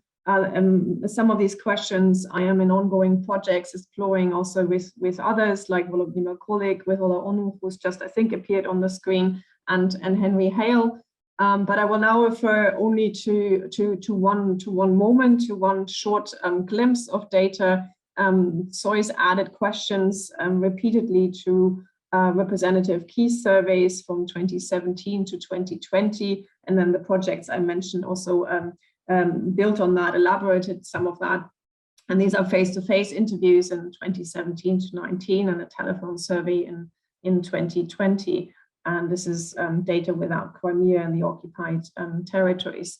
And what I just want to zoom in on is this notion of civic identity. And of course, we all know, those of you of us studying identity, that these are not terms that are set in stone, that there is an element of fluidity, and these identifications, self-identification of people responds to dynamics around them, developments around them. But nevertheless, and we also know that it's also hard to label these things. Here in this graph, I've put ethnic Ukrainian and Ukrainian citizen. In the survey, the questions were about by descent.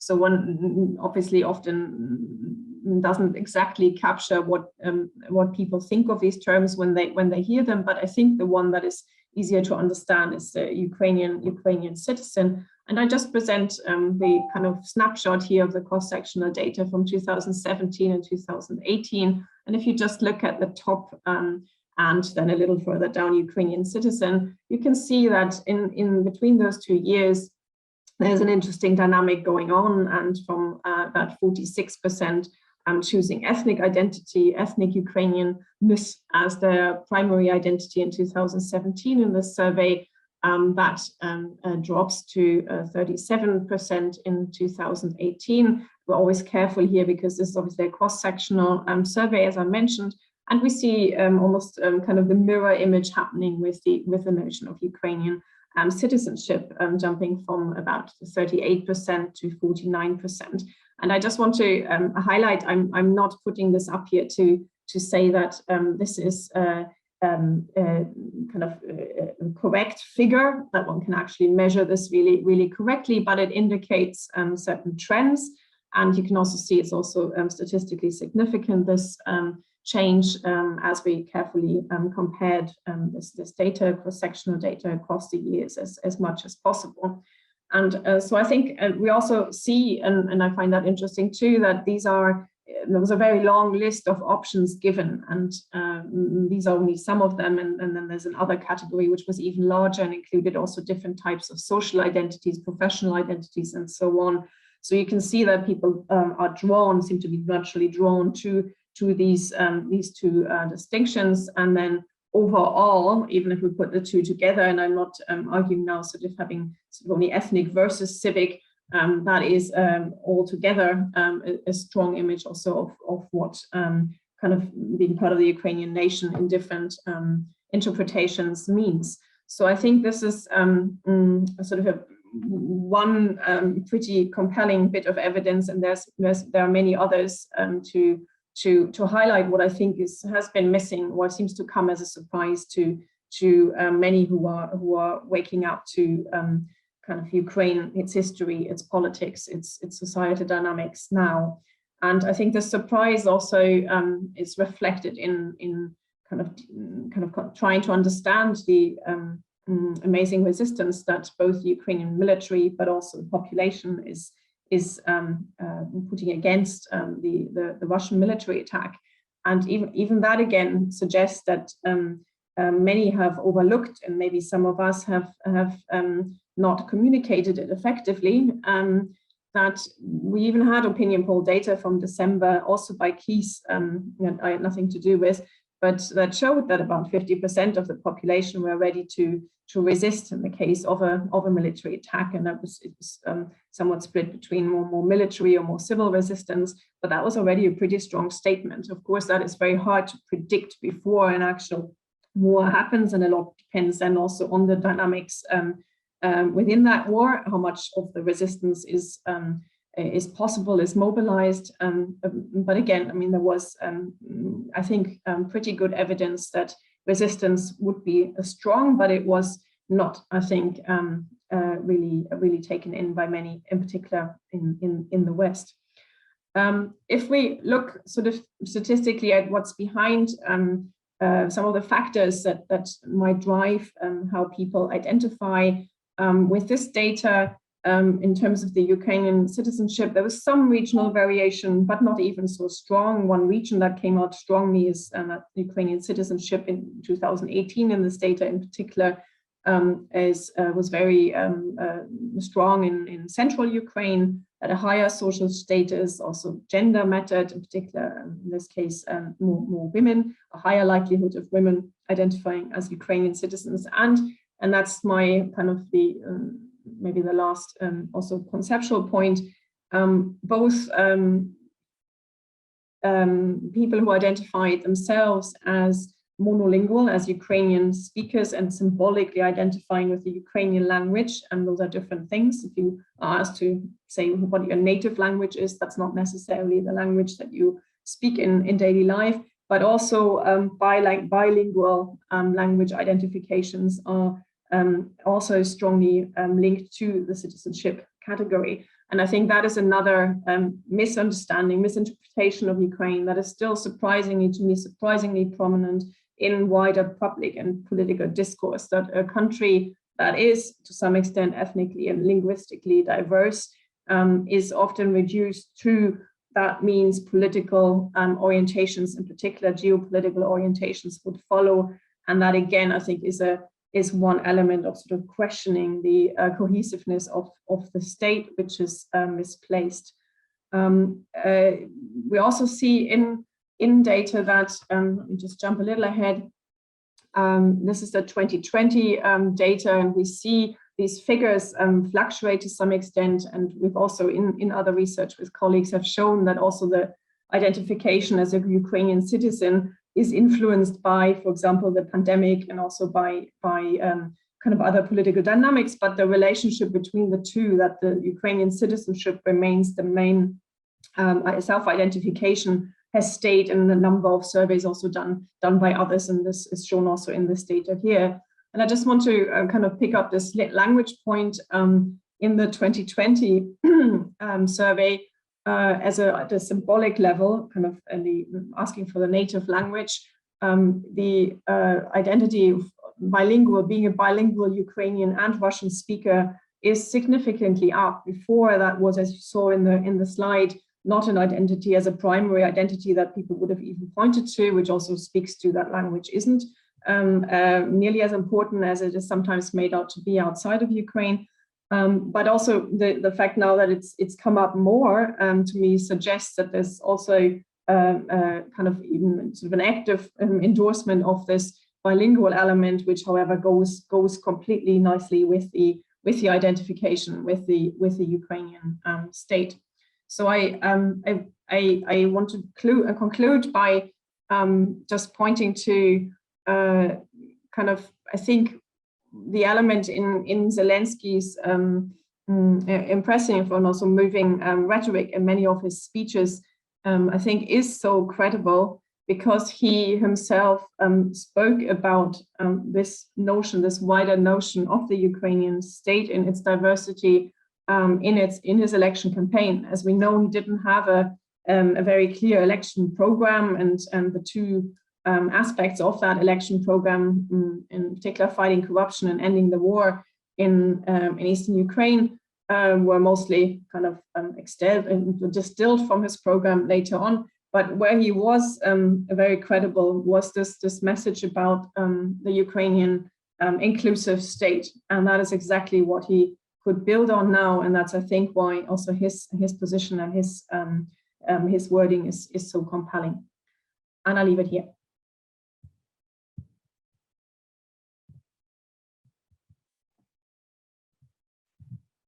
Thank you very much, Gwendolyn, and thank you for being on time.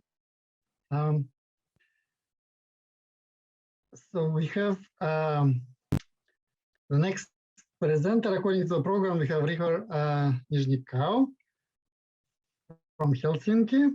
Please, Ryhor.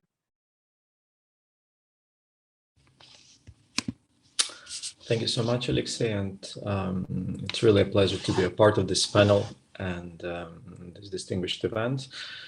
In my brief remarks, I will primarily focus on the probably on implications for Belarus, and I'll try to look at it from a bit broader perspective, and we'll be happy to focus on the probably immediate questions which are very much present in the media and public talks about the participation, the extent of participation in the Russian invasion, and whether Belarusian military will step step up its contribution to the Russia's military campaign if something like that arises during Q&A. But so in my talk, I will briefly talk about the consequences for the regime and primarily for the regime survival.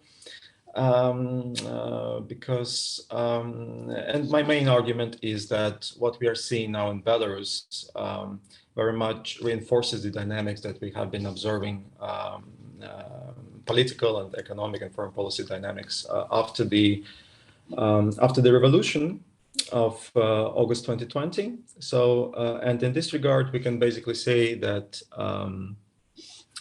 to a large extent,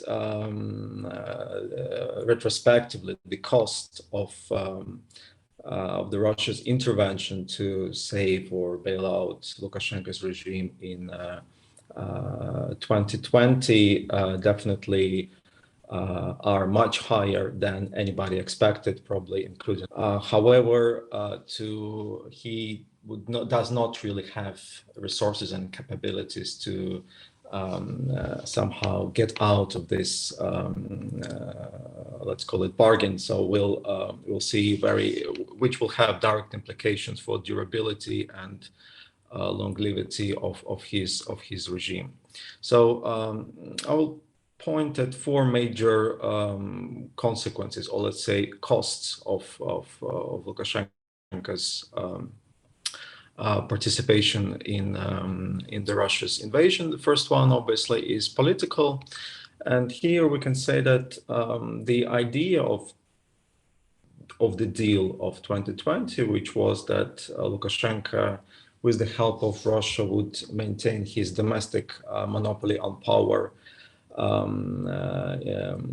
in exchange for reinforcement of the Belarusian-Russian model of cooperation, really backfired, because we can clearly see that already the further weakening of the Lukashenko's personalistic regime, and it's not only the fact that Russian troops are on the ground, but also the fact that and very unlikely to leave, because that's very much, of course, depends on how Russian military campaign and what are the Russian war plans on Ukraine are, but definitely Russia will not is highly unlikely to abandon this flank.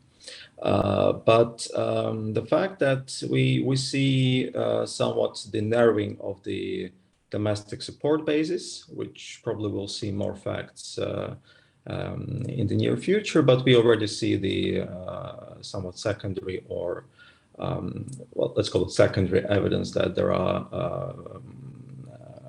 the elite is somewhat shaken and very disappointed with the situation, with the position in which Belarus and themselves appeared. And obviously the constitutional changes, which somewhat are minuscule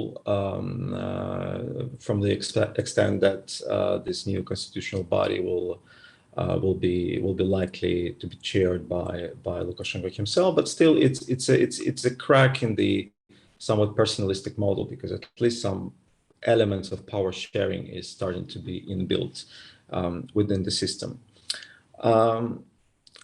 The second is that definitely the foreign policy implication is that unlike even at the end of 2021, when some people in Europe and potentially within the Lukashenko regime still hope that there have been some chances for normalization, and there is, for instance, there have been still attempts at PASE to organize somewhat mediation platform for Lukashenko and the opposition to get the way out of the Belarusian crisis. So now we can definitely have to forget about this. Belarus will be regarded as de facto occupied, and definitely will be a pariah state for the international community, together with on the same footing with Russia. Definitely will have a huge economic repercussions, and this really stands in drastic comparison to what we've seen last year, where Belarusian exports really rebounded and brought enough revenues to sustain the Lukashenko's economic model. Now we'll see that the sanctions will have really a drastic effect, and there will be a spillover of Russia's economic problems, and that basically makes Belarusian economic and financial systems extremely vulnerable. And we just have to keep in mind that there is no chances that the export to the EU and Ukraine will continue as usual. And this is a third of most of the hard currency revenues that Belarusian regime has enjoyed up until now. And probably one of the most important ones is obviously the costs or the effects that will have on the Belarusian society, because we have to keep in mind that there have been a lot of grievances that have been accumulated after the revolution and after the repressions that the Lukashenko's regime imposed on the society, and the scale is extremely massive. We cannot compare it to anything that has been happening in the immediate neighborhood, including Russia. It's of a different magnitude and scale. So in this regard, the participation in the war only adds up the high anti-war sentiments in the society, and Belarusian society does not, and it does not really depend on whether the Belarusian army steps on Ukrainian soil or not. Everybody sees the effect of the Belarusian participation in the campaign already, with the fighter jets flying over on the very low, flying very low in the vicinity of cities, and the Russian army and so on and so forth. So people see it, and the propaganda really doesn't work. The Belarusian propaganda, which mimics Russian, doesn't really have any following in Belarus for very simple reasons. These arguments over what they repeat simply have no followers among Belarusians. So, and we already see, and something that has some surveys done by Chernobyl, Zois, or some Belarusian sociological organizations in Poland, that we see somewhat kind of an evolution of geopolitical attitudes since August 2020, primarily that the attitudes towards Russia are being consistently lowered, even if it's not too fast. And in this regard, we can argue that Russia's military or Belarusian support of this Russian war will probably further accelerate this trend. That all has definitely direct implications for the regime's survival, because it's further erodes legitimacy. It increases the costs of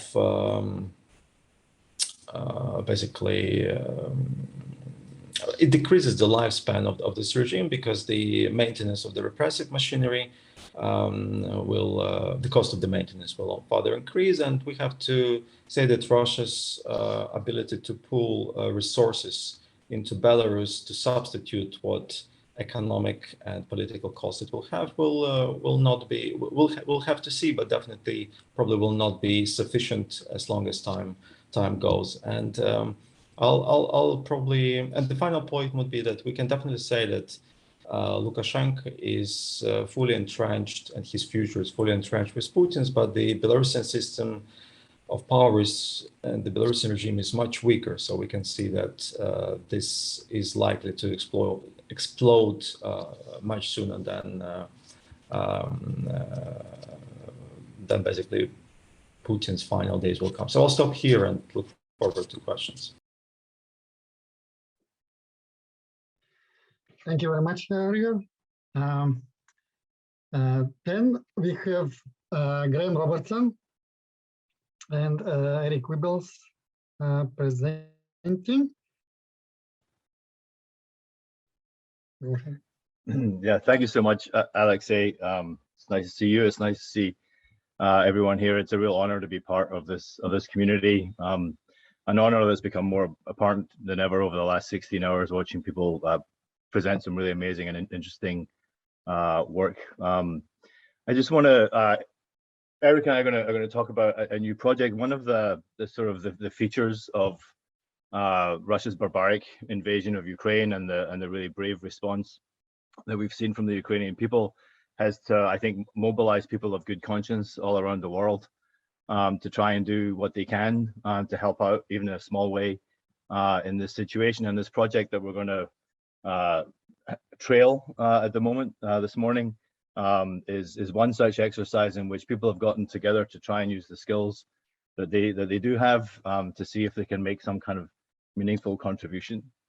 At the outset of the invasion, Eric Wibbles, who's a friend and colleague at Duke, and Ernesto Calvo, who's at the University of Maryland, began working on a machine learning project in which they were attempting to use Twitter data to, in real time, identify human rights abuses, acts of civil resistance, IDP issues, and war crimes in Ukraine using machine learning. And they have this amazing team of computer scientists and social scientists together, but they didn't have the relevant language or area experience. And so Eric got in touch with me, and I immediately got in touch with Ola Onuch when her team in the Mobilize project at the University of Manchester, and then with colleagues in Kiev also, whose names we're not using this morning. And we put together a team to basically provide Eric and Ernesto with the kind of area experience that people at Ponars are so good at, and try and put our skills together. And so that project is something we're going to talk a little bit about this morning. It's very fast moving in the last few hours too. And so I want to ask Eric to kind of preview the coming attractions from this exercise. Yeah, thank you, Graham. And I just want to say how how great it's been to work with this team in real time and try to get this up and operational. So the basic idea here is what we were curious about whether we might be able to do is whether or not there weren't enough, sorry, it's very early here, whether or not there weren't enough Twitter users on the ground in Ukraine to provide some useful sort of very real-time information on what's happening that might give folks on the ground the kind of information that might be actionable. And so we did a couple of things.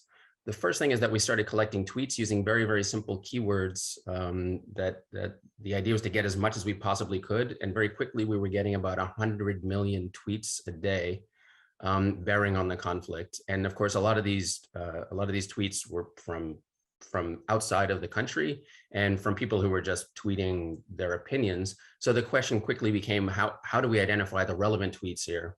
And here we really had to rely on Olya and her team and our Ukrainian colleagues.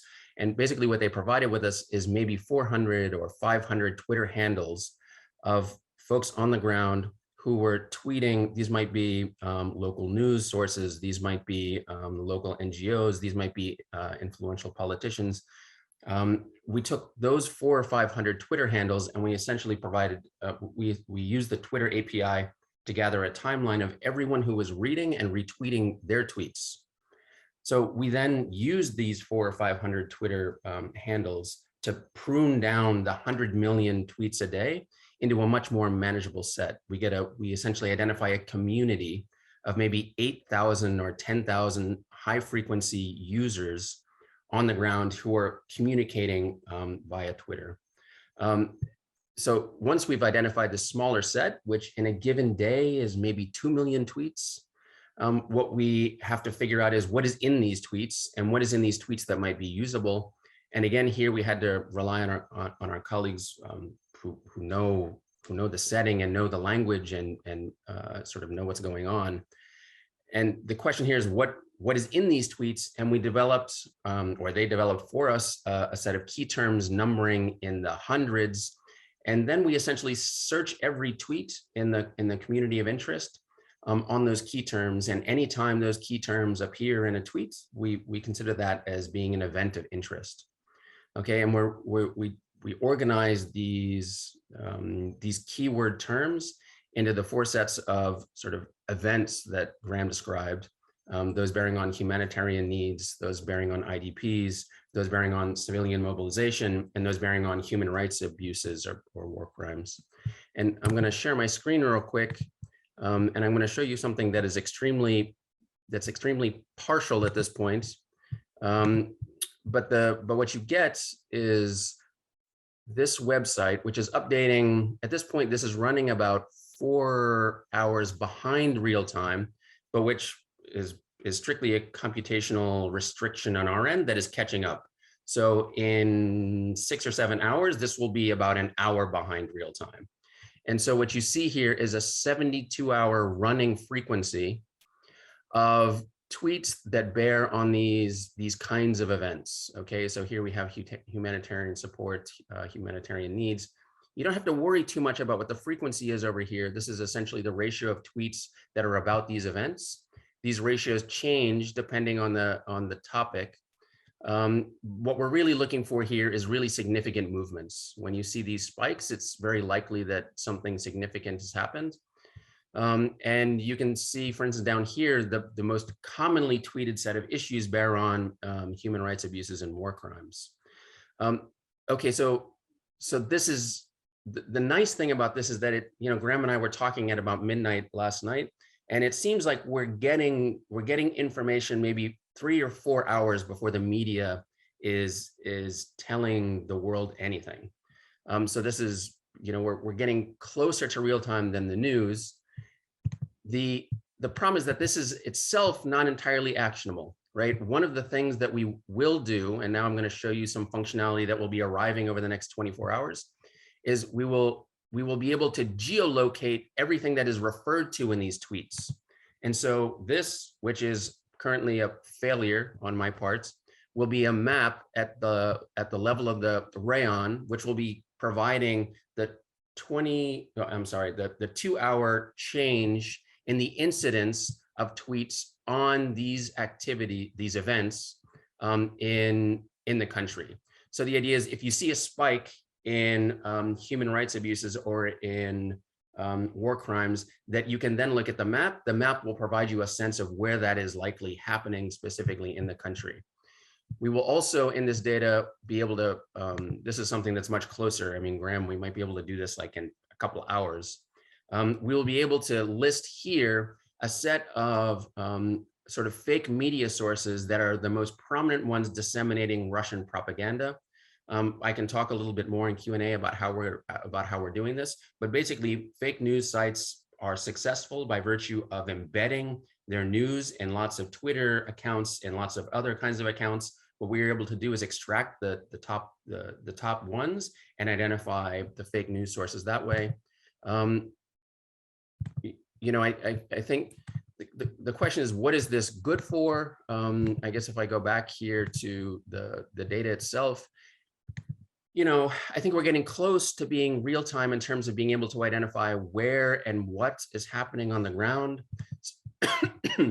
So if you are someone who is responsible for getting humanitarian assistance and you're trying to figure out where exactly to go, you know, obviously the folks on the ground have many, many different sources of information. It could be that this helps simplify that ocean of information, because this will be able to provide you in near real time a sense of what and where humanitarian needs are coming from. If you're at the border of a neighboring country, this might provide you a leading edge sort of sense of where are there lots of people fleeing from. So this might help you prepare for a wave at the border in a way that you might not have been able to otherwise. You know, at a slower scale, but perhaps, you know, very important, if you work at the ICC and you're working on war crimes, you know, we'll be able to provide a sort of a very, very detailed timeline that an investigator might be able to use in order to identify when and where exactly did things happen. So this might simplify the job of folks like that. You know, I will say, you know, any project like this is completely reliant on people with substantive knowledge. So I saw Olya here on the screen at some point, and I just want to emphasize that, you know, we're just a bunch of dorks with data tools, and none of this would be in the least. We could not do this at all. We could not do anything even remotely informative without the help of our colleagues. And so with that, I'm going to turn it over to Graham, who I think might present to you an example just of when the data caught something specific, and give you a sense of how this might be useful.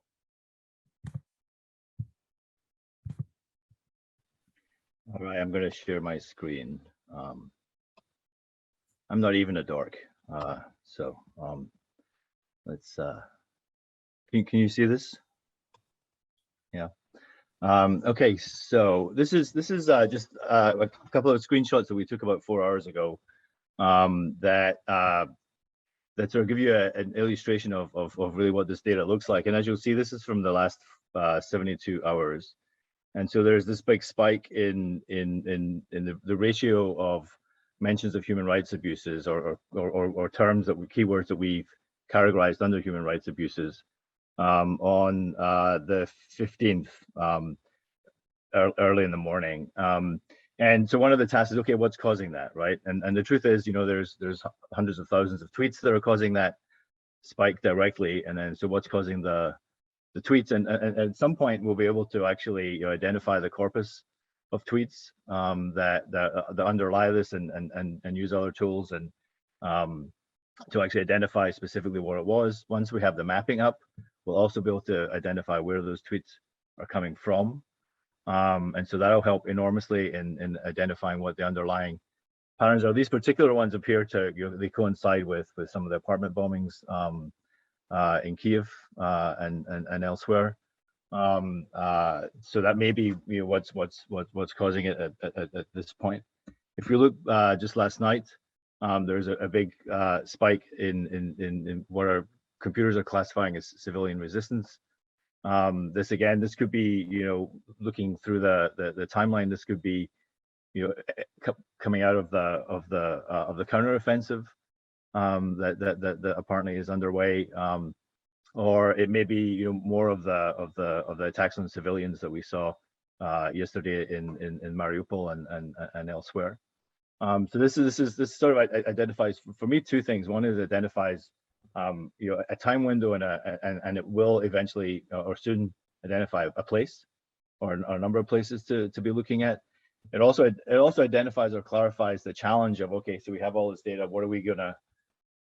What is the underlying social cause, right, of this phenomenon? We know that the chart is that what's causing the spike is tweets, but what's causing the tweets, right? And that's something that we're still having to get a handle on. Eric was talking about uses for these kinds of things. I think this is one of these things where the researchers have ideas about what people might use this for, but the people on the ground will develop their own hopefully functionality for it, and we'll come up with uses that we haven't even thought of so far.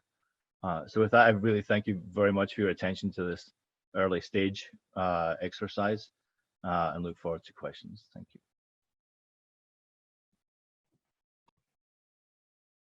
Thank you, Graham and Eric. We have questions. So we have a question for Gwendolyn.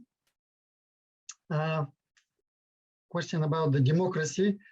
What role do you think democracy may play or come to play in Ukrainian civic identity, in Ukrainians' resistance to the invasion?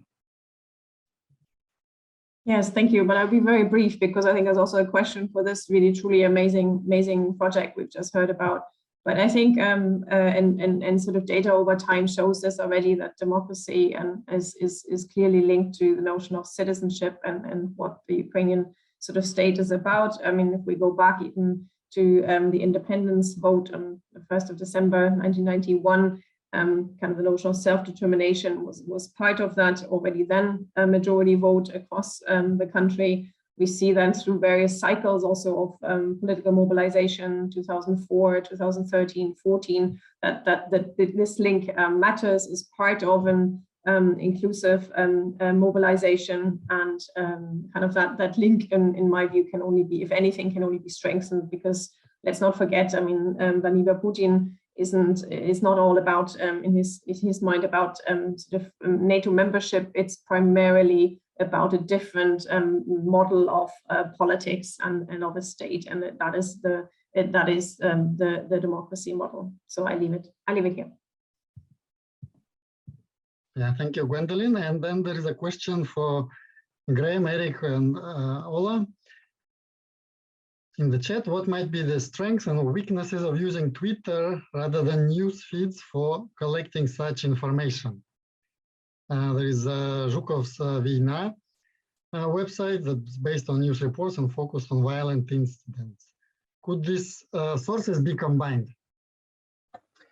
Yeah, I think definitely combining sources is ultimately going to be the way to go. This is going to be an exercise in matching and triaging evidence, but there are some real advantages to using Twitter. Twitter is as people here know better than I do, less used in Ukraine perhaps than in some other places, and it's often used to communicate news outside of Ukraine to people in the West.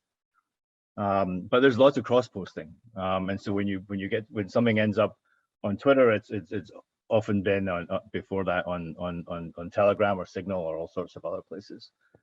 So you get your coverage maybe not as different as we think it is from the user numbers. The big advantage to the Twitter data is, at least the way we've been looking at it relative to the news reports, is that it's faster. It appears to be that the spikes and that we're seeing look like they're coming a couple of hours at least ahead of some of the news feeds, and you can kind of imagine why that might be, given the process of reporting and editorial control, etc. in newsrooms. So I think that's kind of it's probably more precise in terms of time and quicker. Yeah, I would just add, the faster and actionable parts is in part a function of this being simpler. So the sort of processing that we're doing of this data is simpler than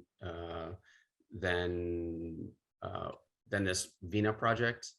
That comes with a real cost, in the sense that we're using sort of very old school natural language processing tools in order to be able to do this so quickly. if we were to use more complex models to identify topics in text, we would have to necessarily, I think, just be a little bit slower.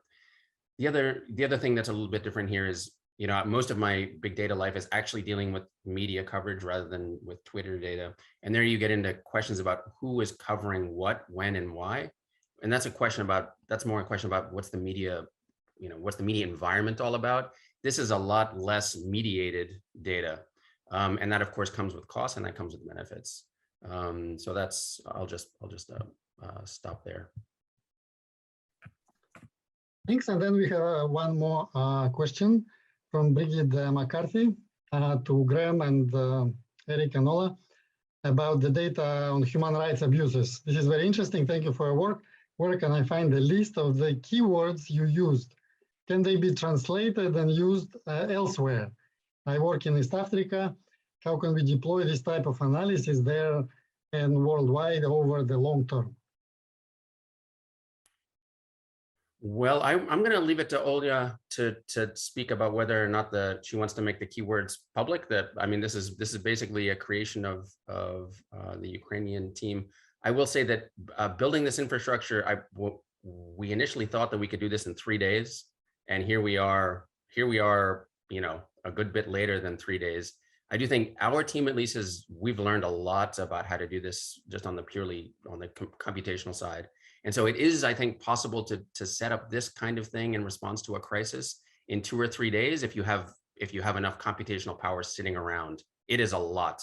It is an enormous amount of data. Brigitte, if you want to get in touch with me, I can sort of walk you through this and what it might take to do this in different kinds of settings. Depending on how real time you need it to be, you might want to go with more complex models, but maybe you want to go simple the way that we are.